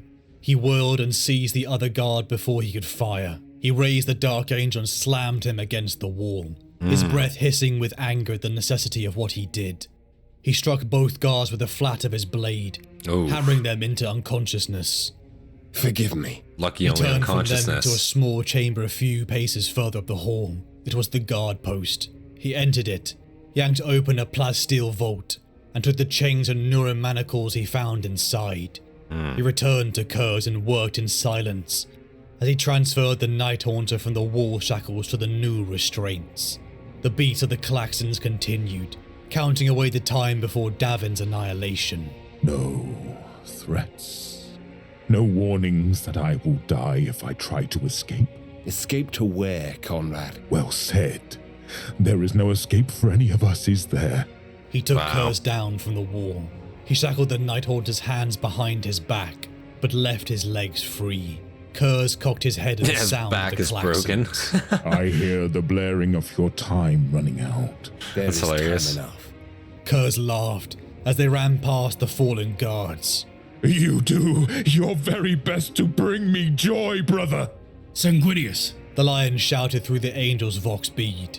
I wonder, is he just like dragging him on the floor while like they're moving here? Is he just like like fucking just grabbing him by like the scruff of his neck and just sprinting with him? Like, is that what's happening here? Because his legs are busted. Like, not his legs, but his back is fucking broken. He can't use his legs, surely, right? Man doesn't have a spine no more, you know? He might be a Primarch, but I think you still need that. I don't think your extra organs account for your spine being in 2 pieces, you know, unfortunately. It's kind of fucking funny, though. A funny scene. What are you doing? What I must, as a you. But you were wrong. Already healed it? That's fair. They probably healed it. But then again, why would you, like, do you think he naturally healed it, or would they... He's healed it by this point? That's fair. That's fair. Do you think he would naturally be able to heal it? Because I don't think they would. They obviously wouldn't go out of their way to heal him. Like, you definitely want to keep his fucking back broken. Because, like, that motherfucker, he's a rat. He's going to slip away. Like, if you know, it's better if his back is broken. Naturally, he could heal it off. Okay. Built different. Yeah. He did get the lion's sword smashed straight through him and survived. True. That's true. But you were wrong. You are setting us against each other. This is madness. No, it is necessary and it is fated. He shut down the channel, cutting the lion off mid-roar. Sanguinius opened a 100% Vox naturally channel healed. to He his healed chapter before he even got to masters. court. Damn. Launch drop Wow. pods. Immediate landing in the vicinity of the temple. All forces away. Now. The lion gripped the arms of his throne. He took a You gotta breath, put him in like a perma forcing backbreaker himself to see machine where it clearly just through the red snaps haze it of continuously, anger. you know? Damn, it Auspex, sounds brutal, give but me like, a fuck. trajectory. What are your orders? Stennius asked. Do we shoot my brother down, you mean? The lion thought. Wood creaked beneath his grip. Damn you, Sanguinius. Right, Damn you exactly. for forcing that choice on me. Drag it all the way down.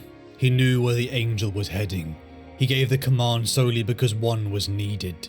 Why did he take Kurz? That's pretty hard. What sense does that make? He acts according to his convictions. He is wrong. We must act for the Imperium. The fleet is in position. Bombardment targets locked. So noted, Captain. Then Gilliman was voxing. You can't fire now. The lion killed the vox. My lord. I will have silence. The lion told him. The noise of the bridge fell to a murmur.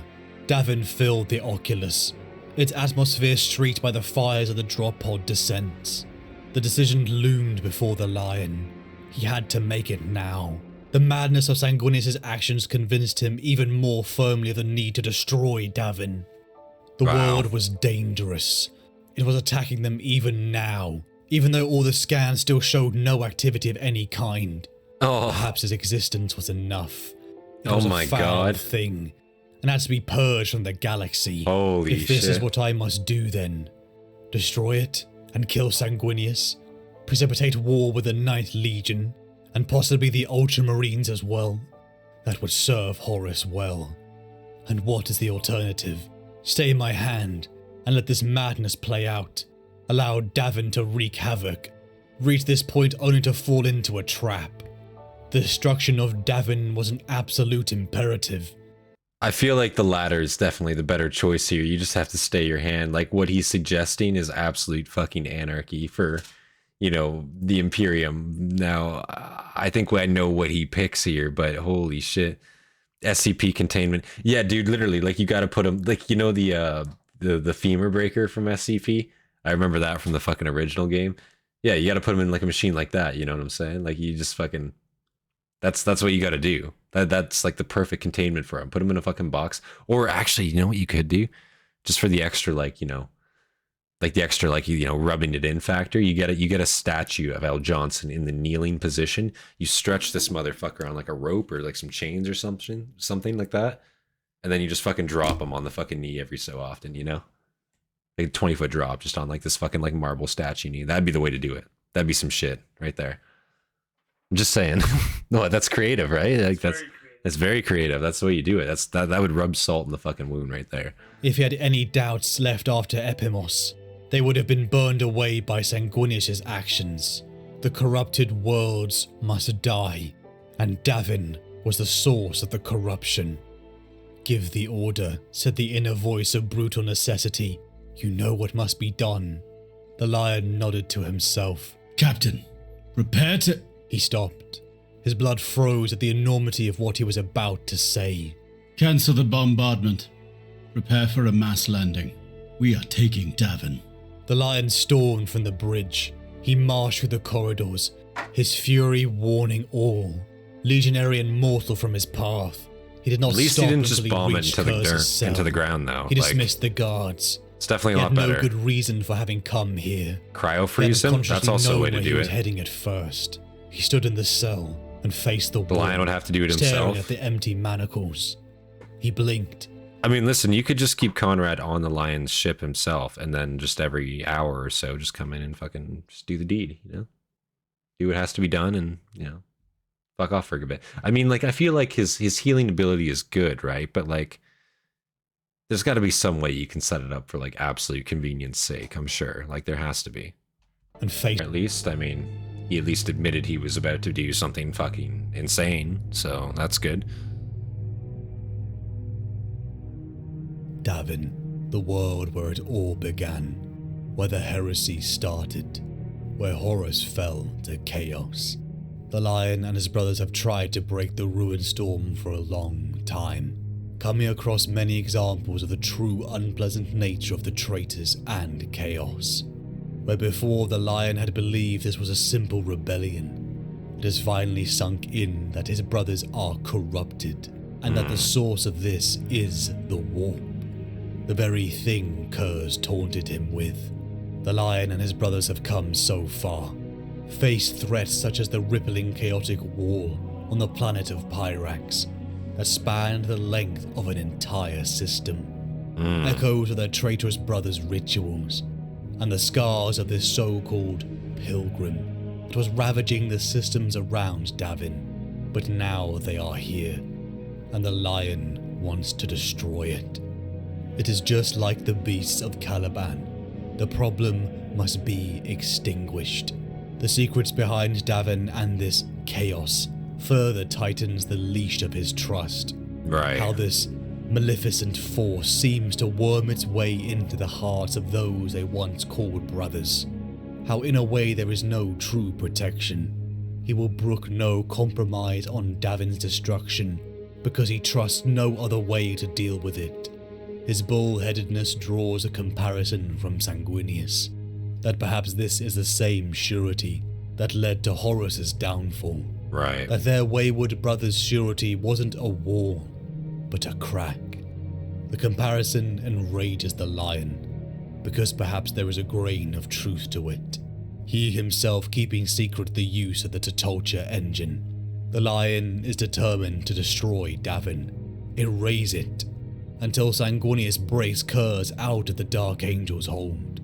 Sanguinius wants to use their brother's prescient abilities and calls the Blood Angels to assault Davin. The lion sits on the precipice of bombarding the world, and subsequently the 9th Legion too. He comes so close to giving that order when he snaps out of it in the last I like these moment. recaps that he His does. hands shake, confounded by what he had almost done.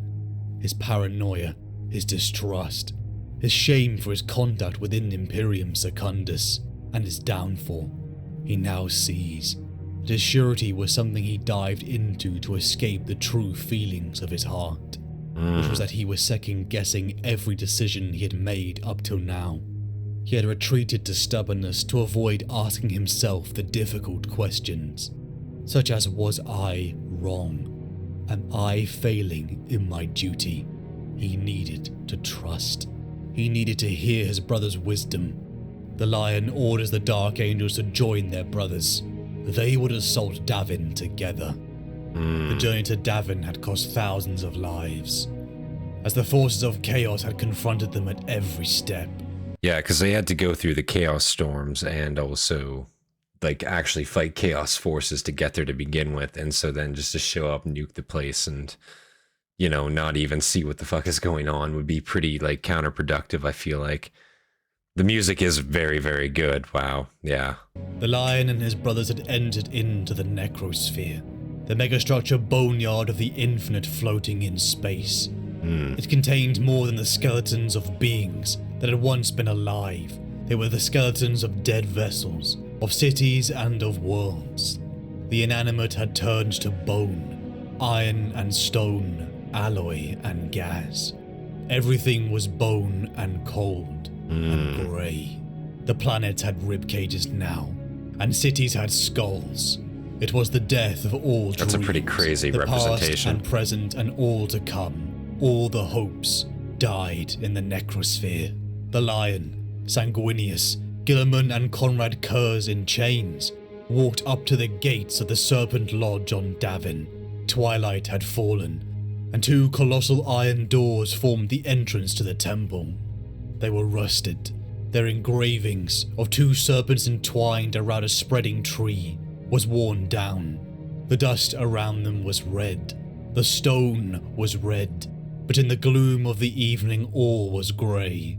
Amongst the abandoned rubble, the lion and his brothers saw nothing. But Sanguinius pleaded with them to see the greater pattern. Davin was a fulcrum. Fate changed here with Horus, and it would with them. Chaos had seen to that. The boneyard of sentient life. The necrosphere was designed to convince them that all here was dead. How close had the lion come to bombarding the planet and the blood angels with it? Could he see now that Davin was designed to corrupt them? But though the lion had come close, they all still stood. They were being manipulated, the lion recognized. But Sanguinius saw they still had a choice. Interesting to see that they're picking up on the fact that this planet is corrupting them. Even just like the vicinity of it, it's corrupting them in a sense. And it's causing them to make, ill-fated choices, which is going to lead to their downfall. Sanguinius is really the only one to pick up on this and actually spread that info, and the only one with a bit of foresight to recognize it. I think that's interesting. They could defy fate. With those words, a portal opened in front of the brothers. Sanguinius stepped in as Kurz screamed, the revelation of choice, melting his worldview. The war portal held their brother as demonic forces began to attack. Creatures of nightmare emerged upon Davin, and in the stars as finally the rumored destroyer revealed itself. The Pilgrim, the Veritas Ferrum, the Iron Hand's flagship, and others of missing Hastati's fleet vessels, bloated and corrupted with demonic power, surged towards the loyalist fleets. The lion and Guilliman were frozen, and in frustration the lion attacked the temple grounds, causing a flicker within the portal. A weakness. Jonson and Guilliman lunged forward and began to strike at the corrupted stone. Dust and shrapnel rained on the lion's shoulders. A blast of demonic light hit him in the chest, scarring his armor. It forced him back half a step, but still he pushed on, as 2 demigods broke apart the temple grounds. It had to be them. They're just vandalizing this place. It place. was symbolic. The act of 2 brothers saving another confounded the power of demonic influence, as if belief itself was just as important as the physical blows. Right. The journey to Davin had been as much symbolic as physical. There was a principle to the warp and its denizen that the lion could still only see imperfectly, but appeared to be in the order of a reification of the abstract. Ideas became things, symbols became fortresses, and so we had to fight the demonic on the very ground that it gave so much power. The forces of the Imperium, land and sky battled hell itself, until finally Sanguinius emerged from the portal, locked in combat with a greater demon of chaos named Madial. The lion and Guilliman charged at the greater demon to join their brother, slashing and maiming the beast with everything they had. The lion once again slaying a great beast, but despite the efforts of the lion... So they're taking down a greater demon of chaos here, which is obviously no small feat, but 3 Primarchs, I think that's very possible and very achievable for them to do, for sure. So that doesn't surprise me any there. Lion and his brothers, they definitely probably was a hard fight though. Until the noble sacrifice of Sanguinius' herald pinned the demon in place. The demonic storm turned in upon itself as the fleet finally unleashed their payloads upon Davin, the place where the heresy had begun, annihilated from this universe. The corrupted, bloated fleet eviscerated as the lion and his brothers retreated back to their ships. The boneyard of life itself, the necrosphere, began to dissolve away. Davin died, as the lion heard the cries from his navigators that the light had returned, the warmth of home. Terror, terror, terror, they cried.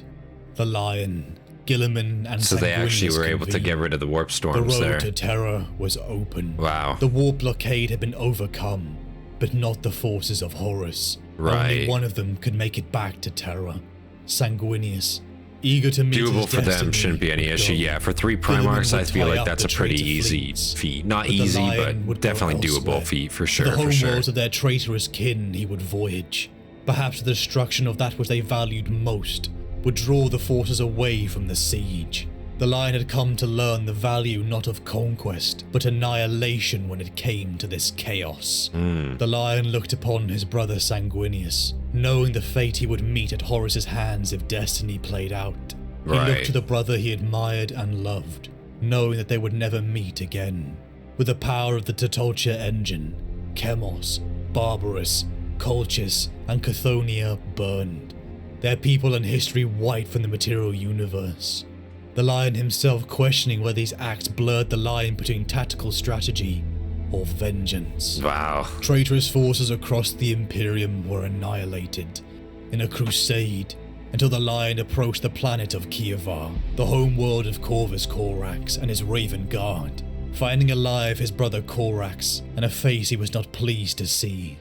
Leman Russ. The lion had his doubts. Why did his brothers not make their way to Terra? Why were they not on the front lines? But despite the lion's doubts, they were loyal. An asset he could take with him on the crusade of vengeance, and then to Terra.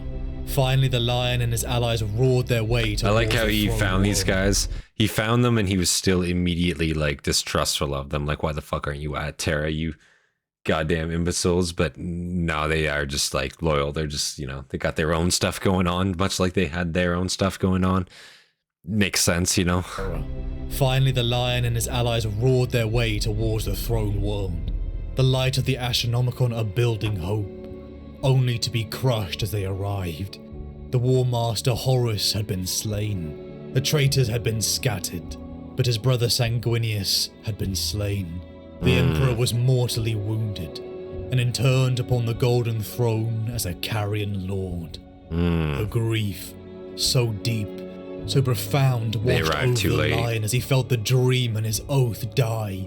All is ended, and all is madness, and nothing remains but vengeance for old scores, the lion said to Russ.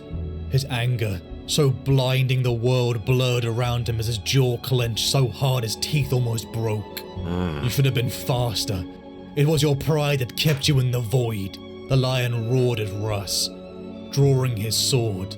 But Russ didn't raise his arms, seeing in his brother's words a condemnation of them both.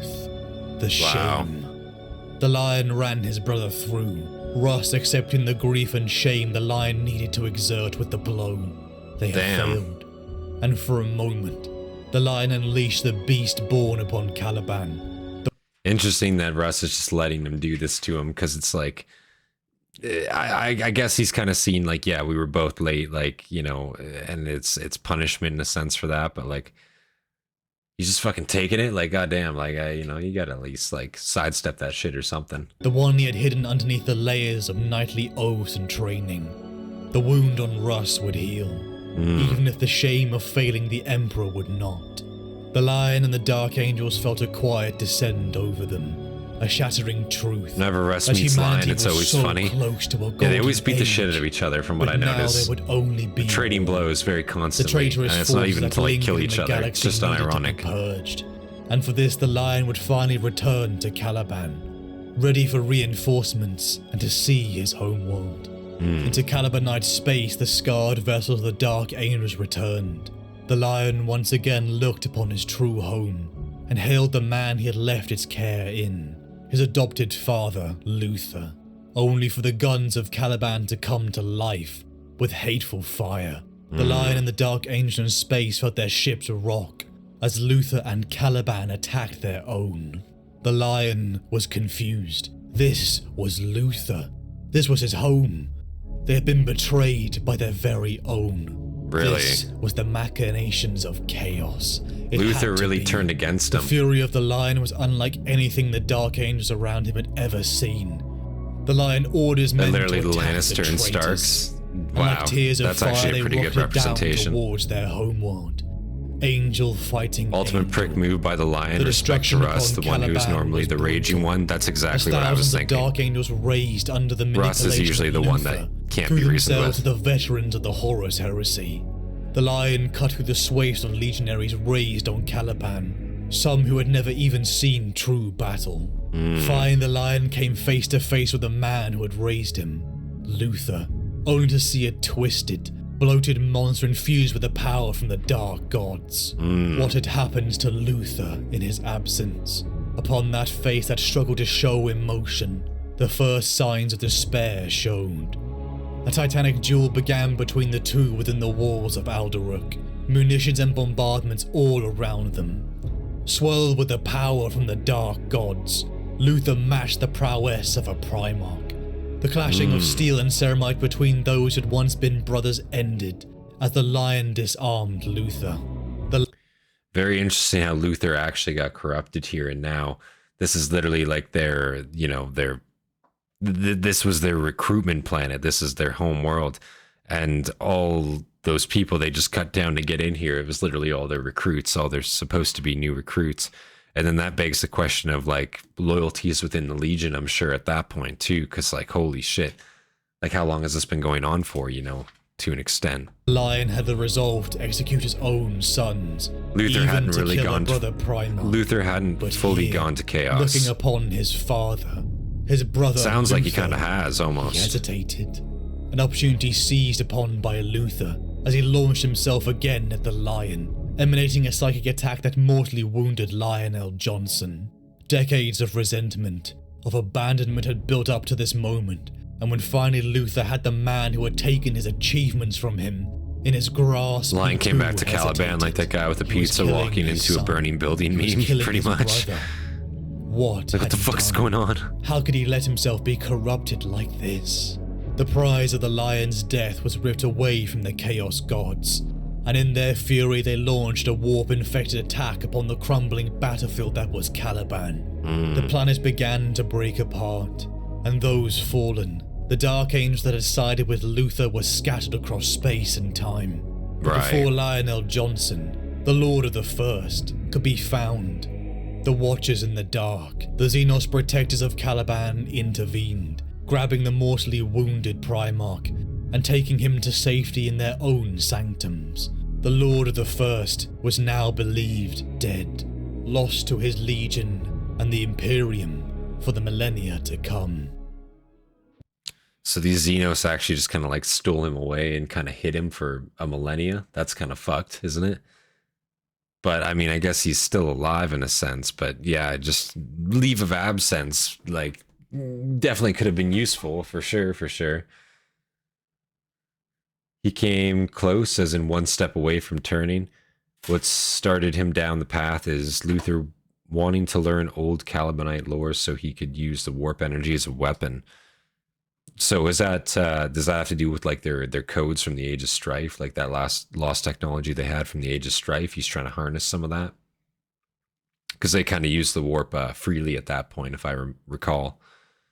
Yeah, the Chaos Gods were pissed. Luther rejected their power at the end. Oh, Luther did reject their power at the end. Okay, that makes sense. So that's ultimately kind of what saved his life in a sense, is he kind of didn't take the full force of it. He didn't give fully into it. The lion awakens within a forest that resembles that of broken Caliban. He looks upon a reflection of his face in a Lion lake, goes to sleep for 10,000 unable years. to Fuck me. recognize the image he sees. A face weathered by time, yet not felt pass. He is suited in a master-crafted armor, but his body feels weaker. He sees before him an emaciated, disheveled man in a boat upon a lake, circled by dark creatures in the water. He wades in to help, only to be stopped by a watcher in the dark. He does not remember who he is, but the watcher tells him to follow his nature. The lion pushes deeper into the forest, trying to remember who he is, until he comes upon some tainted beasts, rushing towards frightened humans. Have a good His night, hunter Crab. It instincts was kick good, in, and good he seeing you here. slayed Thank you them, for tuning in. I wrestling them to appreciate the that, man. ground and gutting Have them. yourself a good night. Upon returning to the humans' camp, he finds he is attacked by a figure in patched black and red ceramite plate. Zabriel, a dark angel who was present on Caliban during the Civil War. Zabriel attacks the Primarch. He last saw attacking him and his brothers. I think there's an hour left. There's about 50 minutes. About 50 minutes left. It's getting there. It's getting there. But the lion rushes forth, subduing the threat.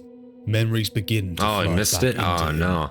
He No, it's knows all good who though. We've he been going is. for it. This is a He long stream. is We've been going for a Lion while though, so the Johnson VOD is gonna be Caliban, up son of the Emperor, probably tomorrow Primarch for of sure, the for sure. Dark If you guys want to catch the Angels. full VOD And without with the skips this, and whatever, he but learns from without the Zabriel intermissions, that but over yeah, 10,000 years has passed. I appreciate it, The guys. lion If you're, feels sick to his it is getting a core. little bit late. I understand if feels you can't watch the full thing. overwhelming That's shame. completely understandable. You One guys have a good moment night. he battled Luther, and now he lives in the rotting Imperium of the grim dark future. A twisted nightmare of his father's dream. The Imperium he fought for is dead. Unrecognizable. A caricature of the dream. He became a conqueror for his father. But if that dream was dead, then what should he do? He should return to his true nature. On Caliban he was a protector, a hunter long before he ruled.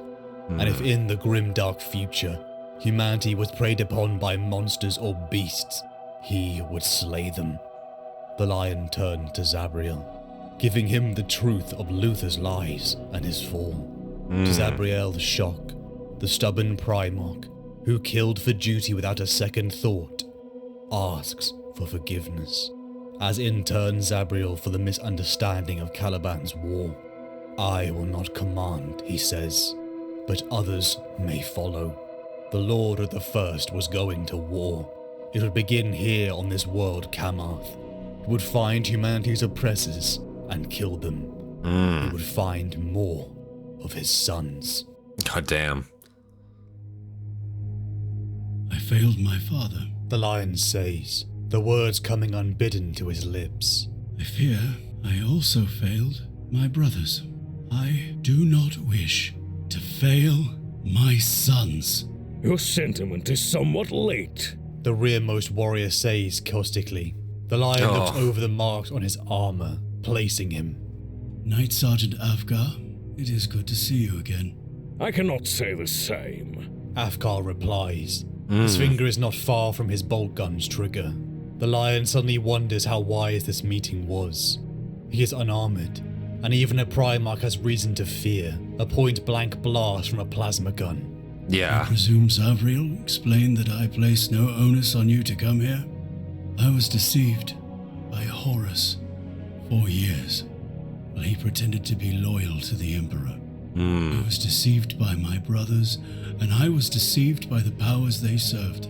When I returned to Caliban, it seems that many of us were deceived again. I witnessed Luther wield foul sorcery of the kind I had only seen used by the traitors.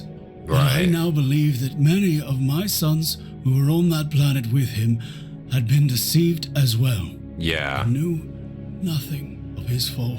I am trying to see past deception to the truth and leave recrimination aside.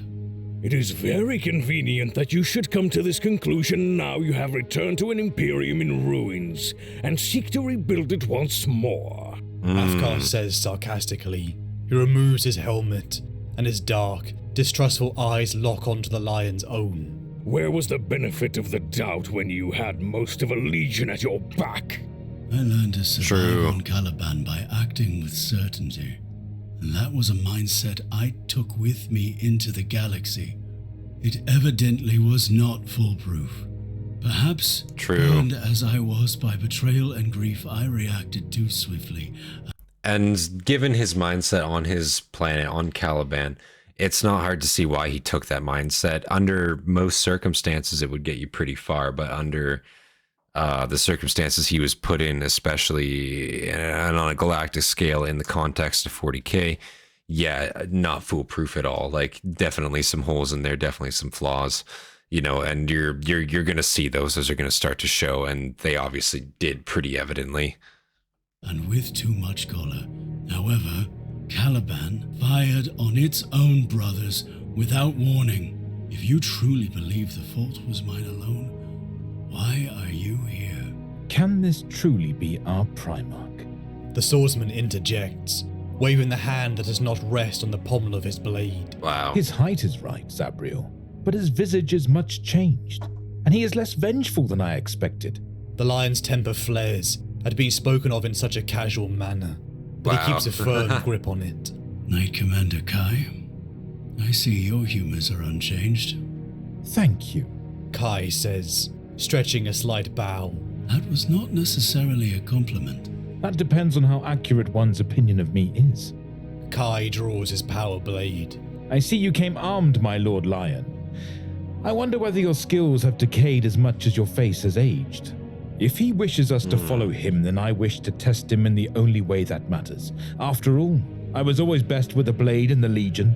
Causewayne might have given me some trouble, but only on his better days. And besides, he is not here. He activates his blade. There is no further warning, no salute with his weapon or statement of intent. He simply attacks. The lion steps back from the first thrust and draws fealty on pure instinct. The power field crackling into life, just in time to deflect Kai's second swing. Damn. The former Knight Commander is pressing forward aggressively with speed, switching between single and double-handed grips from moment to moment, his every movement an attack. Interesting how these, these Astartes see him, and they just kind of like shit-talk him very casually upon seeing him after all these years. Like, they're just like, yeah, they're really not what we expected after all these years, you know? And the best way to test him is to just, like, fight him in their mind, you know, to see if he's actually, like, who he claims to be. I guess it's not entirely crazy. This old man is... this is old man Lion in 40K. Yeah, he looks like Sir Davos Seaworth. He kind of does. If his hair was a little bit more gray, he actually kind of does look like Davos Seaworth. Literally Tywin Lannister, if you check out his 40K model. I might have to check out his 40K model. Is it similar to Tywin? That's kind of crazy if it is. However boastful Kai's claim about his preeminence within the Legion may be, they are not entirely without merit. He's undoubtedly an expert swordsman. The lion has waded through a host of foes with nothing more than his armoured hands, and slain members of the traitor legions and their younger kin on Kamarth, with fealty without pause. But none of those foes possess Kai's ability. The lion circles to his right, but Kai's footwork is excellent, and his attacks do not relent.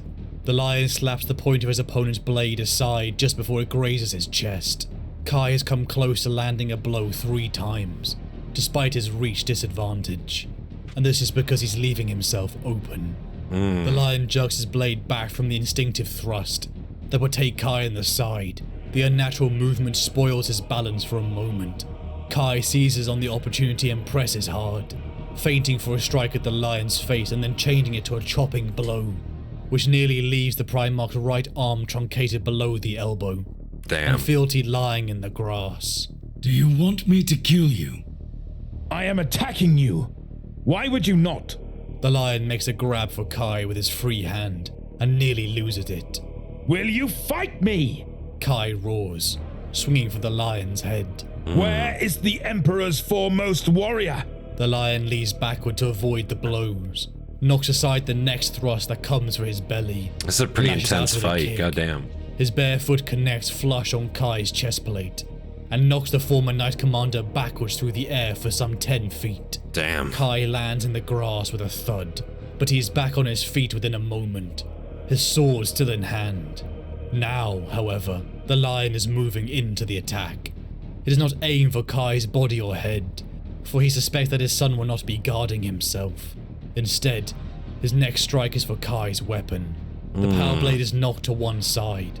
Kai manages to hold on to his sword, but the next blow knocks it from his hand completely, and the lion brings fealty to point up rest a finger's breadth from Kai's gorget. Do not test me again. The lion growls. Kai kneels and removes his helm, but the face so revealed is smiling. Forgive me, Lord. Words of reconciliation are easy to utter, but little reveals the spirit like swordplay. You could have killed me, but did not. If your intentions are to safeguard this world and others, then I pledge my blade to you once again. What if I had killed you? Then my companions would have known that your words were empty. Kai says. The lion snorts. He remembers Knight Commander Kai as a braggart, about whom it was whispered more than once that he might belong in the Emperor's children. So it's true, like, to see the passage of time, just how these characters evolve over time. He has, and clearly his Legion has as well. And, you know, if he did just outright kill him, then yeah, it kind of would in a way show that his words were meaningless. So he did just, like, you know, disarm him in a sense. He wasn't attempting to kill him, and he really had no intent to at the end of the day, even though he easily could have been a Primarch. I think that's interesting to hear. But also as a warrior who would never ask anything of others, that he was not willing to attempt himself. The First Legion as it was will never exist again. Adaptation is critical. I will not rule. I have no wish to. I will command those who are willing to be commanded, and I will lead those who will follow. I know Kai, and he has said his piece. Lowhawk has also given me his answer, and with your recommendations, I will accept him. What of you, Afkar? Afkar's jaw works for a moment, but he finally mag-claps his bolter to his thigh and straightens. You will give the same opportunity to any of our brothers whom we might encounter. If they are corrupted, I will not stay my hand, but I will not make the same mistake I did on Caliban and assume corruption without proof.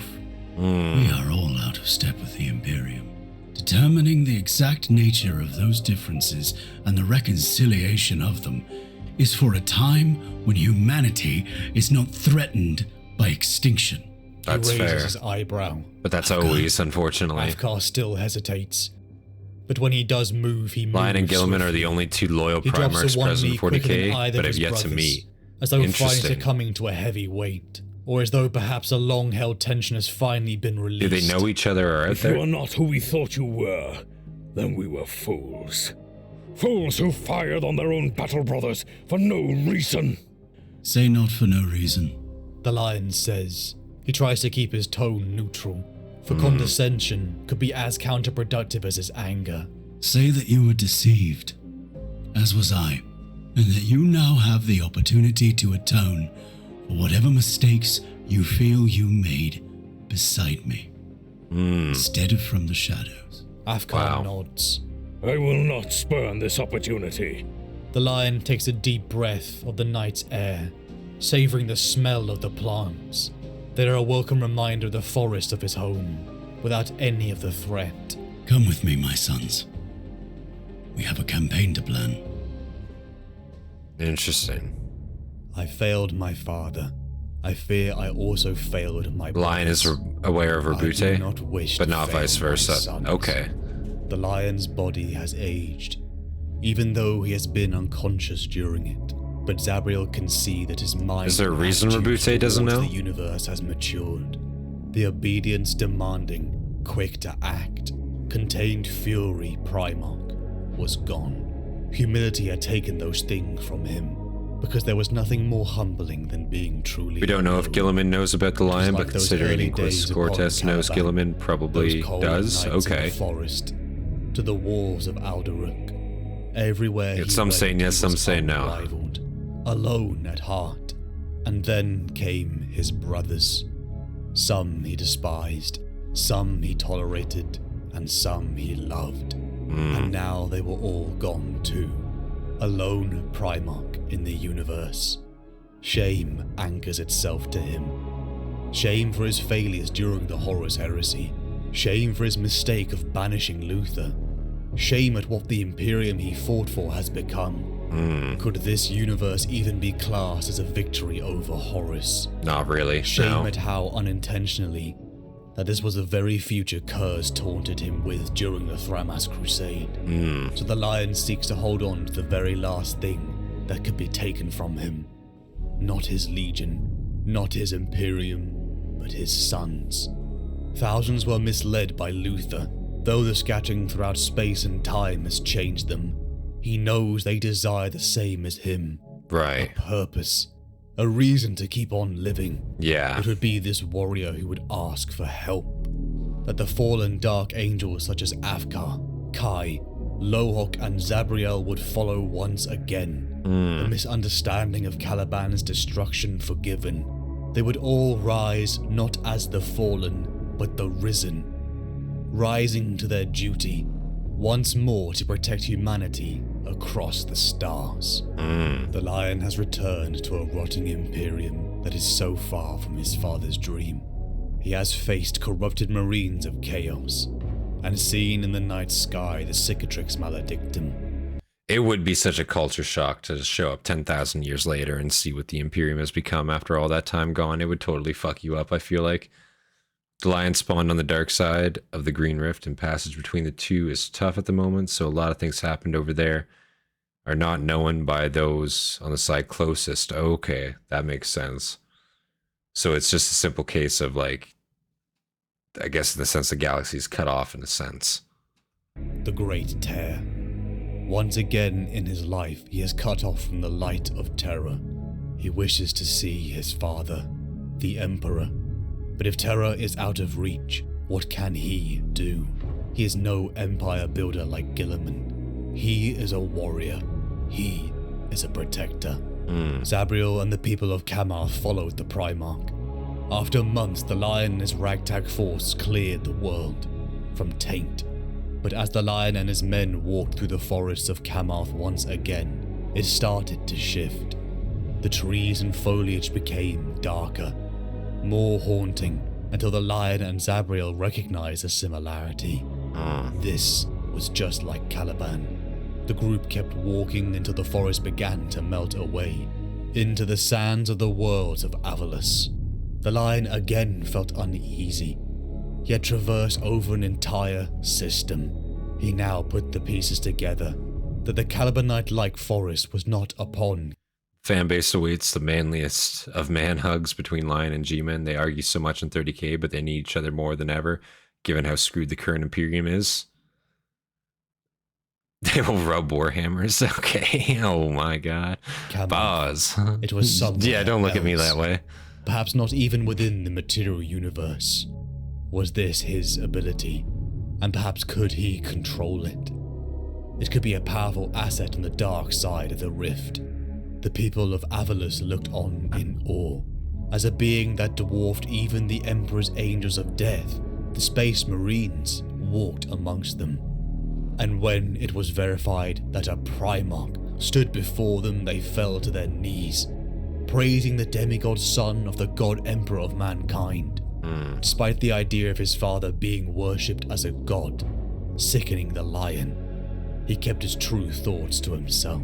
Interesting. The people of Avalus began to cheer. Tears rolled down their cheeks as a living myth had come to save them. They offered up their service and lives to the son of the Emperor before them. But the Lion refused. I will not rule. My only intention is to clear the stars of the filth that preys on humanity. Will you grant me command of your forces, so that I may do this? He was no lord, but an ally. Amongst furnishings not large That's an enough interesting, for a like, Primarch, difference. The Lion sat awkwardly. It began with a few survivors, and now a handful of his sons had returned to the fold. But the situation on the dark side of the rift meant that not just Kamarth and Avalus, but thousands of worlds were possibly isolated and fending off the darkness. He would not rule, but he knew his very presence could be a rallying point. For in this age he was a living, walking myth, a son of the God Emperor. Literally. Despite how uncomfortable that made him. Yeah. It would begin with an astropathic blare to the galaxy. That would be super uncomfortable, Lion especially had if that's not the returned. facade that From you've the taken on. void, ships with corrupted silhouettes made their way towards Avalus. Another victim for the 10,000 Eyes Chaos Warband. The same monsters who had once ravaged Kamarth. Arraying the Imperial fleet before the renegade Hastati's vessels, the Lion saw he was outnumbered and outgunned. Anything less than a Primarch's capabilities gave the Imperials a sliver of hope. This time, a monster walked into a trap set by the Lion. The Imperial fleet sprung forth, using asteroid cover and overlapping vectors of fire to split and take on the enemy vessels one Makes me want to play Battlefleet 2 hearing this, not gonna lie. 10,000 eyes they were losing. Wow. So they became desperate. Reckless enemy teleportations flared upon the Lion's bridge. The Lord of the Fur stepped down from his seat. His new sword Guy just got lightning boarded like 6 times. And charged at the Chaos Terminators upon his vessel. His prowess was not what it once was. His body was aged. He had to plan and fight with more precision and care, lest he be overwhelmed. The Lion fought the Marines infused by chaos, so he used that against them. The power of the Blood God was invigorating, but their fury blinded them to tactical decisions.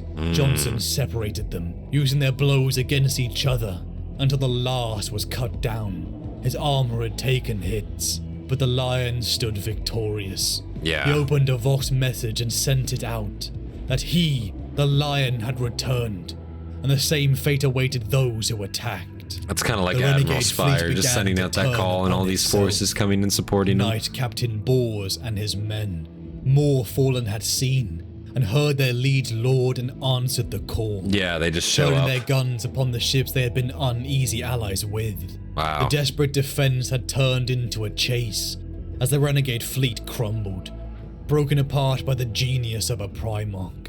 The dark side of the rift once again felt the power of a son of the Emperor. The Lion had been victorious, but this was a temporary reprieve, and the 10,000 eyes would return. De-armored, the Lion sat in meditation, attempting to clear his mind. His mind was beyond human, a genius handcrafted by the Emperor to lead humanity across the stars. He could do almost anything. Almost except anything. clear his mind. True. It was almost impossible to switch off, to not think of his life. I assume with everything that he's experienced in his life, everything that's gone on, he's meditating deeply right now, but I assume that doesn't ever go away. The things that he's seen and the things that he's done. Also the vast stresses of what is going on right now with what he has to deal with too, because he is just in constant battle as we speak. So yeah, I assume, you know, you never turn your head off at that point. Caliban, the Crusade, the Heresy, Luther and the now modern Imperium. He'd barely had time to reconcile all these things. He concentrated on his breathing, pushing the memories from his mind, until he opened his eyes, once again looking upon the Calibanite forest. Within a structure that seemed out of place, the Lion found the emaciated king again. The one from the lake. He was wounded, gaunt, and circled by 4 dark creatures. Blood trickled from the being the Lion suspected was a manifestation of his father, the Emperor. Damn. The hollow look from the gaunt king unnerved the Lion. The figure did not even truly look at him. He had not asked the right question, the Lion thought. Damn. He tried to gain the figure's attention, but again the shadows rose, attempting to swarm the king. The Lion stepped back, his vision clouding as it faded back into the material universe. Following the fleet engagement, more of the fallen were drawn to the rumors of the Lion's return. The Lion descended down from his ship rampart, marching forward to an array of fallen Dark Angels. The expression on their faces one of contempt and hesitation. They asked if he had come to kill them. Such a direct accusation that never would have been spoken out loud in the Legion of 10,000 years before. Yeah. One that would have been met with a swift reaction. But the Lion pressed down that urge. The Imperium had changed. His sons had changed. He had changed. Yeah. The Imperium is by all accounts gravely flawed. Yes. But many of the people within it bear no responsibility for that. They are beset on all sides by ravening Xenos.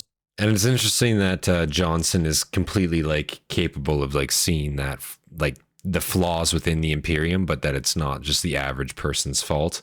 and that you can't really blame them for it. And even like the Astartes within his own legion, like at this point, you know, they've been trained, they've been brought up in a lot different ways. There's not many people left, not many Astartes Space Marines left from when he was actually around, right? So yeah, even the way like the whole culture has changed, you know, it makes sense, but he can't really act brashly against that because it really is not their fault either.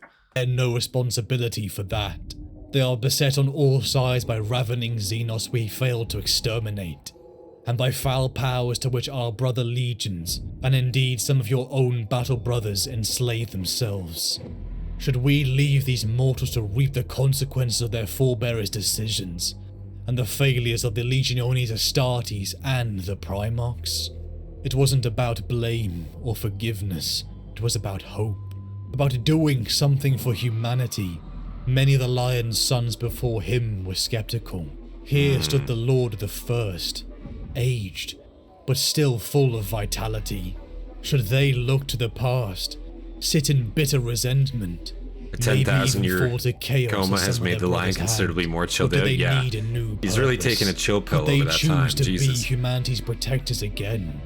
The fallen angels of the First pledged themselves to fight alongside their Lord, to be his ally. But in the wake of this moment, when the Lion felt a piece of the life he had had before return, the news came in.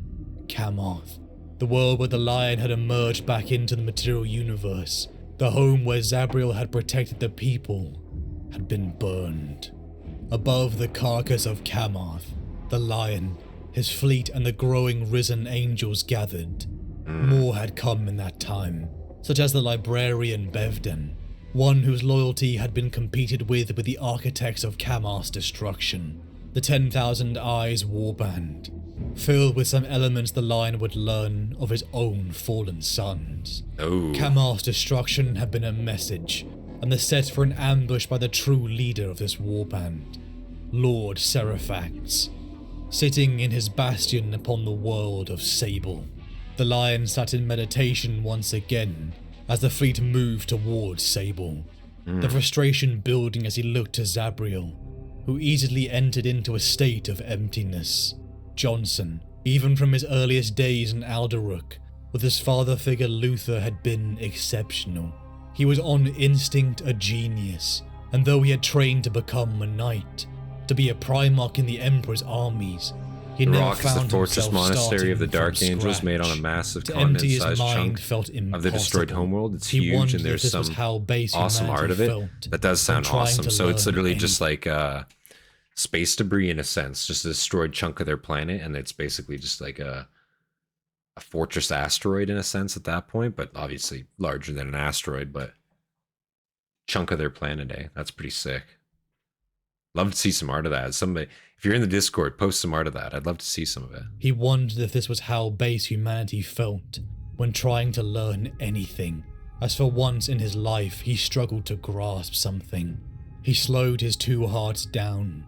He matched the breathing of Zabriel and pictured the Calibanite forest realm, its winding path that allowed him to travel worlds, to return to the universe after 10,000 years.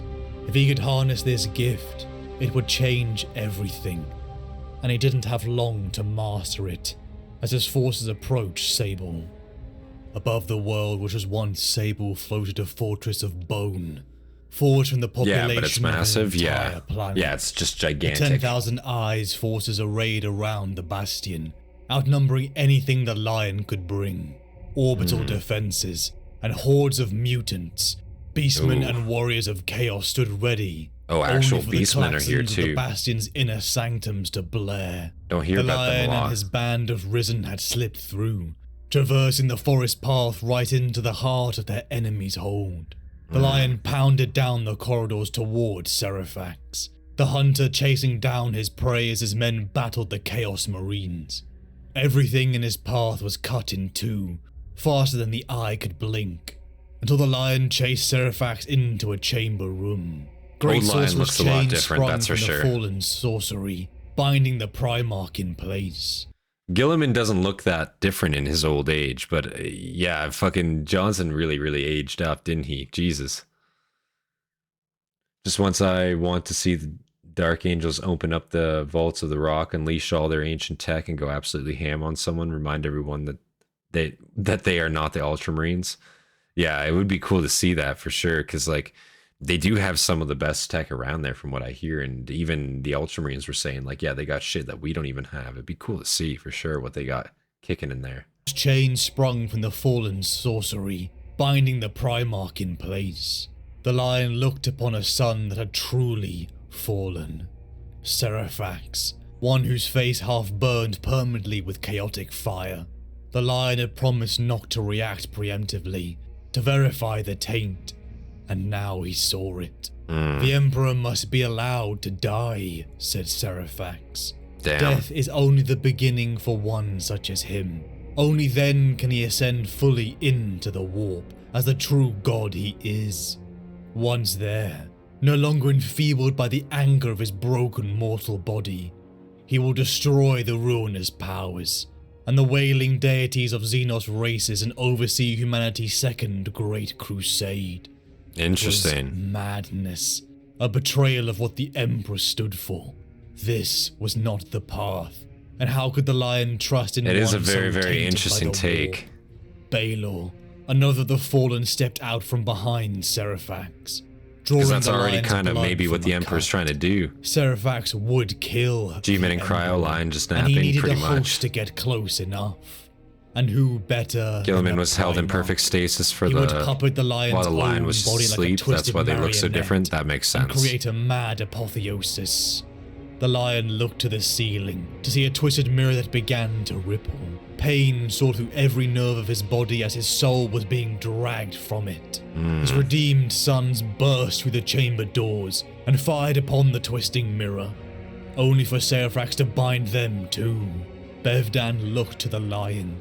There was so much more the two had to say, so many words yet not spoken, so many failures each had to forgive, but that would never come to pass. Bevdan made the choice and overloaded his psychic power, emulating himself to buy the Lion a relief. The Lion broke his chain and lunged at Seraphax, slicing his staff and pinning him to the ground. Damn. The Lion roared at the sorcerer to release his sons. Baelor, follower of Seraphax and fallen Dark Angel, looked on in awe. Never would he have believed the Lion El Jonson he knew would hesitate. Not the Lion of old, would have sacrificed his soldiers for the mission. The hesitation of the Lion allowed Seraphax to bind him again. The sorcerer cackled in victory until Baelor slipped his dagger into Seraphax's gut. Damn. The fallen sorcerer spluttered and withered away, the mirror sorcery broken, and the runes and glyphs of chaos fading. The 10,000 eyes in Seraphax had been defeated, scattered to the depths of space. The Lion was victorious. The redeemed and the Lion rose to their feet and gathered around Baelor. The Lion asked why. Why did he betray his master? He was no longer Seraphax. Not really. My brother held on to himself for so long, but when I heard him speak and saw how he had been altered, I knew he was gone. Yeah, and like, again, the physical changes too. That's the thing about chaos. Like the physical changes are very, very hard to ignore. And like, if someone's getting corrupted in that way, affected in that way, yeah, it's not even just the way they talk, but you know some bad jujus about them, like they can't be trusted for sure. Like, yeah, definitely made the right choice there, even though he maybe was his master. And it's sad to see Dark Angels, fallen Dark Angels, corrupted Dark Angels go down this path, and now Jonson has to deal with it. Sucks to see. And you protected my brothers from him. That is not the Lion who attacked Caliban. Baelor had turned from the corruption. He had seen his brothers, seen his Lord Primarch, and had chosen them. But Chaos's roots had run too deep. The Lion felt a sting in his heart. He didn't want to see more of his sons die. He was not that man who attacked Caliban. Not anymore. He was a protector, not the Emperor's annihilator. Wow. Baelor looked up to his lord and asked for a soldier's death. and honor the lion couldn't refuse. The lion cleaved his son's head from his shoulders, his heart steeled, but yet wreathed in the sorrow as he did so. Wow. The lion stood in the ashes of victory. He The did stark kind of ask for it, realization like that his literally road ask ahead for it, would so be it kind of makes difficult. sense. His return was And a he- flare in the night He sky, did do some bad shit, drawing so... allies and enemies to its light. But it was a journey he would not face alone. With the redeemed by his side, he would build, spread a web of protection that reached as far as he could, a shield for humanity, all under the protection of the Lion, Lord of the First, son of the Emperor, Primarch of the Dark Angels.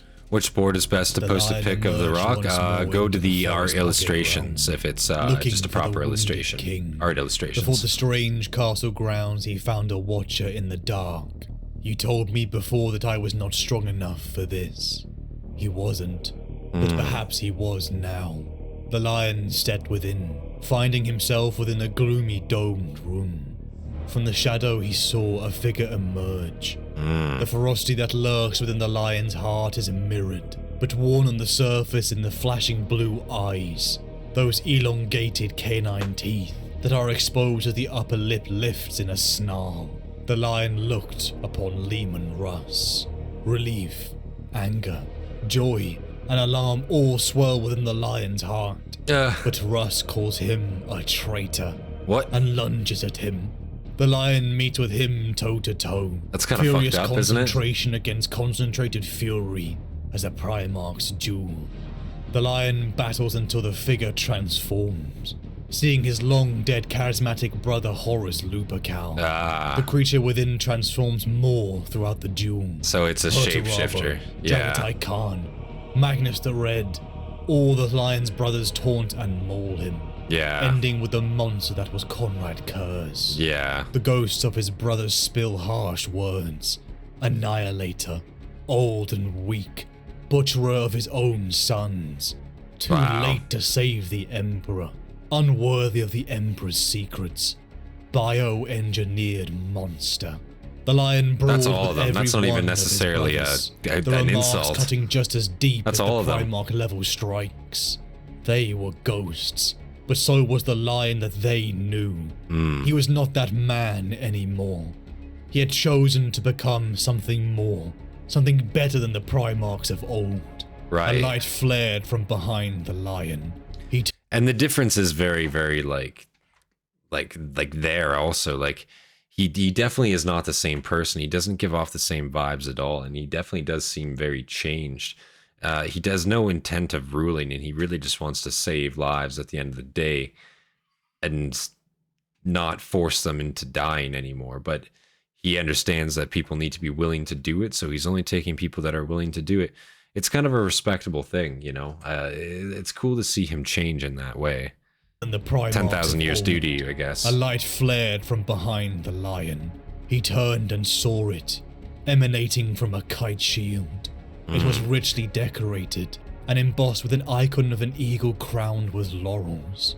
He reached out and touched it. His mind expanded to a perspective beyond his own, the galaxy. Humanity and Xenos upon millions of worlds. He saw life from the macro down to the organisms, all connected in a web of power whose perception caused pain to his soul. Damn. This was the mind of his father. This was how the Emperor saw the universe. Oh. It was incredible and haunting. I The bet. lion snapped back to himself, looking upon the Emperor's shield in his grip. He lunged forward and pinned the warp facade Night Haunter beneath the shield, the energy of the martyr of mankind within eviscerating the creature from existence. Perhaps he was Conrad all Kurz those was the things wrong the guy to creature show him. accused him of.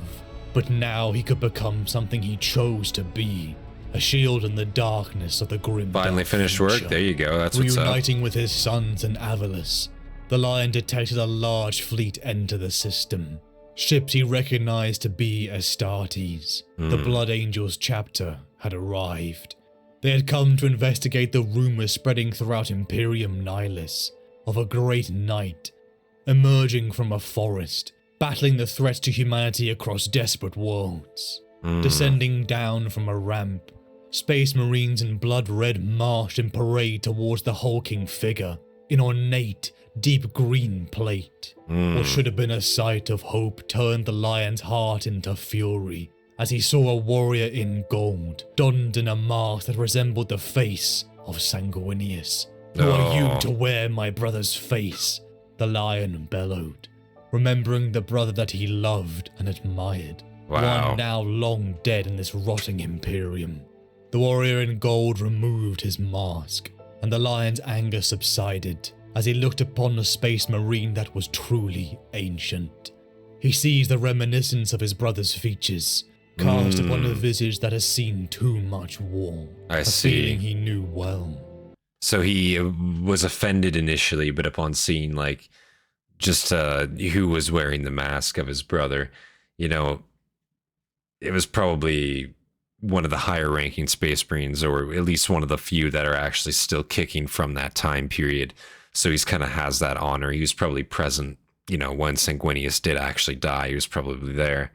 So I'm sure they can relate to it on that. I'm sure it is really no offense, you know, and I'm sure once he realizes that, he won't take offense.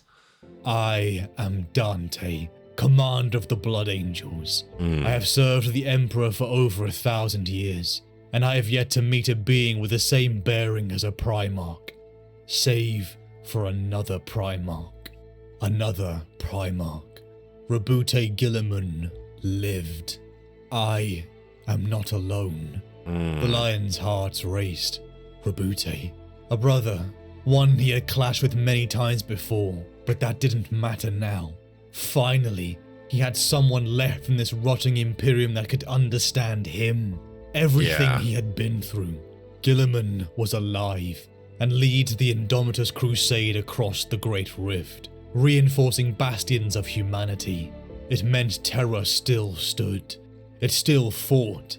It meant the Emperor still lived too. Yeah, and I guess The you would have Lion no accepted idea. Dante and the Blood Angels, and the news they brought with them. Dante's of a great evil 1500 amassing plus in the years old. Somnium Okay, so he's stars, not a call terribly being answered by the old, chapters but of the he's been Unforgiven, around. The modern Dark Angels. They were in Commander danger. Dante got to meet The both Lion living gathered his Primarchs. That's kind of redeemed crazy. angels and joined the Blood Angels' fleet to his as they roared towards the Yeah, he doesn't know Somnium wearing those stars. death masks He is had to pay made a the death vow. Oh my god. He doesn't know wearing the death masks is to pay homage to the angel. Yeah, he wouldn't know. He hasn't been around long enough. Well, he's been around a long time, but he hasn't been around in a modern time to know what the symbolism of that is. So yeah, it makes sense. But yeah, once he finds out what it's about, I'm sure he probably would not take offense to it. Only person still alive from the Great Crusade and Heresy is Bjorn, the Fell-handed, a dreadnought from the Space Wolves. Oh, okay, so a dreadnought. Injured Astartes placed into a dreadnought still around. Interesting. Failed my father. I also failed my brothers. I do not wish to fail my sons. He would not fail those who shared his blood and called themselves the Sons of the Lion. A pact sealed in Baelor's blood, a memory he had to honor. The Lion, the Redeemed and the Blood Angels arrived in the system, finding the chapters of the Unforgiven, in the heart of a trap set by Abaddon the Despoiler. Oh, great. And Vashtor the Archiphane, Demon of Chaos. The Wormwood, a twisted marionette reforging of the broken pieces of Caliban, hosted a foul ritual, desecrating rituals and blood splattered across its surface. A corrupted pseudo-planet that felt the wrath of the Unforgiven chapters as they threw themselves upon the Black Legion, World Eaters and demonic forces. A cacophony of violence had shifted as from the warp of Chapter Master Dante's 1500 years old, has only talked to Sanguinius physically. Blood coalesced as the demon Primarch Angmar Mentally, broke into the Sanguinius material died universe. 8,500 years Azrael, before he was even alive. Grand Yeah. Master of the Dark Yeah, Angels held so the he's just been Imperial around. forces together. But such was the tide and ferocity of chaos, the lines began to buckle, until a Voxcom blared across the entire Unforgiven line. Dante, Lord Commander of Imperium Nihilus, declared that they bring aid. Your Gene Father has returned. The Lion has returned. It was as if time stood still. For thousands of warriors, their heart beat like drums as the magnanimity of those words sunk in. Azrael and his men turned to see amongst the fire and smoke an enormous figure emerge, a cloak billowing behind him. He carried an ornate sword and shield, and was clad in immaculate armor. Warriors of black and red swarmed behind him, as the Dark Angels felt their blood sing with heat. They looked upon the myth made manifest, and sunk to their knees. Their Primarch, Lion El Jonson. The lion looked over the swamp of blood and corpses, to look upon his fallen brother, the demon Primarch Angron. How far his tormented brother had fallen. The sight disgusted him. Yeah, this is gonna be rough here, and like, yeah, seeing Angron in demon form, like such an imposing figure, already was a very imposing Primarch, but Angron in demon form is fucking scary, man. Like, that's something you don't ever want to fuck with, that's for sure. God damn. The Red Angel howled and flew upon his demonic wings at the lion. The lion raised his shield and took the brunt of Angron's meteoric slashes. Concussive shockwaves blast from every hit as the duel began. The Knight of Caliban met the demon Primarch of Khorne, as a sea of green and black armor pushed Azrael against is the Dark Angels chapter master? Okay. For the lion, and the Emperor of the Sons of the Lion roared. The rampaging attacks of Angron were bone-shattering, Jonson doing everything he could to deflect and counterattack. The lion ducked, and weaved through the structures as he now recognized to his horror. It resembled that of Caliban. The lion and Angron exchanged more blows and wounds. The lion using the Emperor's shield to emit golden light, and reflecting the demon Primarch's titanic blows upon itself. The lion weaved more, building the fury of his brother to apocalyptic levels, something he had counted upon. The power of Angron grew, as blood poured for him. And you can't be killed either, Angron. Once they're a demon Primarch, you literally can't kill them. And scraping at the soul. All Call was around during the Horse Heresy. Melted into a red haze. As seemingly Angron alive made a and rumored to return. reckless charge, Jonson joined his twisted brother and dropped his defenses, taking the brunt of Angron's charge, but thrusting his blade deep into his brother's chest as they tumbled. The wounded monster looked up to see the bloodied Lord of the First rise. The lion loomed over Angron, armor bloodied and dented. He gripped the Emperor's shield with both hands and gave Angron no time to react. With a roar, Lion El Jonson brought the glowing edges of his shield down upon the demon Primarch's head, driving it through the bridge of Angron's nose with such a force that it embedded itself in the metal surface beneath. The lion banished his brother back into the warp. There it is. Through the forest walk, the lion returns to the fleet. The machinations of Vashdor had not been foiled, but the lion had saved his sons. Within the halls of the rock, the Dark Angel's fortress monastery, the remains of Alderac. Before the chapters of the Unforgiven and the Redeemed, the Lion stood. The Gene Sons of the Lion were reunited. The tensions of the Hunters and those they have hunted for 10 millennia was palpable. The great task of protecting humanity across the stars and bringing together his sons into one legion. So that was a great fight, I just want to say, from Jonson and Angron, and I thought that was pretty fucking sweet to hear. Fucking drove his shield straight through his head. That was pretty fucking sick. But again, demon Primarch, so you know, you can banish him, but you can't really kill him in that sense. So yeah, that's, you know, cool to see, but you know, it's only for survival because he's just going to be back. So remains a difficult path, but the lion in his heart knows there is no more space for failure. He will not fail his father. He will not fail his brothers. He will not fail his sons. He will not rule, but he will lead those who choose to follow. For the Imperium, for the Emperor, for the Lion. Lion El Jonson maintains 2 personal sanctum within the Dark Angel's colossal battle fortress. For one is a grand and austere chamber of vaulted ceilings and fluttering banners in the upper levels of the rock. Stoic honor guards of robe and hooded Dark Angels stand to watch in this echoing space whenever the Primarch is in attendance, looking on as honor guard while he receives petitions from Imperial commanders and plans grand strategy on the holomap dais, carved from a solid block of black marble that sits. You can perma-kill demons, but requires specific weapons or spells, like G-Man wields the Emperor's sword, which can do it? Okay. But not the Emperor's shield, apparently. Didn't think of that, I guess. Didn't think that far ahead. Ranking members of the Inner Circle. Even they must complete the enigmatic rite of the Veiled Door before this inner sanctum is revealed to them, and are typically permitted entry only by the Lion's explicit invitation. The secret sanctum lies deep within the rock, and takes the form of a series of interlinked stone chambers, where shadows creep, and a thin mist crawls over the ground.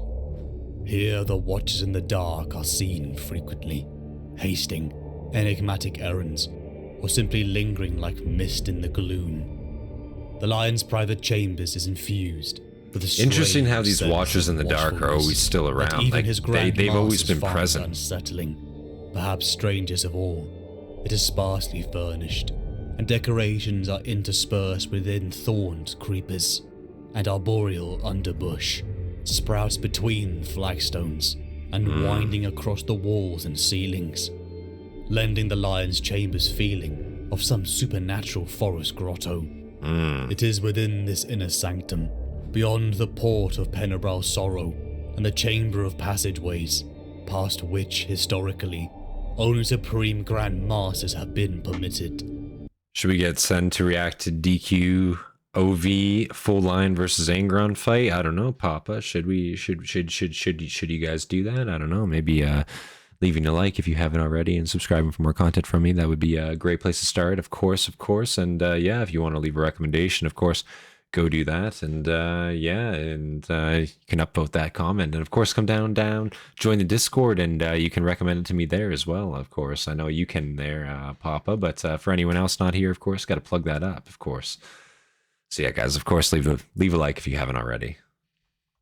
That the Lion holds as true counsels. Here he meets with Azrael, Ezekiel, Belial, and others, only those close to an equal footing as ever they will be permitted. Matters of the greatest and most secretive import are discussed. Things are spoken of that may alter the course of the Dark Angels chapter forever. The Imperium of Man, on more than one occasion. Plug. Yeah, you gotta get that plug in, man. That's what it's knowing about. As they do, secrets fit to blast the souls of lesser men. It's all about those plugs when you can fit them. From these audiences, no, I often forget to plug. And visibly disturbed, at times, as they have waited for audience with their Primarch. Members of the Inner Circle have also heard the Lion speaking with other visitors. These hushed conversations are unintelligible, even to post-human senses, yet something is murmuring voices, and it causes a friction and unease when they are admitted to their Lord's presence. His mysterious conversational partners are nowhere to be seen. The truth is that, though he talks and strategizes often with the masters of the Inner Circle, Angron versus G-Man might not go well. No, I think Angron would probably win that one, I'll be real. For the majority of the maybe Dark not, though. It's hard to say. Success. It's hard to say, because G-Man, I mean, technically he's got the sword. All he needs to do is get one in on him, and he's got him, right? So it's a risky fight for them both. Lion El Jonson model has multiple of them on it. Oh, shit. Yeah, I didn't realize there was a Lion El Jonson model, but I guess that makes sense if he's actually still alive and around. I'm going to have to take a look at that model. That sounds cool. On certain secret matters. For the majority of the Dark Angels and their successors. Like, he looks like a cool character. I totally get him. Mysterious warriors in dark-hued armor that appeared shortly after the return of the Lion. They heed no battle plans and regard no counsel, but wield huge greatsword of ancient Calibanite design in the defense of important figures of the Unforgiven chapters. That the identity of these companions remains secret is sure to vex many of the Inner Circle, for the Dark Angels strive to unravel almost as many secrets as they themselves keep. Whispers surround their Primarch. But if the Lion knows who hides underneath the blackened hoods and helmets of the companions, he is not saying. Despite their suspicion, the aid of these enigmatic knights lent to the Unforgiven raises them beyond reproach. Their skill and great sword of ancient Calibanite design in the defense of important figures of the Unforgiven chapters. What was that? The identity of these companions remains secret.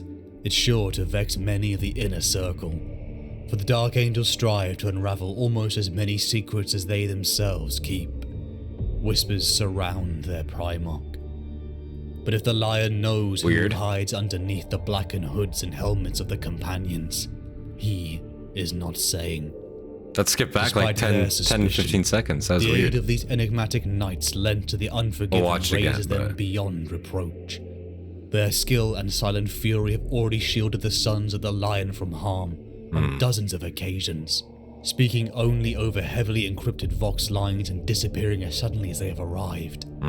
For those who fight alongside these inner circle companions, their vow of silence lends them to an eerie air, as only the whine of power armor servos and the crunch of blades carving through bone accompanies their brutal performance. Even should one be wounded or fall in battle, they will not cry out. The escape of Luther is also one subject kept close. That's pretty metal, I'm not gonna lie. That fugitive's grim cell lies just beyond the Lion's suit of chambers, and at times the Primarch stands within, eyes closed, breathing slowly, as though listening for the echoes of the one who has spent so many centuries clawing at his walls. His true feelings on the matter he has even kept from the Supreme Grand Master Azrael. But what is certain is that the Lion gives no outward sign of concern.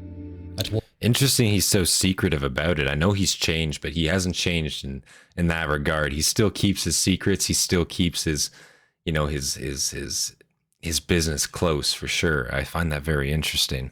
That at least in that regard, he has not changed. He's still very hushed about stuff. And those Watchers, man, I guess they just, I guess they're just around, and he kind of just accepts their input, I suppose, which is kind of strange. You think he'd be more suspicious of it, I guess. What dark secrets either Luther or the remaining Fallen might reveal, he does not fear any reprise from the Imperium. But yet in those very chambers, as he thinks upon the man who raised him, his mind wanders. The father and son who failed each other. Could the bond forged in the forest of Caliban be remade? And if he, the Lion, could find a dutiful path towards forgiveness, who was he to deny that right to the man he'd once trusted above all others? Luther. Their fates were intertwined, and one day they will meet again. Wow, guys. That was Lion El Jonson 40K lore by TheAmberKing. I think the rest there is just, it looks like, yeah, Patreon. So I appreciate that. Wow, guys, I thought that was fantastic. That was an awesome one to check out. And yeah, wow, long one for sure, but I will say that was great to see. I really liked the different rat fights with Conrad Kurzer. That was awesome to see just how much he ratted around, just how much like effort they put in to get him. I thought that was really cool to see. And also the character himself. I can kind of understand where people kind of like love and hate him at the same time. Personally, I think he's one of the better Primarchs. I think after all that, I think my opinion on him, not a bad guy for overall, all said and done. You know, there's definitely worse guys out there. Does he make mistakes? Yes, but whenever, excuse me. Excuse me there. Whenever he has made a mistake, he's usually pretty quick to acknowledge it from what we saw, which immediately puts him standard-wise like higher than most others, because most others aren't willing to acknowledge when they are wrong, what they have done wrong, or, you know, they're just not willing to acknowledge it, or at least if they are, it's not in a good amount of time. Whenever we saw Jonson make a mistake, it was usually a very, very quick, like, I fucked up, you know what I mean? I shouldn't have done that. That was a goof. So it's at least respectable, at least for sure. But yes, big shout out to everybody who showed up for the stream. I appreciate you guys as always. Big shout out to all of our members, all of our new members as well. I appreciate you guys. Come on down, join the Discord if you guys haven't. Claim your Discord role, of course. And yeah, of course, leave a like, subscribe for more content from me, and leave your recommendations, of course, down in the comments below. Yeah, guys, I appreciate it a lot. This is a fun stream to have with you guys. Caleb, you wanna show your martyr off here? Would you get done? Yeah, did you finish it off? Oh wow. Let's see here. Yeah, we got we get it right up take in there. Take a look at that finished martyr. It'll be just needs to be primed, painted, painted, everything, the whole 9 yards. Yeah. Whole 9 yards. That's a nice looking model, I gotta say. Gun turret moves as well. But yeah, you were slaving away on that while I was streaming there, so that was good to see. So yeah, guys, I appreciate it. Thank you guys for tuning in. And yeah, if you enjoyed, leave a like, subscribe for more content from me, leave your recommendations down in the comments below. Without any further delay, guys, this has been Centurion, and I will see you guys over on the next one. Peace, guys.